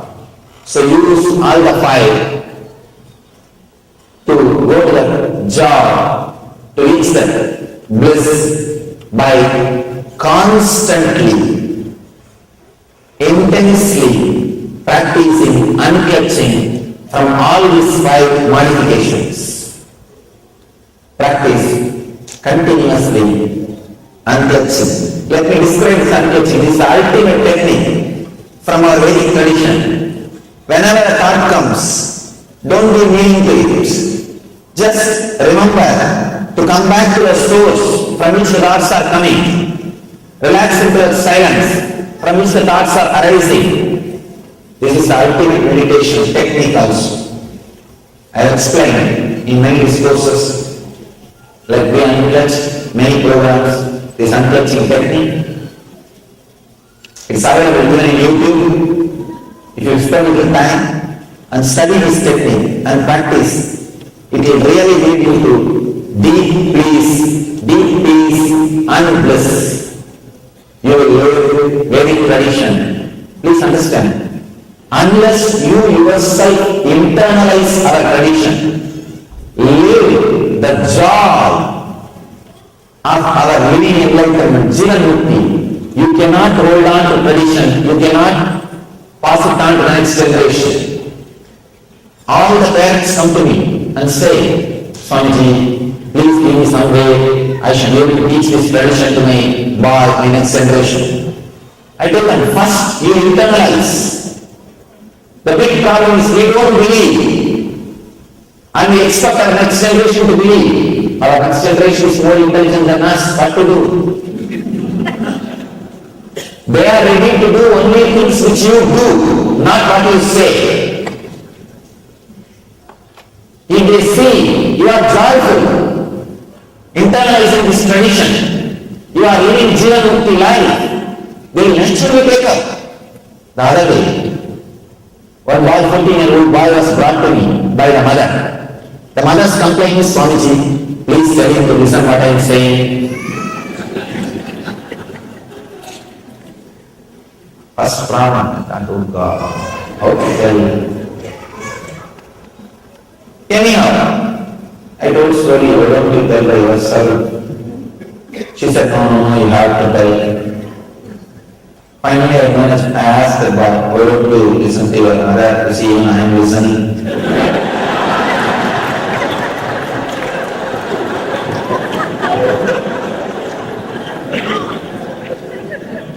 That guy was so shocked. He said, Swamiji, she herself is not happy. If I listen to all her ideas, I will also be depressed like her. I was shocked. I somehow managed that boy. I convinced him, but I was not convinced. What he is saying is true. Please understand. If you want to protect our dharma, protect our tradition and Indian culture, first thing we need to do, bring deep the divine juice. Bring the great tradition. Live it. Imbibe it. Read the scriptures. Listen to these great truths. Internalize them. Live in your life. Please understand. There are hundreds, not even hundreds, thousands of rich Indians come to me and they say, Swamiji, please tell me, somehow I want to keep the tradition alive for our next generation. The other day, one devotee went to one temple, not our temple, to one temple. The devotee challenged the temple. If you bring one youngster from your community to your temple, I will give you $100,000. They are not able to bring. They are not able to bring their youngsters, their next generation. This devotee said, if you can bring one youngster from your community to your temple regularly, if you can convince him about what you are teaching, what your temple stands for, sorry, no temple teaches in the Western countries. That's a big problem. Our temples should become education centers, not only worship altars. It should become education centers. All our temples are originally made as universities. Unfortunately, it has become just worship altars. Some places, I am really feeling sad to tell you, not even worship altars, political centers. See what we have done with our temples.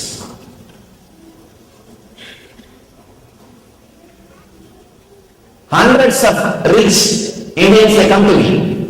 Swamiji, please tell us someday how to transmit this tradition to them. How to give the family values to them. What to do? I tell them, come on, it is time. You internalize. You internalize these great truths and show because of these great truths you are living happily. The Vedic identity, the Vedic inner software as a utility value, prove it in your life.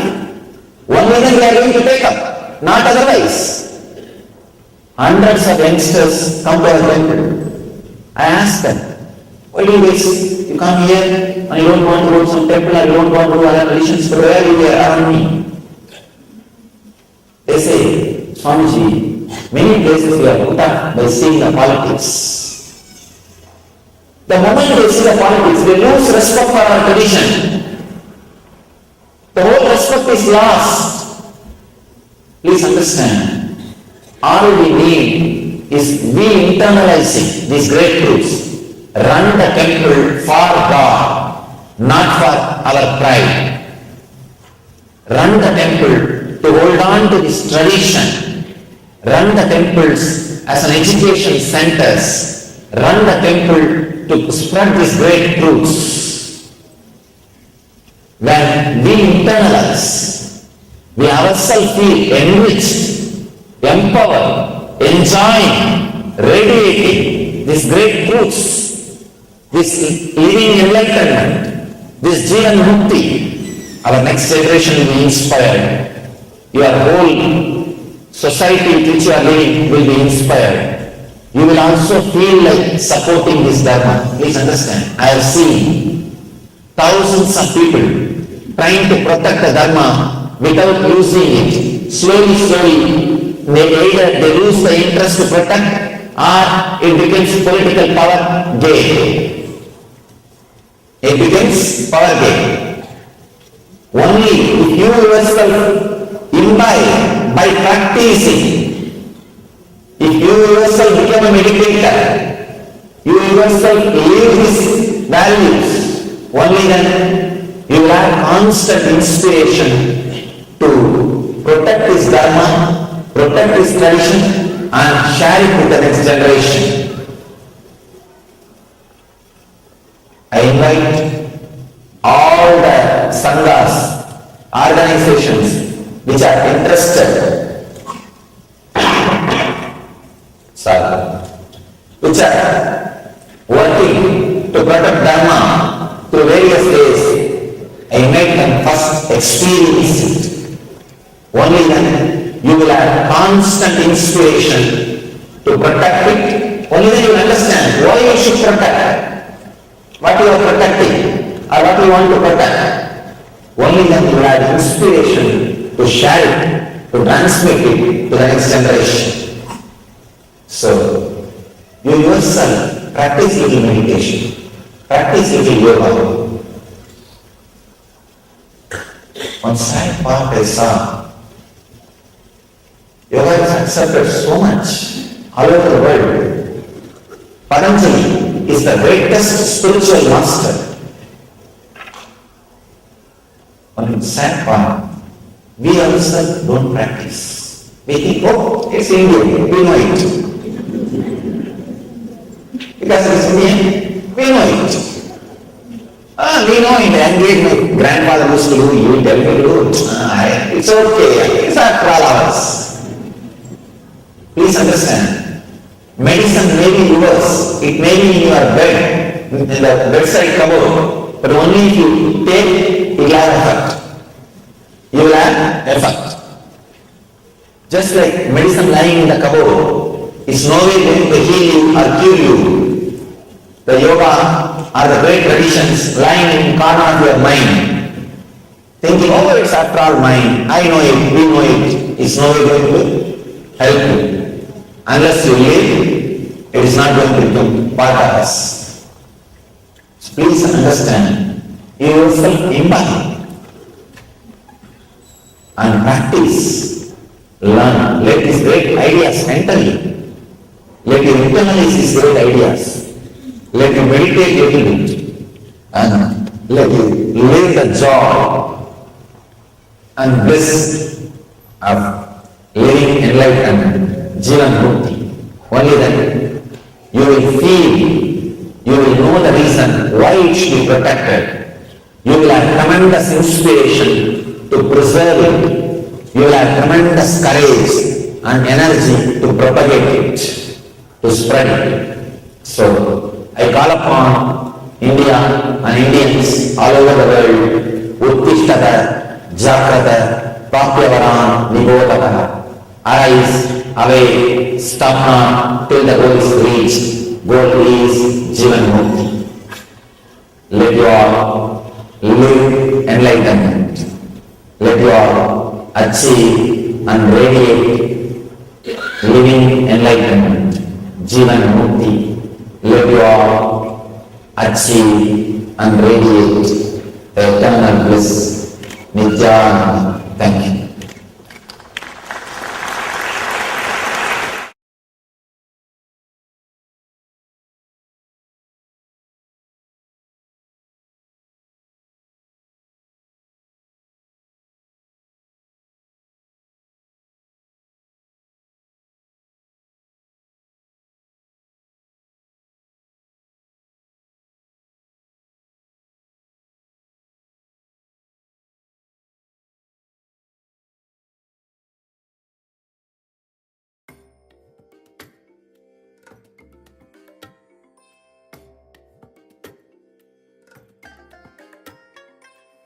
bless you all.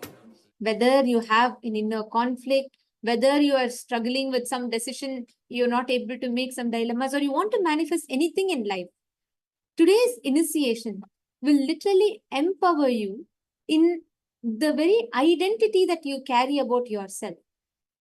And Swamiji is going to shower each and every one of us with that experience of conscious sovereignty. Like how the story that Swamiji beautifully told, the happening of between Parandhama, which is Mahavishnu, and Brahma. Both of them compete for who is greater. And like Swamiji beautifully revealed in this session, Paramashiva manifests as Arunachala, the column of light. And he represents the principle of consciousness alone is supreme. Neither the wealth nor the intellect is a supreme. Consciousness alone is the most precious, most supreme happiness. In just a few minutes, we're all going to be receiving this as a very initiation. Nithyananda Ma Prema Bhaktika Ma Kokila. Can I request all the participants to please come on the camera and settle down? Sanjay Ore Aya, Laurent Aya. I request all the participants to please come on the camera. All the Sarvagnya Pita Yajamans, all the Sarvagnya Pita Karta, all the Sarvagnya Pita Ishwars, and all of those who want to become Sarvagnya Pita, who are all Sarvagnya Pita intentions and manifestors, for all of you and for all the Kailasavasis. Swamiji is going to be initiating all of us today for each of you, all the Sarvagnya Pita manifestors, Yajamans, Kartas, and Sarvagnya Pita Ishwars. Swamiji is going to be initiating all of us into the wealth manifestation consciousness. And for those of you that have applied to become part of Kailasavasis, all of you who are wanting to take up sannyas, wanting to become part of Kailasa, those who have, all of you have applied, Swamiji will also be giving the initiation for all of you today. And I request all the participants to please be seated in front of the camera. Ma Abha Sharma.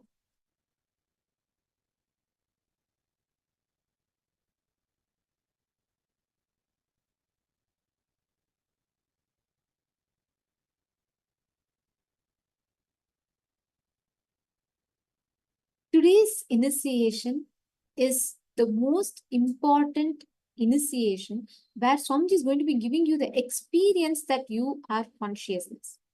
So, Ma Jnana Vijnana Priya is asking, Ma, can the fear be more than greed? Or both are usually same amount? And for the exercise that you had written, you are asking if you should pen down even the thought currents behind all. Actually, Ma, the process that Swamiji revealed is very, very powerful. Like Swamiji was revealing in the previous session, the identity that you carry as you, if it is based on something that is ephemeral, the moment, like for example, if you think your intellect is you, or you think your knowledge is you, at some point, when you, as you grow old, if your knowledge fails or it fails to expand, you will fall into depression. Or if you think the, the pleasure of taste, if that is the source, if what you depend on, when your taste fails, you'll fall into depression. Anything that ephemeral existence on which you build your identity, when that collapses, you will fall into depression. That is why when you build all your internal and external dependencies only on Paramashiva, then you become consciously sovereign. And when you do this process of completion that Swamiji had revealed now, you are going to keep completing all your fear, your greed. And till the time your reflection disappears and you see Swamiji's reflection in the mirror, Swamiji bless, he himself will appear when you complete. So when the moment where you disappear from the mirror and you see Swamiji's form, that is when that whole dependency is completely left. And that pattern, the logic that convinces you, any delusion that convinces you that you're not Paramashiva, you need to be dependent on something other than Paramashiva, that pattern will leave you the moment you see Swamiji's darshan in the mirror. Actually, as you complete, all the fear, greed, both you complete, pen down both. See, you cannot say it one is bigger or one is smaller. Pattern is a pattern. Anything that stops you from experiencing, you are Paramashiva and that space of oneness with Swamiji. And anything that stops you from experiencing conscious sovereignty is a pattern. So sit and write down the completion. And like Swamiji told in the process, write down every logic that convinces you, every thought current that convinces you that you need to be dependent on something. Like your mind will tell you, oh, you need money. What about your food? If you're a Paramashiva, then what about your money? What about the house? What about your relationships? Write each of them down and then do the completion process that we were doing in the previous exercise. So when you do that process, you will see that your form will completely disappear and you will see Swamiji's reflection in the mirror. That means that pattern has left you and it's complete. It's replaced. You're understanding? Yes. Now, to all the other participants, Ma Ananda Premini, Ma Madeline Portuguese, can I request every one of you to please settle down in the camera?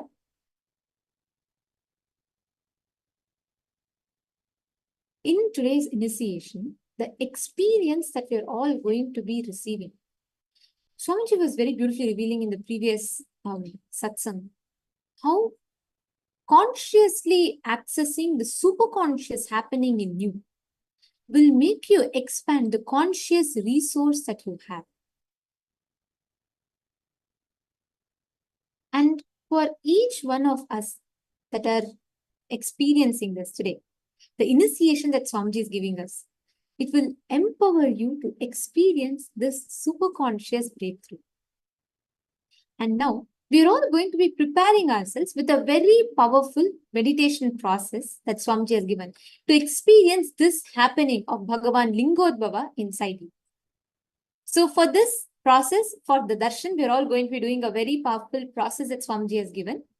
And you're going to be preparing yourself to receive the initiation from Swamiji. And for all of us to do this meditation process, you will need a mirror. So I'd like to request every one of you to please get a mirror.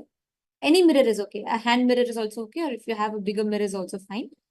I request every one of you to please take a moment. Please bring a mirror and settle down. Swamiji has given a very powerful samyama of how you can experience the Lingodbhava, that consciousness in you. And there's a very detailed, beautiful samyama that will enable you to consciously access the superconscious happening of Lingodbhava. And we are going to be doing that samyama that Swamiji has revealed for all of us now.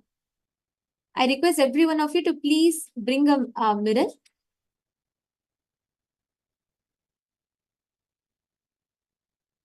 Yes, once if you all have gotten your mirror, please put yes, you're ready in the chat.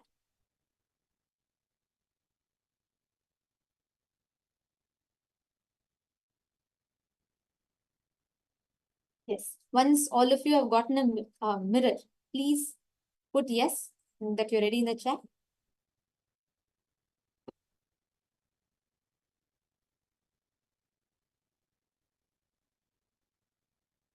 Yes, okay.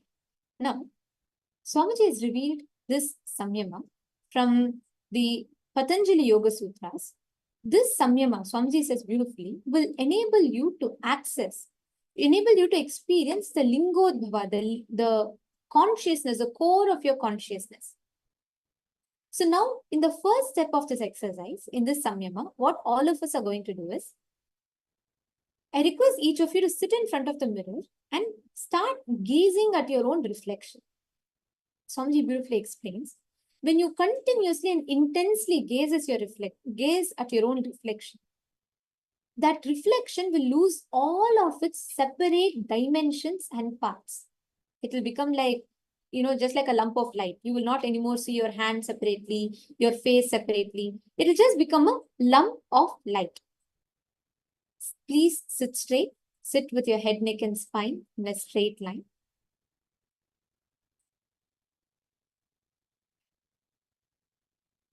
Intensely connect to Swamiji and sit straight and look at the mirror.